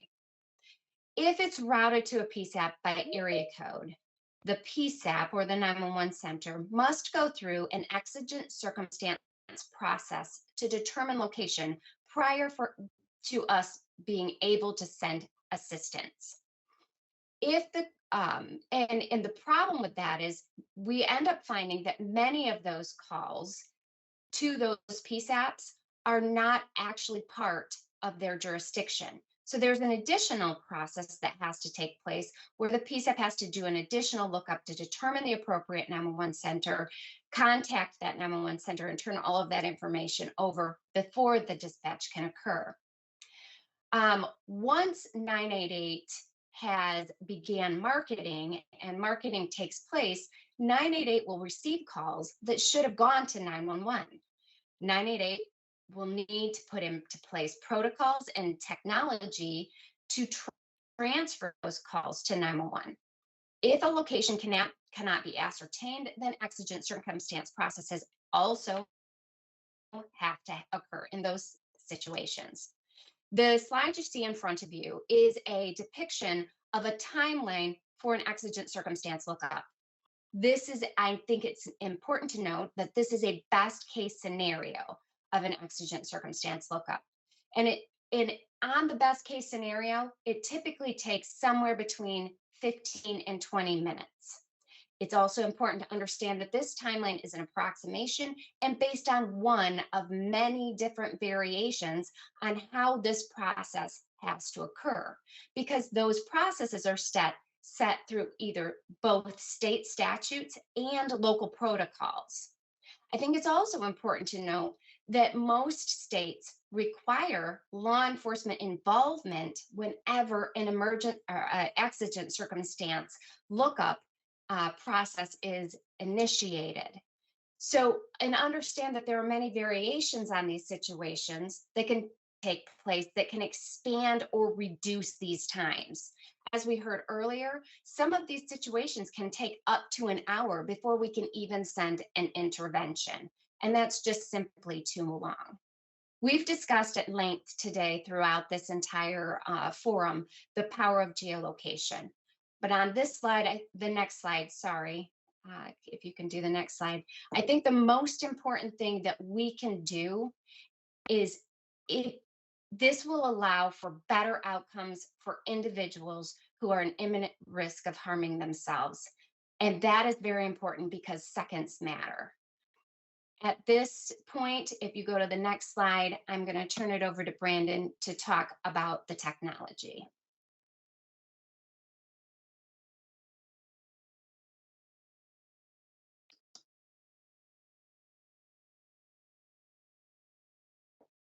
Brandon, are you there? Okay. Yes, hello. Awesome. Yes, Okay. this is Brandon Ablate Nina. I had prepared slides, but I'll just speak without them. I only have a few minutes, so I'll just get the key points in. So no slides, please. Yeah, so if I have one key takeaway today, it is to just use NG911. That is the piece of advice that I have. The NG911 system was designed from day one to serve all of the 3-digit services from a single infrastructure. The use case for 988 and 311 and everything else was considered from the very beginning. You can look back at one of the founding standards. It's RFC 5031 that had the service URN, and this is getting kind of nerdy, but it added counseling services at the same time as SOS tags to SIP for routing. And what that means is the tag that we created for an NG911, like IP-based 911 call, at the same time we added the support for a crisis line at the signaling level, all the way from the device through the telephone network and all of that. At that time, it was considered that like it was not only critical to support these services, but they needed to be at least interoperable. And you know, when we're talking about geolocation, I will just have a minute to describe it. We have solved this problem, and please use the technology. It is commercially available. With the NG911 systems being installed today, it could handle routing, queuing, and transfer of 988 without significant change, or you could just use the same products. They are there. You can buy them off the shelf. You could present 988 calls the same way that 911 calls are, with the same signaling and circuits and processes. Again, this is freely available and based on open standards. You'd inherit all kinds of cool things this way, including like the caller location. You could architect it for location privacy. You could get priority over the network as an emergency call. You have support for all multimedia. So this is all built in for text or real-time text or video if someone has a crisis call in American Sign Language. And of course, voice. Next slide, I suppose. So the relevant technologies are LOST and PITIFLOW. You see a couple of diagrams here. These are internet standards. There's citations, but in short, PITIFLOW is a standardized means of conveying a location. It's used in NG 911. It's supported by our phones, and it's supported by cellular networks, and it's being used today. It supports civic and geodetic locations. So earlier people were talking about, do we need a pinpoint? Do we need a radius? In engineering, we call that uncertainty. It works in 3 dimensions with all kinds of shapes. We also have civic addresses, and a civic address can be a dispatchable location depending on how the civic address is determined. This has all been engineered and solved, and we are using it, and it's supported, so please use it. LOST is location as service translation. It is a terrible acronym, but that's how we route based on location. Again, we do this in 911 today, and it is commercially available, so please use it. Next, please. And there's with the LOST framework, this is just an example. You can transfer a call to a 988 or NG 911 center if you use LOST, just with some coordinates on a map somewhere in the country or somewhere in the world. It just works, and it will get routed, and it will get picked up. Next slide, please. So interoperability is going to be really important for us. I know right now we don't take it as seriously as we need to, but the time to locate a caller in exigent circumstances is critical. April was talking about it. It can take 20 minutes. It can take hours.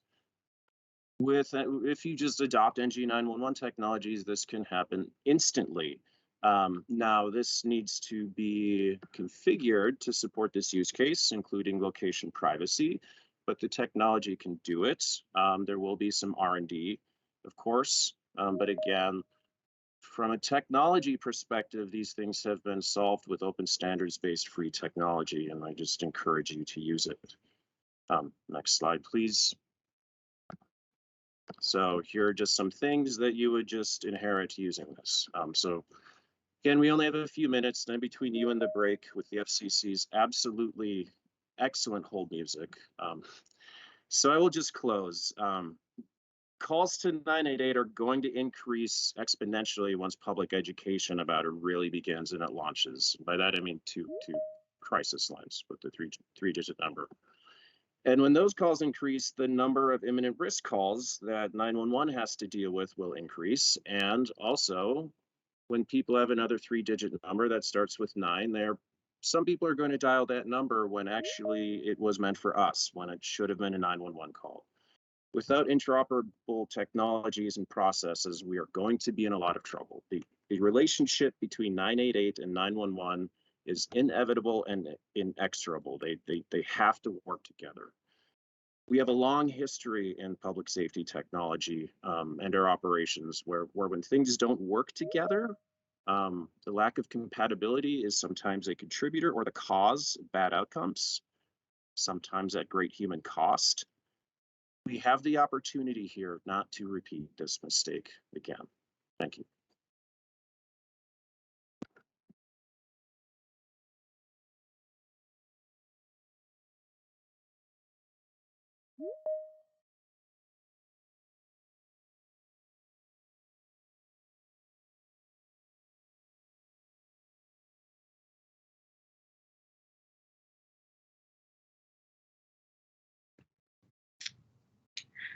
We're going to take a pause for a couple minutes before our next speaker. Thank you so much.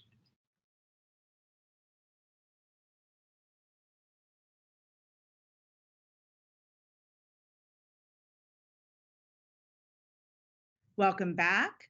I am pleased to introduce our next speaker, Kristen Link-Young, Deputy Director of the White House Domestic Policy Council for Health and Veterans, who is graciously joining us today to provide remarks. Ms. Young, I'll turn things over to you. Great. Thank you so much. And good afternoon, everyone. It's great to be with all of you today. And thank you to the Federal Communications Commission, the Department of Veterans Affairs, and the Department of Health and Human Services for working together and convening this important forum. All of us are here because of our commitment to building a strong 988 lifeline. My name is Kristen Link-Young, and I serve as the Deputy Assistant to the President for Health and Veterans Affairs in the Domestic Policy Council here at the White House. where I have the privilege of leading the White House's health policy work and driving the development and implementation of the president's domestic agenda as it relates to healthcare and veterans issues. And that includes everything from Medicare and Medicaid policy to maternal mortality to veteran suicide prevention.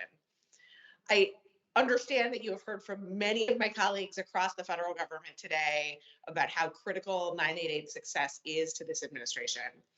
Hopefully the diversity and wide range of conversations you've witnessed thus far really attest to this being an all of government effort. I don't need to reiterate for this group the statistics. You know as well as I do that too many people still experience behavioral health crisis in this country without the support and the care that they need. The situation has been especially dire for young people, among whom suicides have increased more than 50% since 2007. And in 2021, emergency department visits for suspected suicide attempts grew over 50% among adolescent girls in a single year. 988 and the National Suicide Prevention Lifeline more broadly aims to change that.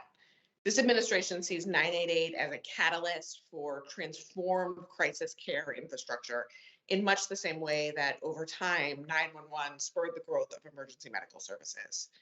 That's why we have dedicated nearly $300 million this fiscal year to building out Lifeline capacity before July. And we've proposed nearly $700 million for fiscal year 2023. That's more than 10 times the level of funding allotted just 1 year ago. And a large portion of this funding is being distributed directly to local call centers across the country to build up our capacity and ensure that we can launch successfully in July. It's also why 988 stands as a core priority within the president's national mental health strategy, which he unveiled at the State of the Union as a whole of government initiative to transform how the nation understands, accesses, and treats mental health.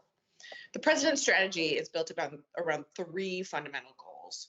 First, we need to build a system with enough capacity to treat everybody. Second, we need to connect people to the services they need by tackling barriers like cost, stigmatization, and the inconvenience of care. And third, we need to foster environments both in and out of healthcare settings that broadly promote recovery and well-being.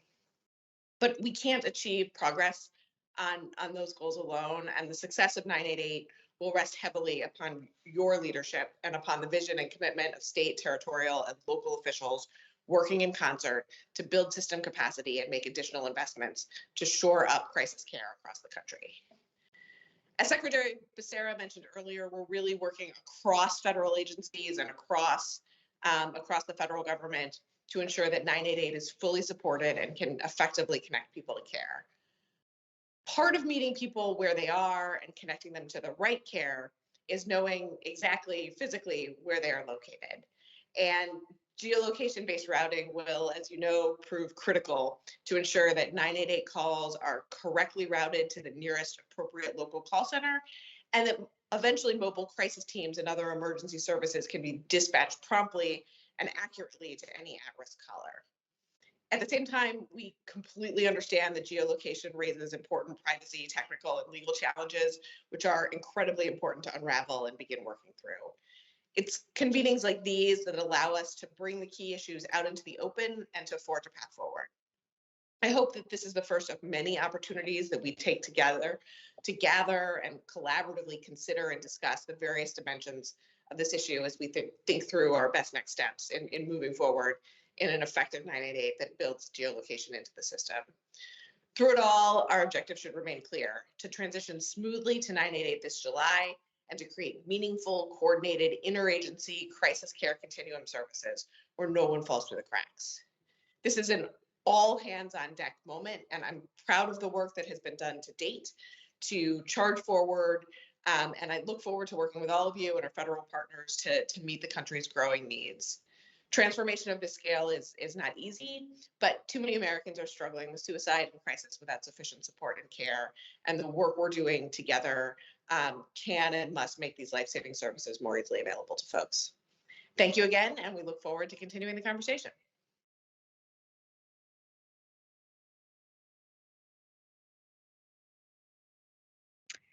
Thank you, Kristen. We really appreciate you joining us and for your kind remarks.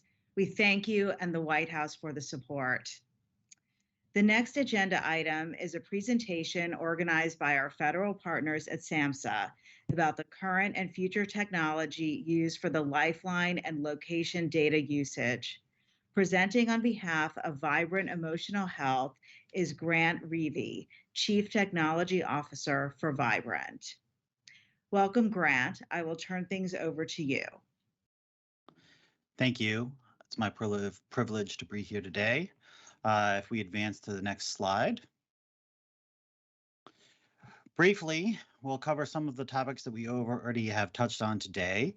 The lifeline in its current implementation uses a centralized routing logic that we've touched on many times today. Our current routing is based on our best available information, which is the inbound caller's phone number, which we use for voice and SMS text. That's using the area code and the exchange information from that phone number. And then for chat, which we also have, is the zip code, which is collected in a pre-chat service. Emergency dispatch, which is rare, it's roughly 2% of our inbound calls, is based on that caller's number unless they provide better data in the interaction that we have in chat. We'll look a little bit deeper at our current state architecture for voice, SMS text, and chat, and then we'll pivot and look a bit at the future for the 988 unified platform. Next slide, please. So for voice, this is callers using the 800 number today, 800-273-8255, agnostic to carrier. All of these come in and they are managed by a system provided by Entrado, which then gets routed and flows to our lifeline network of 180 or so centers to reach a counselor. And then we have a second Entrado system. This is from the Life and Safety Services. This is for our PSAP lookup where we need it. Entrado, in this enterprise platform in the middle of the page, does the bulk of our work here.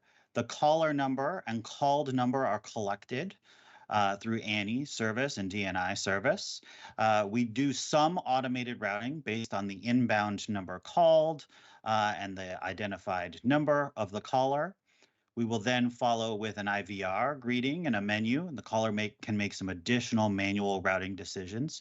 This is where a caller would select one to connect to the Veterans Crisis Line.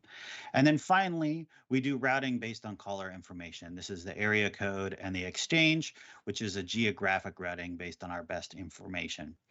The routing table is based on geographic match within a state. And then if there are no centers available within the state hierarchy, we then proceed to the national backup. The national backup is a set of centers that is randomized every time the routing table is refreshed, so the centers are evenly distributed calls.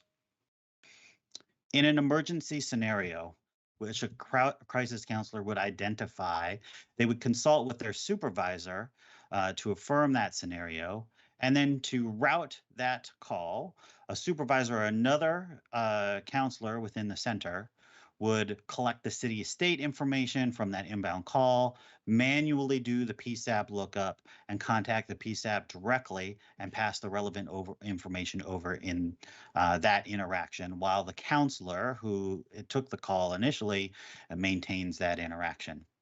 This is inefficient for us and not the best way to exchange information. More on that in a moment. Please advance the slide. For SMS text, the architecture is very similar. We have two different platforms involved. Again, we are aggregated for all texts inbound to the 800 number for all carriers. Texts get aggregated through a Twilio platform, and then Genesis Peer Connect does the routing logic as our Entrado Enterprise platform does for voice.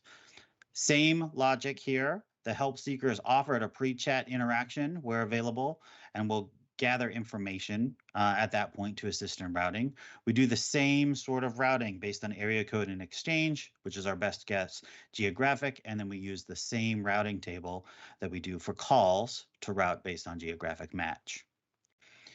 In emergency scenarios, the process is the same for the counselor to confirm with their supervisor or another counselor in an emergency situation, and then do the best case lookup in the Intrado Life and Safety Services tool. Please advance the slide. Chat, which we'll only touch on briefly because it works through mostly a different architecture, is available on the National Suicide Prevention Lifeline.org website. A help seeker here is offered a pre-chat survey where they provide information. Here it is zip code to identify, and then that routing table is based on geographic match where we have it for those centers that are providing chat services. The emergency scenario here is a bit more challenging as we have to work to identify the internet provider here, and then from there identify the location, and then from there identify a potential PSAP match and work to connect there. Because of the origination of this interaction, most of this is outside of the domain of our conversation today, so we'll set chat aside and continue on with voice and text. Next slide, please. In the future state, we have a future architecture coming online later this year. This is the 988 unified platform that Vibrant is implementing for all Lifeline contact centers. We are using a new Intrado solution, Mosaic, that will handle our routing function, and then we will link into a unified platform, which will be available to all centers in the Lifeline network, some of whom will adopt and some of whom will not. That unified platform is Genesis Cloud, linking to the Salesforce CRM system for presentation of the interaction available to the network. Counselors will interact here, and then we would look to have a centralized PSAP function for emergency services provisioning. For those centers who are not on the unified platform in the future state, they would still get interactions routed to them through the Intrado Mosaic solution. And then they would handle those contacts on their own platform. And then they would have to do the same lookup that we do today in the existing state unless they have other services available to them. What we would like to see in our future state scenario is the improved geolocation data that we have been talking about much of today. We use the inbound callers area code and exchange information today because that's what we have access to, but our strong preference is to get access to that tower information for area code and exchange. As we talked about, most of our calls originate on mobile devices, and that mobile device gives us much better geolocation information. We would like to have access to that information, which we would then leverage in our same routing table today, but it would get a much better geographic match for local services for that help seeker. If that cell tower information is not available, then we would use our existing caller number, the information that we have today in area code and exchange, and see no significant improvement here. For emergency services, which are again a small percentage of the calls inbound to the Lifeline, that cell tower information would provide us significantly improved ability for PSAP lookup in our tool today that we leverage. So it does not require precision location information. We are open to exploring what we could do with additional information and the small percentage of calls where we need to do a dispatch and engage with PSAPs to provide emergency care. Off platform, we will provide information as much as we can. It's Vibrant's commitment to give as much good information as we can, agnostic to our centers, whether they are on a unified platform or on a platform of their own choosing. Next page, please. To recap, access to the additional geolocation data for the cell tower location for all calls and SMS text is the preferred option for Vibrant and for our partners that we have in the Lifeline network and our solutions providers. We would like to explore the ability to directly connect interactions to PSAP through the Intrado Life and Safety Services with precise geolocation for those small percentage of calls that are emergencies and do require dispatch. For those centers that adopt the unified platform for 988, we would like to provide direct access to that link with the PSAP but screen that data so that centers cannot access the individual's location data to protect that for all users. In closing, I would like to thank our SAMHSA partners, James Wright and Meredith Stewart, for helping prepare this presentation, along with my colleagues at Vibrant, Morgan Baker, and Jody D'Amelia. Thank you.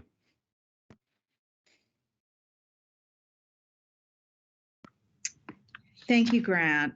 That presentation was really, really interesting and helpful. And we really appreciate you joining us and sharing your insights and knowledge with us. So next, we will turn to the final panel discussion of the day. We're very happy to be joined by industry experts who will discuss technical challenges for using geolocation with 988 calls and possible solutions moving forward. The panel is moderated by Heather Hendrickson, Deputy Chief of the Competition Policy Division of the Wireline Competition Bureau, and Christy Schumann, Special Counsel for CPD of the Wireline Bureau. Welcome to you both. Heather, I will turn the call over to you. Thank you, Pam. I would like to welcome everyone to our last panel of the day. We have convened wireless industry experts for this panel to discuss technical challenges and possible options to improve location capabilities for wireless calls to 988. We have had the opportunity to hear from crisis workers on the front lines of suicide prevention, as well as poison control and essential services offered through the United Way on the need for geolocation improvement. And while our panel today will focus on the 988 network, we believe that these technical discussions will have broad application. To help meet the needs outlined today, geolocation capabilities of wireless calls to 988 could improve in two ways. First, better routing so that callers to 988 are directed to the closest crisis center based on their physical location.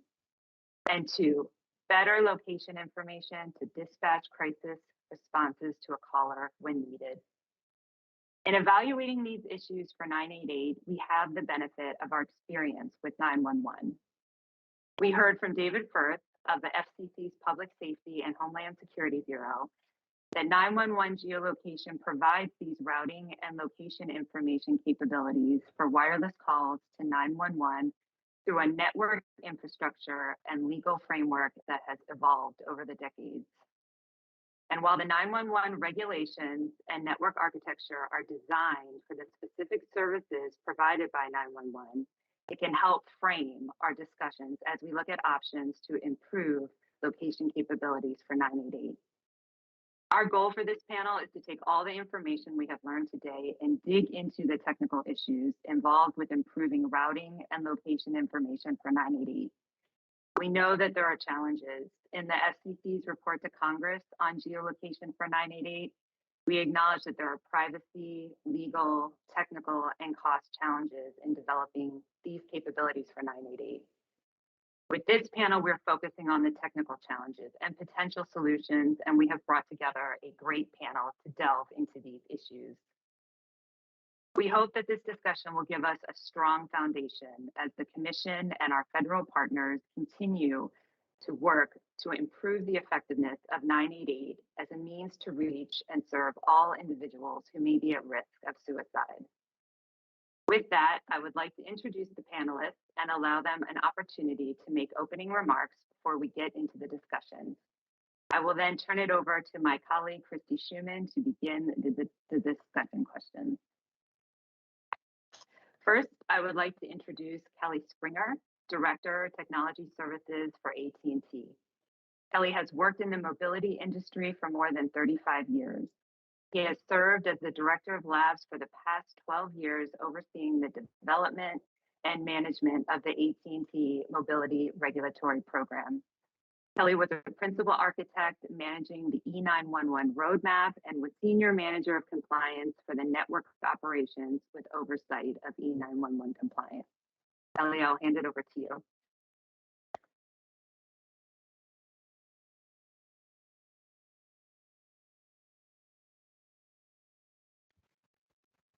Kelly, are you on?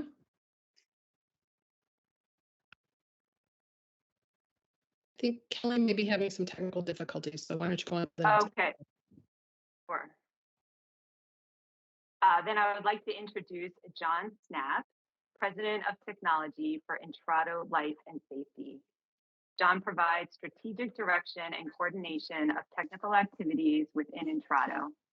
John was the chief architect behind Intrado's Text to 911 and location initiative. John also leads technical teams investigating and developing more accurate and faster location technologies for 911 and technologies to deliver those locations to public safety. John, I'll hand it over to you. Thank you very much, and thank you for letting me join this today. I think I have a couple of slides if you have those available to present. Perfect. We can go on to the next slide, the first slide. So I was going to talk a little bit about the technology on how we see this can work today with the technologies that are out there today and what we've already deployed for 911. And as Brandon had sort of talked about earlier, there's a lot that's already been done for 911 that sets us up for using that same functionality where we use cell-based routing initially and actually more accurate location later on to route the 911 calls. That same functionality that's been developed within the carriers network and the GMLCs provided by carriers and other people like our company, like Intrado, that functionality is existing and can be utilized to do that functionality and configurations that have often been done. The management of where the cell sites are and such can be utilized to also route other calls like 988, doing particularly cell-based routing. It's not an overly difficult thing to do. We've been working with our partner Vibrant also on looking at how it may route into their network. And this could be sort of a phased approach. An easiest way may be that's sort of the lowest impact to the wireless carriers and such is actually to use the existing GMLCs, the existing carriers networks, and at the initial stage, just simply routing across the public telephone network to numbers that would sort of terminate on Vibrant. It's sort of showing the idea that you have multiple centers. These calls could go into a central location in Vibrant, and then they would utilize the different numbers to get an idea of what location it was. Sort of an idea that you would have a phone number assigned for each of the different centers that you may want to route to, or it actually could be a phone number assigned for each of the individual PSAPs that calls might actually need to be transferred to at a later time. But the number would effectively identify a rough geographic area of where the caller is so that they can be sent to a center that's geographically relevant to them. So these numbers could go all into to a central number or routed individually to other centers, depending on what was needed there. Go ahead and switch to the next slide. Location information can also be available. I know this is sort of a more controversial subject on what level of location information is done, but the GMLC does have basic gross location information that's very easy without technology changes. For the idea that we're routing the call based upon cell ID, cell location, there would be the basic information of sort of the coverage area of that cell site that could be provided. GMLC has it. It can be routed in a multitude of mechanisms. Easiest could be to start with is sort of a web-based viewer that might be available. Go ahead and go on to the next slide. So I talked a little bit about voice, and I know there's been touched on a little bit about text to 988.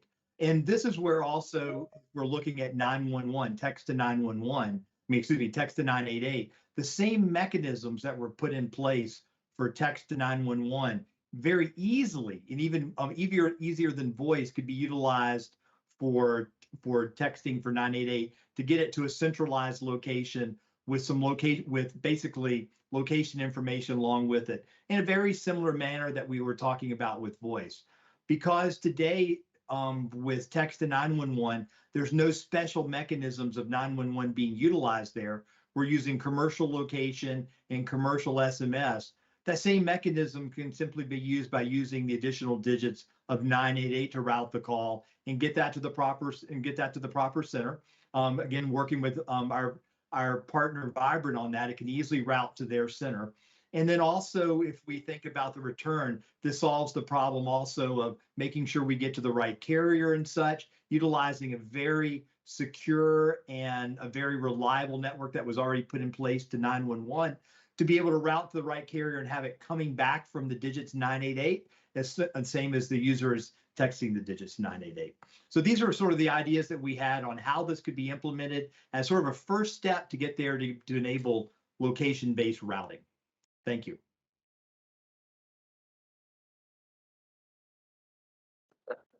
Thank you so much. And I believe now that Kelly has joined, if you would like to say a few words. Yeah, thank you very much for, sorry about the delay getting on. I was clicked on the wrong link and nobody was there, so appreciate it.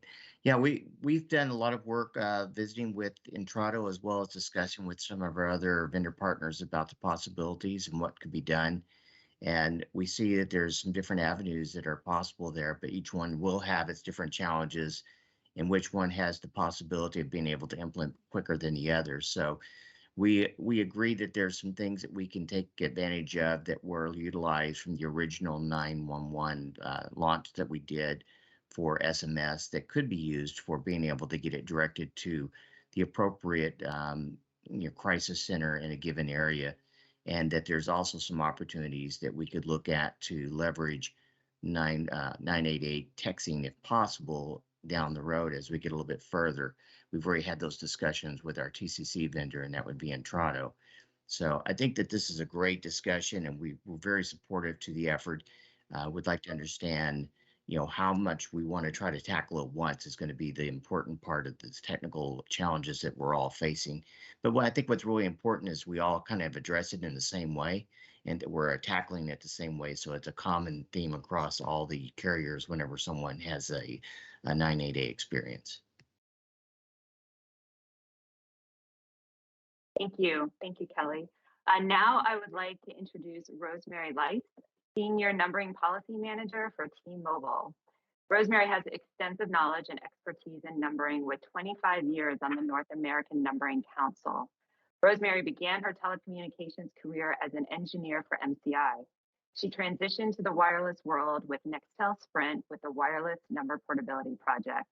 Now with T-Mobile, she continues her leadership role in the industry and provides a strong, passionate voice for all things numbering, including 988.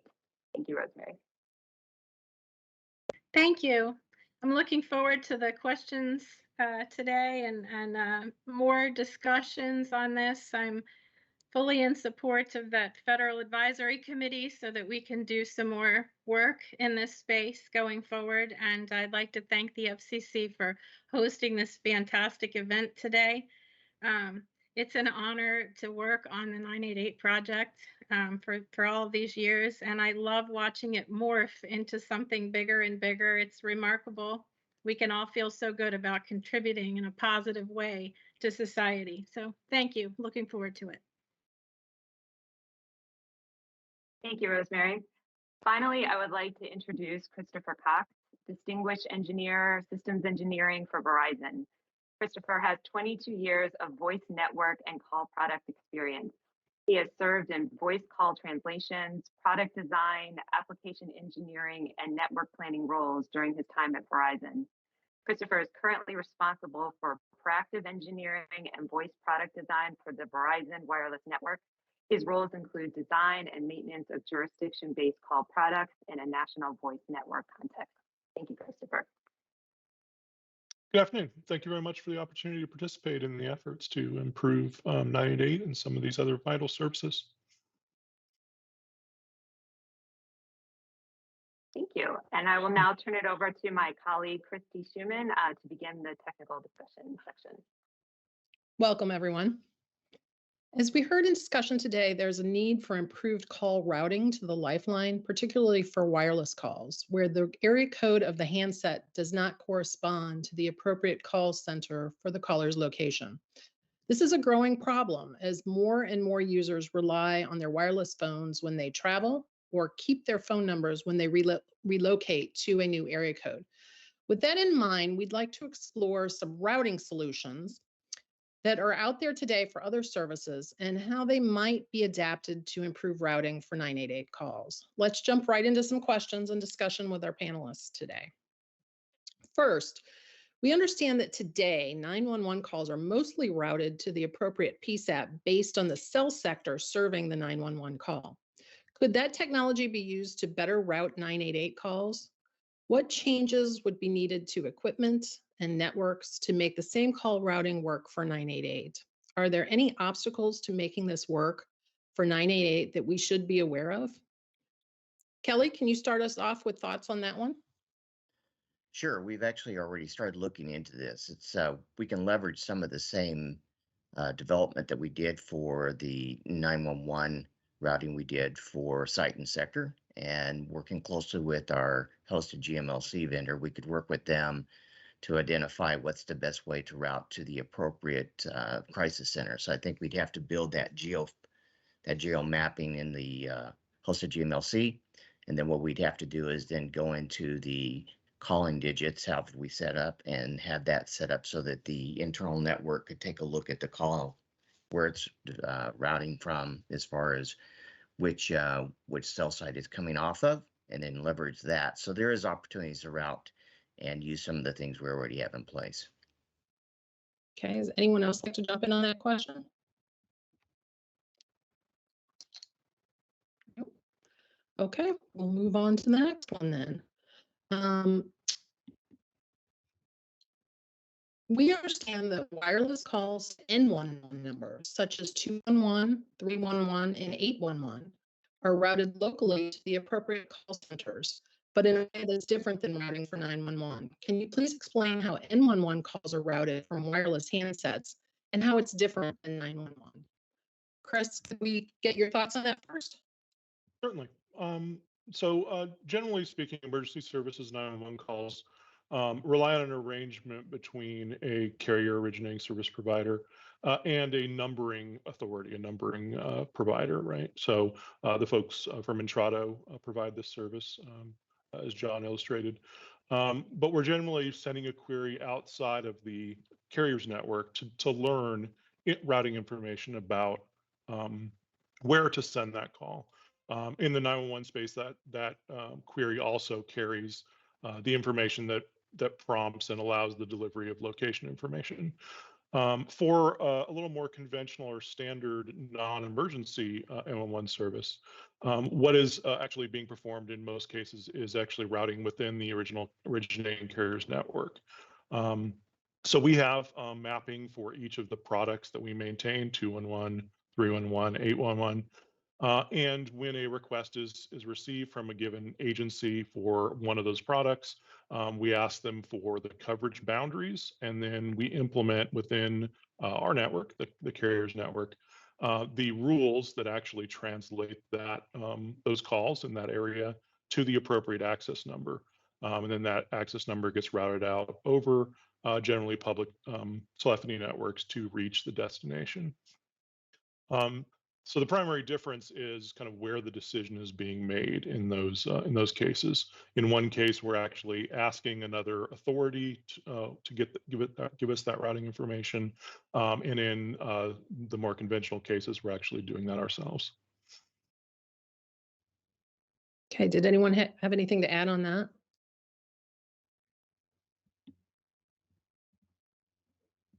Doesn't sound like it. Okay. Looking at the differences between routing of 911 and N11 calls, what would be the relative pros and cons of implementing one of those routing solutions for 988 calls to the lifeline? Are there other approaches that we should be thinking about? That's a jump for anybody who wants to jump in first. Okay, Chris, go ahead. Certainly. So the primary kind of pro and con that we would want to consider in the context of some of the discussions folks have had today is relative speed to market. So certainly if we leverage a location relationship or a location-based relationship that involves multiple parties, that's going to take a little longer to implement than something that involves a single party. But in all of the cases of the 988 service, we're really going to be dealing with multiple individuals, multiple organizations. We have the recipient of the service, in this case, Vibrant, who we're going to need to route these calls to, and we're going to need to coordinate with them, regardless of whether that routing information is coming from the Intrados or other folks in the industry, or whether we're making those decisions ourselves.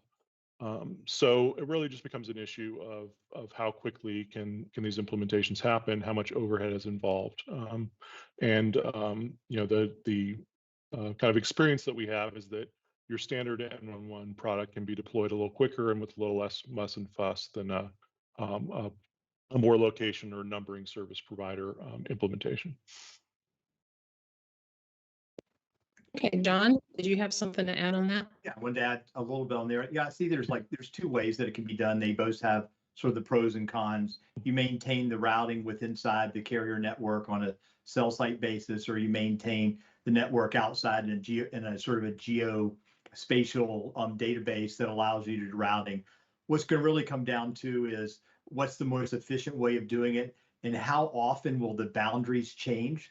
Like if on the side on 988, if the boundaries may change on where you actually want to route the calls to, what numbers and what areas may have routing, then there's the challenge around that of how you maintain that and how you update it.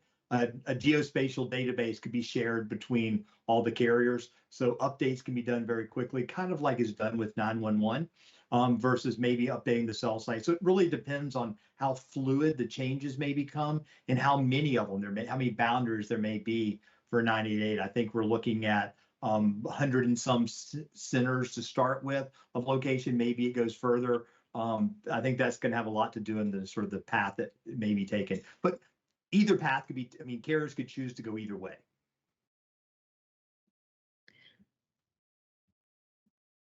Anyone else on that? So this is Rosemary. I have a little bit of a question. So when Kelly was talking about geo mapping, so I'm just thinking if I had this question, there might be other people that have this question. When you're talking about geo mapping, are we talking about what we're talking about right now, which is like that SAMHSA would have, or someone would have to give us the boundaries for the crisis centers so that we could map each cell tower at the network level. Is that what geomapping is, or is it something different?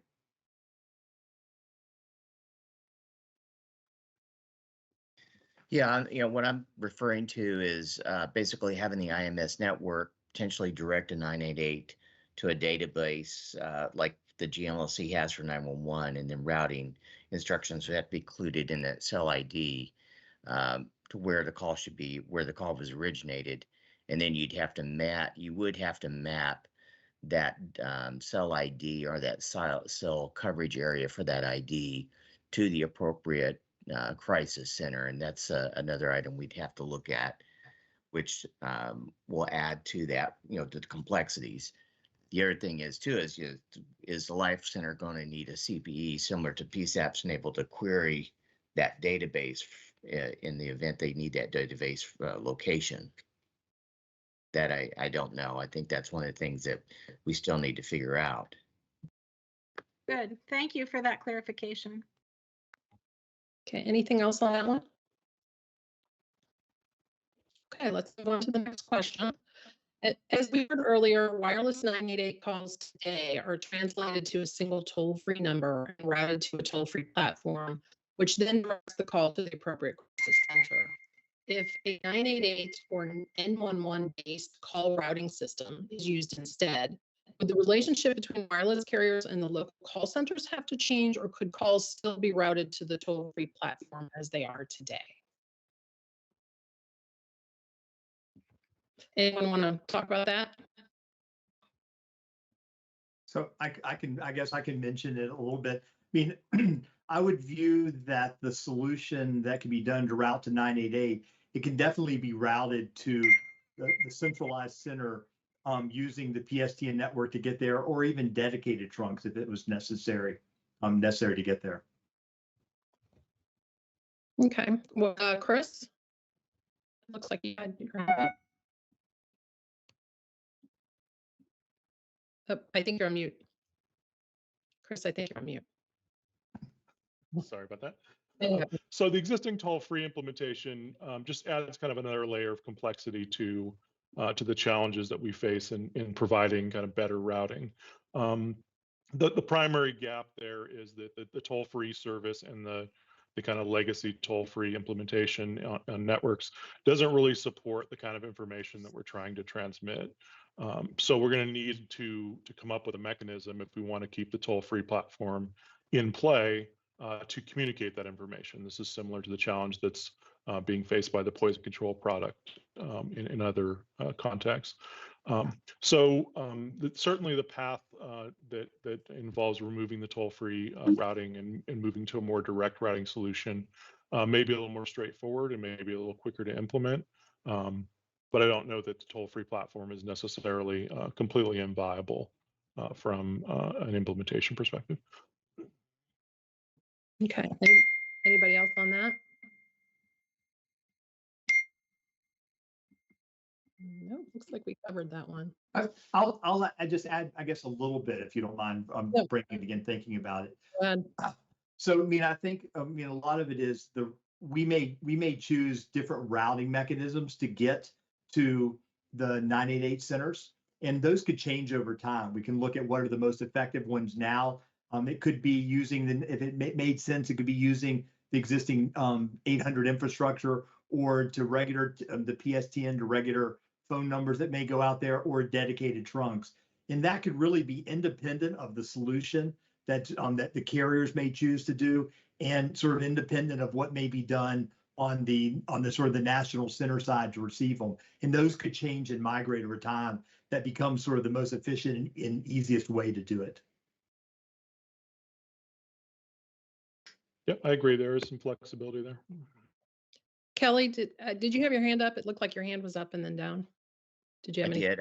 I just had a technical question to to the team, and that was just to throw out the idea, if it would be possible. Let's imagine that we go to this routing at a site and sector level, and that in the event that the caller, the location information can't be verified, or something fails in the ability to locate, would it be possible to use the 800 number as a fallback in those events, as a stationary fallback number for those type of scenarios, instead of having, a dual scenario going? Yep. Did anyone? That's certainly viable. Yep. Okay. Anybody else on that topic? Okay, let's move on to talking about automated location for dispatch. There was a lot of discussion of that today.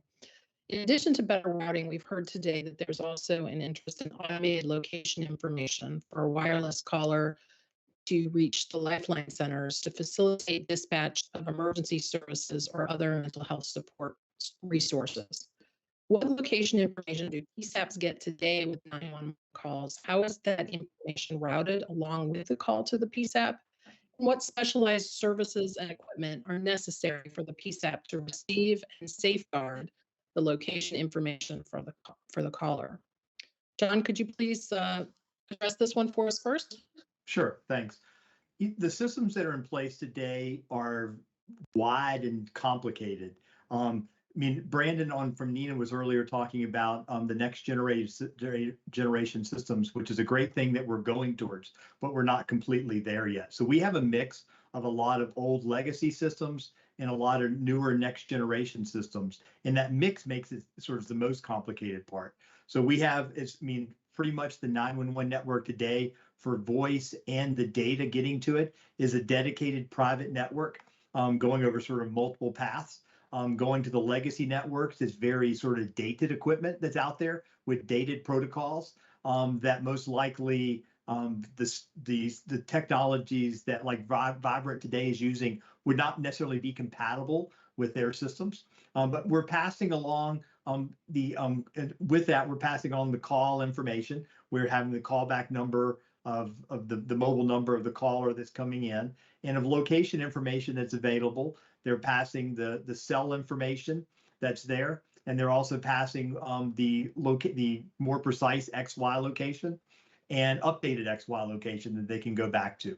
And so these mechanisms are typically through the GMLC, that's connected up to the carrier, and then talking to multiple location systems that are out there, that typically those location systems are programmed and restricted where location can only be done on them more accurately when the phone is actually sees that it's on a 911 call. And so that information is passed down into the PSAPs. And so we route it to individual PSAPs. They have the ability to get the updated location information. Because it's on a private network and a secure network, all the information is secured. The PSAPs have very specific equipment that's really made for 911 to receive the data. The protocols and such that we're using for 911 are the next generation are more open, but they're also very specific for 911. There's parameters and such that are in there that are not necessarily fully supported yet in normal PSTN type stuff. But they're able to display and see all of that information on there. So the 911, I mean, I could see the 911 network type functionality being used for 988, that type of location, but it also has challenges that it's very different and depending on what the needs are for that location, where with 911, the need for location is very precisely with dispatch help is for every call. They're really needing the location on every call, often very precise to know where they're dispatching the help to. Thank you. Thank you. That was really helpful. Does anyone else have anything to add on that? Okay, let's move on to the next question then. Could this existing automated location technology be used to provide automated location information to the lifeline? And from a technical perspective, what changes would be needed for equipment and network and services involved in transmission and receipt of the location information? What are the obstacles for getting location information to the lifeline? For example, would new technical standards be needed, or would handsets need to be changed? What sort of issues like that are out there that we should be thinking about? That's sort of a jump ball for whoever wants to start. I'll start again because that was a little bit, I guess I answered some of that time. Yeah, you did. So I sort of started into it. So maybe I'll finish off on that a little bit. There's a lot of technical challenges of things that would have to be changed. First of all, I mean, one aspect is the handsets today we're often using. We talk about device-based hybrid location on getting the sort of the next generation of location we get directly from the handsets. This is Apple handsets and Google handsets, particularly, that are sending that. Those devices are actually seeing the digits 911 on the phone and using that to send the location into the network. That would have to be changed. They would have to be allowed to be able to do that. We look also on the control plane side where the carrier is querying the device. This is one that works for devices beyond Apple and Google. Many of the devices restrict that query unless the device is actually on an active 911 call to be able to get more precise location of the user beyond a control plane.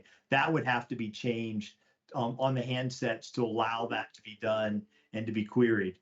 There may be some minor changes that have to be done on the network itself to support 988 in a pure sort of 911. I mean, a 988 is like it's being done for 911 to get the location. There's changes along the way that would have to be done, but sort of the biggest changes I believe would be at the sort of the handset level. That's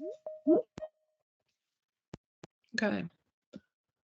I would agree with what John is saying. I think, though, that one of the bigger gaps we're going to be facing that we really need to start embracing and put our arms around will be the required standards that are going to need to be set up. There's nothing, this is a blank piece of paper as far as the network providers, equipment, as well as the handset providers.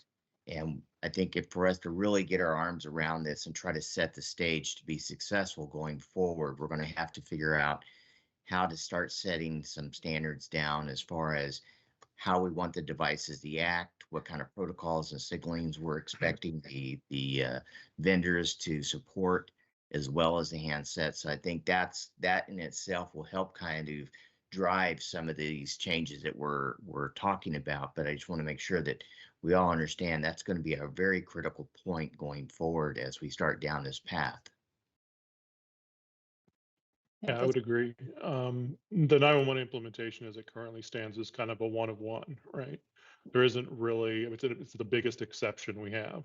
So when we talk about adding a second service, a third service, a fourth service to that infrastructure, we need to challenge some of the assumptions that we have about 911 being a singular service and expand, as John mentioned, the device support.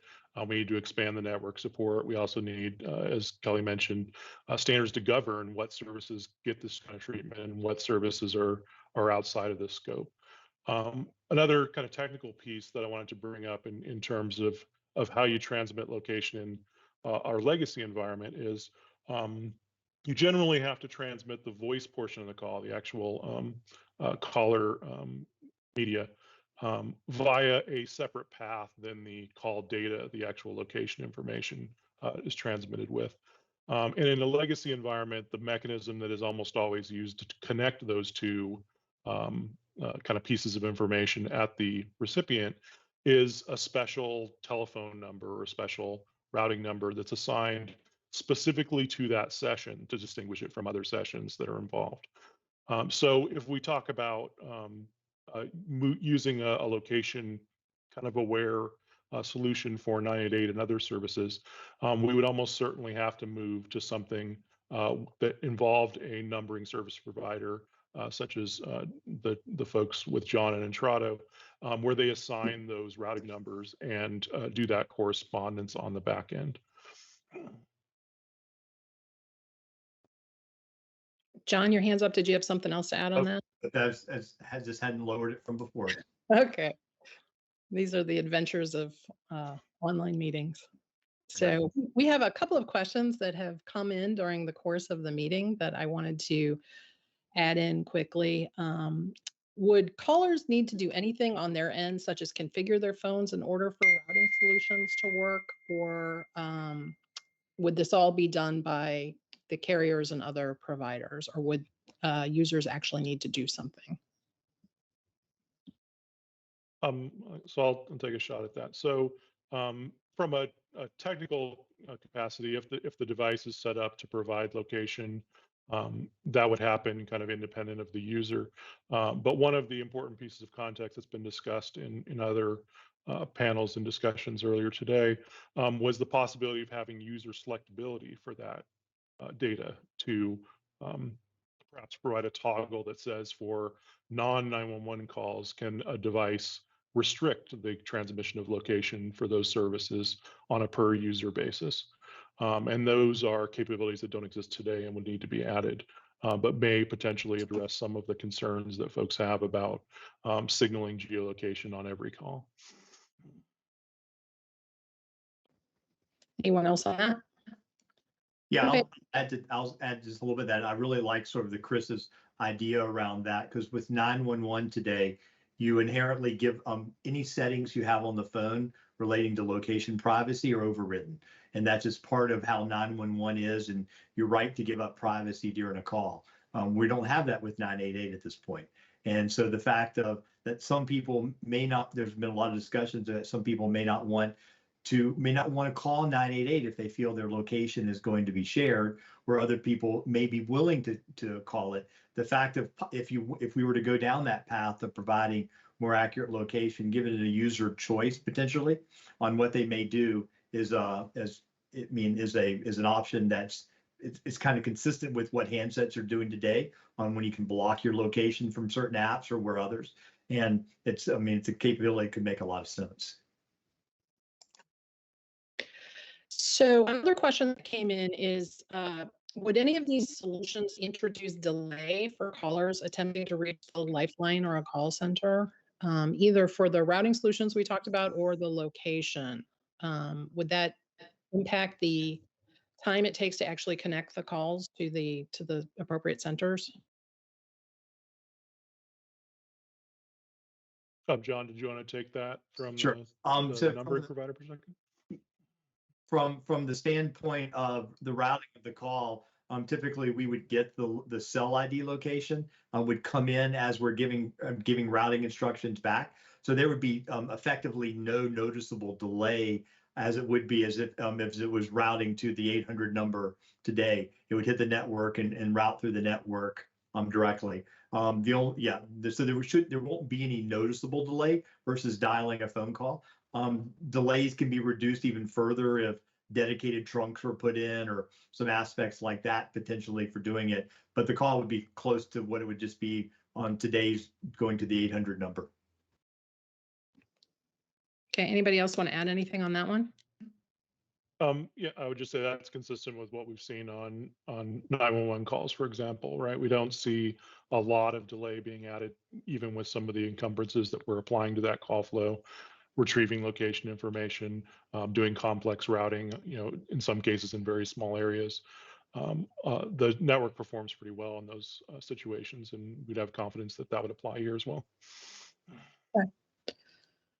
So could the solutions for better call routing that we discussed earlier be separated from the location information issue, or do they really need to be solved together? For example, could there be a phased approach where routing improvements are implemented while any technical, legal, or other issues related to location information for dispatch are considered separately? Rosemary, would you like to start us off on that one? Sure. That's a great question. And as we've heard all day, improving the process is going to be both challenging and complex.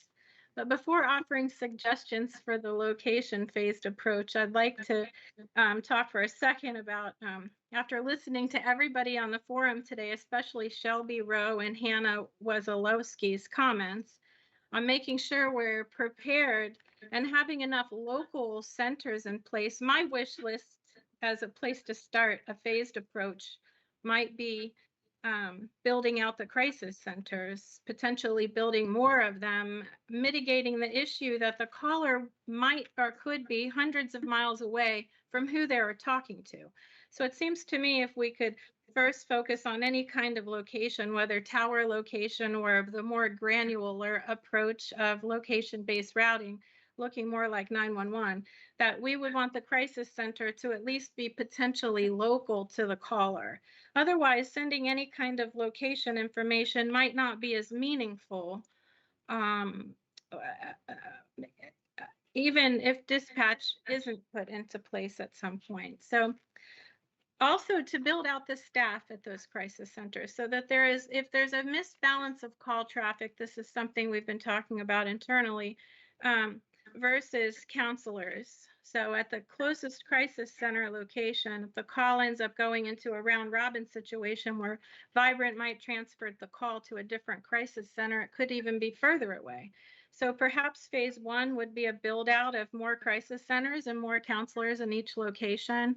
But regarding location and getting back to the original question, in order for 988 to mirror 911, when you dial 911 today, as we just talked about, it sends your phone into an emergency sort of mode, and the location is automatically triggered, whether you have your location turned on or off. So ultimately, you lose your rights to privacy.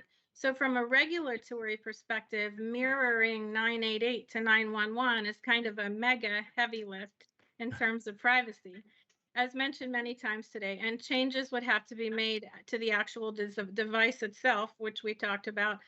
And maybe those could be handled in maintenance releases, but in any event, it would require a ton of orchestration. So as of right now, there's no dispatch process in place even for the crisis centers, which would be another heavy lift. So perhaps this would all be years of planning. So all this to say, we've learned today that there's this laundry list of privacy, policy, and technical issues associated with the passing of the more granular location-based routing information like 911. And something this big and draconian, in my opinion, should be meticulously organized and planned for, which would take a lot of time. But something like the N11 approach or the approach that we were talking, or another approach for routing, but at least for the N11 approach, it is an upgrade to the current NPA NXX routing that we currently have in place today. So N11 routing is based on tower routing, perhaps arguably not triggering the loss of privacy and not necessarily triggering a device upgrade. but it would allow the call to potentially route to the closest crisis center from the cell tower that is closest to the caller physically. So perhaps bifurcating the granular type 911 location based routing and the N11 tower routing, or the other kind of routing mechanism we are coming up with, into phased approaches makes sense. But I'm cautious to say this because even though we think we can see through the weeds technically with some of these things right now, it's still a heavy lift all the way around. And we haven't spent much time as an industry discussing how this would exactly work. And we should put together a white paper of sort and build industry standards, again, as we've talked about a couple of times today. So more analysis should be done across the board. And I think coming up with that federal advisory committee is something that would be a really good idea, even if having working groups maybe underneath that. Earlier today, Secretary Becerra said that this is a marathon and not a sprint. I think a phased approach follows that line of thought. So for an overall phased approach, I would recommend phase 1 is building out those crisis center locations and staff.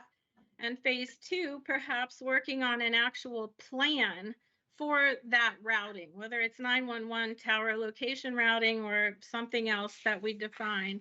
But in that, to define that plan, to define, number 1, any regulation changes, number 2, where we assess each collaboration point that we would have together between SAMHSA and the VA, Entrado, Vibrant, Lifeline, the carriers, and anybody else I might have missed, any other organizations.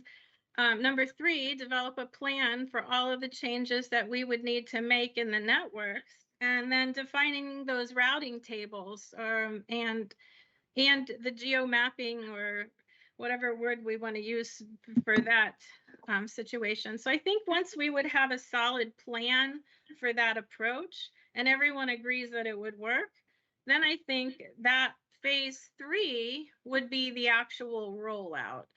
And all the while, getting potentially to something more like 911 would, we could have people working on that in the meantime, but at least we would be getting somewhere versus waiting for all of those things to happen with the location-based routing into mirror 911. So I've been thinking about it, and I think that would be a good way to move forward. Thank you. Anyone else want to jump in? Looks like John, you have your Sure. hand up. Jump in on a phased approach. Yeah, so thing of the phased approach, I kind of look back in history, how we did 911. We did that as a phased approach. We started off with the aspect of we're just trying to do delivery to a PSAP and get it to the right PSAP. That was sort of the first phase in passing sort of some basic location, cell ID location. And so we implemented that and we're able to do that. And that built upon, then we added upon that to get more precise location at a later time and added that onto the system that was built as the underlying. And that would seem to be, I mean, it's if you're going to do something to get started that's easier, and we know that solves a large part of a problem, which is the routing problem. I believe the location aspect is many times more complex than the routing problem is to solve. So a phased approach would seem to be more appropriate. I agree with Rosemary still on, we need to, I mean, and Rosemary and Kelly also, needing to look at standards on how it may involve this to make sure that the implementations are consistent across the carriers, so that if there is a phased approach to be done, that they can be built, that you can build upon the earlier implementations as you move on to later implementations. Chris, it looks like you have your hand up. Go ahead. I mean, I would just point out that there are a couple near-term opportunities to significantly improve the accuracy of the routing, the actual delivery of the call to a local call center. But some of those don't get us any further down the road towards a location providing solution. So it may be in our interest to either decide that we're going to tackle this in multiple chunks, to take kind of the easy win of improving the routing in the near term, and then kind of accepting that we're going to have to evolve again this service to something that gets us into the sphere we can actually provide location to the agencies. And I would also point out that whatever kind of solution we agree to move forward with, we need to consider that this is probably not the only service that we're going to be deploying in this fashion. Right? There are probably other services that have some of the same needs and the same parameters, operating parameters, as 988 does today. So we should be considering an option or a path that's flexible enough to accommodate those. Great. Kelly, did you have anything you wanted to add on that? Nope. Not really. I think that the phase approach everybody's been talking about is a great idea, and I think that's the best way to do it. I think the thing that would be most important, and I would hope, and hope is really not a strategy, I always say, but is that we don't try to get too ahead of ourselves, that we get in such a hurry to implement something that we implement in a fashion that's not feasible and manageable and can be grown. I think that this is a blank piece of paper we're looking at, and we all know the challenges of what we've done in the past. And I think that this is a great opportunity is to look at that and use some of the lessons learned. One of the challenges we always see in the 911 centers is all the legacy systems, the legacy platforms, the challenges of pasting things together and just trying to make something happen. I think this is an opportunity for us to look across the whole swath of work that needs to be done between making sure the centers are set up correctly and they all have similar equipment and similar protocols and are able to get all this same information as each other should be able to get, and making sure that we have the standards in place so that we're able to execute on the carrier side with the devices to get that information to them. So I think that there's all kinds of pieces there, and I think this is a great opportunity to do it right. So I just hope that we don't get in a hurry to get there and not implement in a smart fashion. Yeah. Okay, thank you very much. That was helpful. We have one question that came from the public for you. And the question is, if handset changes are needed in order to implement any of these potential solutions, would those updates be pushed over the air? Would they need to be pushed over the air? Could they be? They generally are either over the air or through a software upgrade through the manufacturer of the device. And presumably that might be a problem for some older legacy devices. Correct. You'll see that.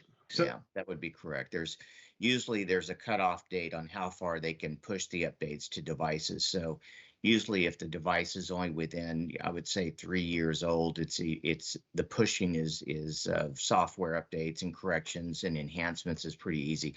When you start getting into your older legacy devices, then there's always a challenge, and most all devices always have a cutoff. They'll say we can backdate all the way to this device and go that device forward, but there's always a line usually drawn. And one thing to think about that I think is also important is distinction. The question is it for routing purposes or is it for location delivery purposes? For routing purposes, no handset real updates need to be made because the network knows what site a call was made off of, so it can utilize that without changes to the handset. When you're asking for more precise location, the GPS coordinates or the Wi-Fi access point it's off of and such, where they were seeing in 911, that's where those changes would be necessary. Okay, great. Thank you. Anybody else on that one? No? Okay. So today's discussion has been mostly focused on voice calls to 988, but text 988 is an important part of the infrastructure to support callers at risk. Can the existing architecture model for location that's used for text to 911 be used for text to 988? And if so, what modifications would need to be made for that? Anyone have any thoughts on that? John, maybe? I'll talk on that since text is always something on the top of my mind and passion for. So the nice thing is, and I sort of mentioned a little bit earlier on some of my slides, the way that text to 911 was built, it basically was built upon existing standards that are out there for the mobile devices. And then we added a standard to take those calls, those text messages, and create a conversation with them to the PSAP. And so we utilized the commercial location that was already there, whether it be cell ID location that was available for all the devices, or more precise location that was available for devices when they're in a text to 911 session on many devices. Otherwise, that location may be blocked. We get the location sort of in a couple of ways, from the handset or of course from the location. That, because it's using really the for cell ID location, at least, it's utilizing existing things. What you effectively do is right now they take the digits 911, and the home carrier routes the sort of the originating carrier routes those into a TCC to route the calls. And no matter where the caller is in the world, effectively, it goes back to the carrier's network, and then we try to determine the location of where they are, and it routes the calls. If you're to do it for 988, the functionality is effectively you use the digits 988. The text to 911 network doesn't really know it's 911 or 988 or 211 in Europe or whatever. It's which calls are sent to it. Then the location doesn't matter. It's just based upon the handset that's being done. And that's all these messages go to the home carrier, and then they could be sent out to the network. Vibrant already has an implementation in place where they're working with Twilio and others, where they receive the messages over the more technical, what they call an SMPP bind. It's sort of a standard protocol that's done for SMS messages. So that same mechanism can be utilized to send that to that SMPP bind for them to receive, and then decipher the locations. A little bit has to be done on how do you pass the location for knowing where they want to send it to. That's already done with the protocols that are out there for 911 on how we send it. So that's sort of the same location. There's several mechanisms that can be used to convey the locations to a centralized center. So long-winded answer to say it's easy for it to be utilized for 988 with small changes. The biggest change is you have a geospatial database that defines the boundaries. We have one for 911 that would say you have a separate layer for 988 to define their boundaries. Okay, that's helpful. Rosemary, did you have something to add on that? I did. According to our internal people, Addis prepared a document that provided a high-level list of what a gap analysis might include. And they specifically mentioned routing and translations there. And as I understand it, we would have to have a gap analysis in order to move forward with this. And most factors are in that filing that Addis prepared. And it would depend on whether they were trying to model after 911 or leverage the equipment, or what kind of a mechanism, like John was mentioning before. So, okay, that's helpful. Kelly? Yeah, I want to kind of piggyback a little bit on what John was saying. I mean, there are some different things that are available that we can actually leverage, that we leverage for 911 today. I want to kind of go back, though. Again, we would need handset vendors to get engaged to allow us to do any kind of location beyond the cell site and sector that the device can read off of. So that, again, would require some changes on the handset, getting the handset vendors engaged, getting them to agree to those changes.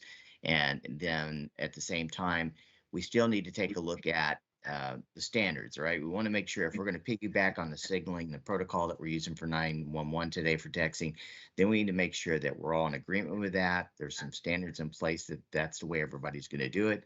And we also need to make sure that the call centers are set up to get that information the same way as well, right? So I just want to make sure that we're not oversimplifying and say, yeah, we've got things in place that we can leverage and use, that we all understand there's opportunities to leverage what we know and what we have, but there's still a lot of foundation work that needs to be built around it. Great, that's helpful. Yeah, it's a really good point around the standards, because you've got several companies here, multiple carriers that would be routing the information, and multiple providers like us behind the scenes doing GMLCs and TCCs. If without the standards in place, you may end up with 8 different solutions going out there, which would be very difficult and sort of unsupportable in the future. Okay. Thank you. Well, let's go ahead and wrap up. I have one final question for you to try to bring all of this together today. As you know, the robust 911 system that we have today has developed incrementally over many decades. What lessons learned or pitfalls from the decades of 911 development could inform our consideration of routing or location issues for 988? What should we really be looking out for here? Anybody? I think it's what we already talked about, you know, I mean, it's about being smart, using some lessons learned from the past. I think what we've learned in the past is that what gets challenged is when you have piecemeal solutions that are thrown together, and when you have PSAPs that are built differently and they're not using the same set of tools, the same set of equipment or protocols and signaling, then you get into this kind of piecemeal situation where you don't always have the experience is always, you want the experience to be the same from point A to point B. So the customer has no idea of this experience. But when you piecemeal it, it creates some really complexities on getting the information from point A to point B, which can be very deleterious. It can go against the whole effort. So I think that's the key there, right? Is making sure that we're trying to be smart and leverage what we know and our experiences in the past. I think that's probably the biggest lesson I would hope that we would all embrace, is that when we threw things together to get things done in a hurry just to meet a date, that we ended up piecemealing a lot of stuff instead of really being thoughtful from all the way through. Christopher, did you have something? Yeah, so I would just add, so one of the kind of entanglements that we've had with the 911 system and its rollout kind of over the years has been the differences in local implementations and the decisions made by individual jurisdictions. So certainly what we'd be looking for in this sort of more centralized product with a little bit less dispersion of call centers and answering points that we need to deal with is a little more consistent guidance from kind of overall oversight groups to give us a consistent target to hit, right? To move towards, rather than having to deal with the vagaries of each individual local authority and having differences in implementation based state to state or county to county or agency to agency.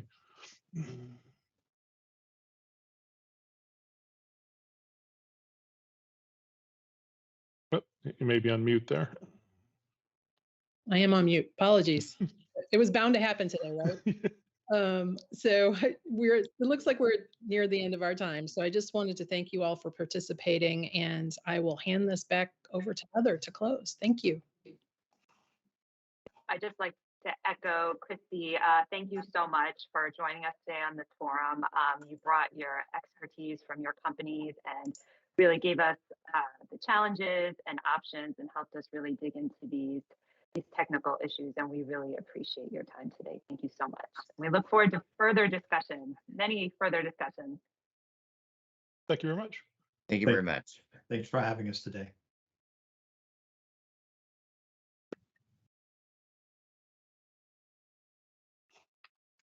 Well, thank you, everyone. That was a really great discussion, and we thank our panelists for their time, expertise, and perspectives on this matter. And thank you to Heather and Christy for moderating this panel. So thank you again to everyone for such insightful discussions and presentations. As we begin to wrap up the forum, we'll turn back to some familiar faces for closing remarks. We're once again joined by James Wright, Chief of Crisis Center Operations for SAMHSA, Trent Harkrader, Chief of the Wireline Competition Bureau, and David Firth, Deputy Chief of the Public Safety and Homeland Security Bureau. Chief Wright, the floor is yours. Thank you, Pam, and really everyone that participated today. We really hope that this is a start of both robust conversations and really direct action to help improve crisis connections to needed services, both to centers and to PSAPs.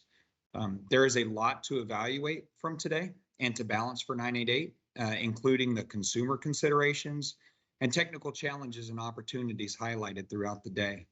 To close from SAMHSA, we are eager to continue exploring and driving paths forward to improve connections to care, to all those needing our support.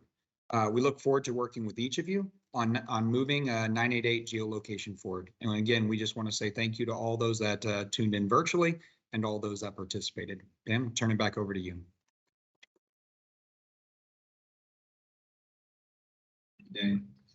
To close from SAMHSA, we are eager. Thank you. I now turn the floor to Trent Harkrader, Chief of the Competition Policy Bureau.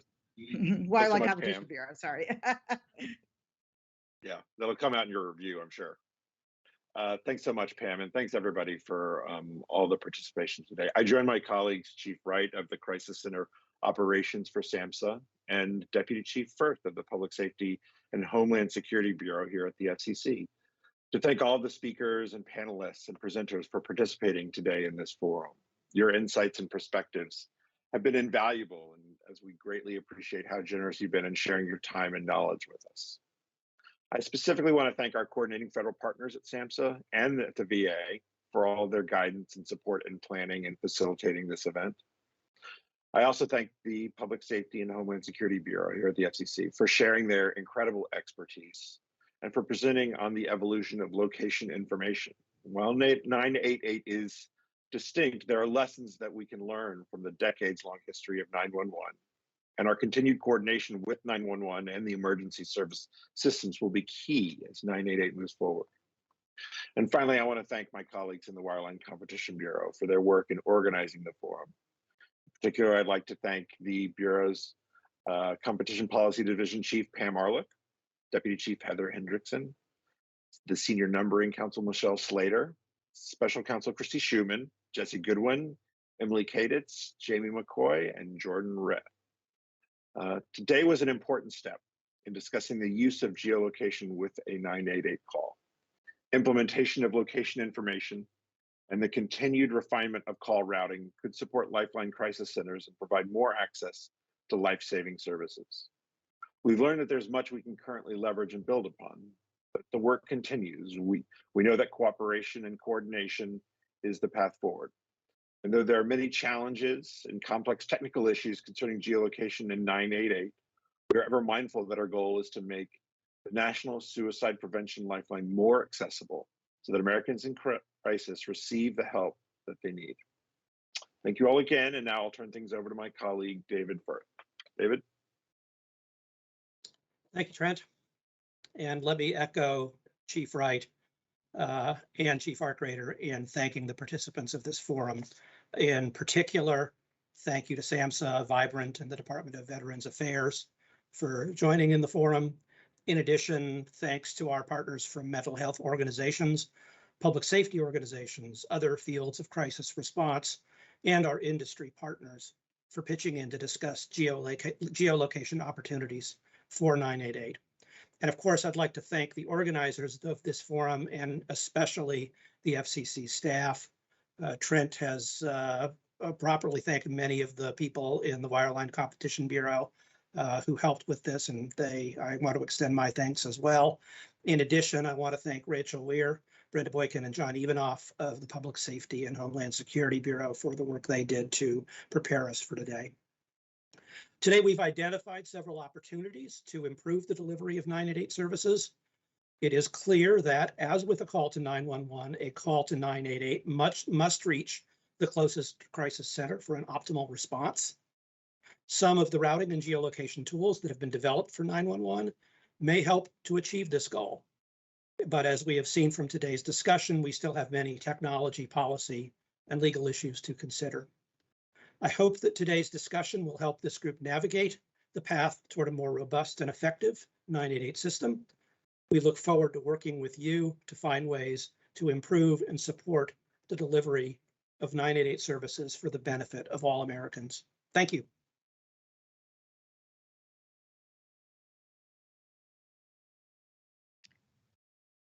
Thank you, James, Trent, and David. We really appreciate all of your support and leadership on this incredibly important issue. I join my colleagues in thanking all the speakers, participants, and viewers. I also want to thank the Commission's IT department and audiovisual staff for all of their hard work in helping us facilitate this event. That concludes today's 988 Geolocation Forum. A video of today's forum will be available on the Commission's website for future viewings. Please stay safe. The forum is now adjourned.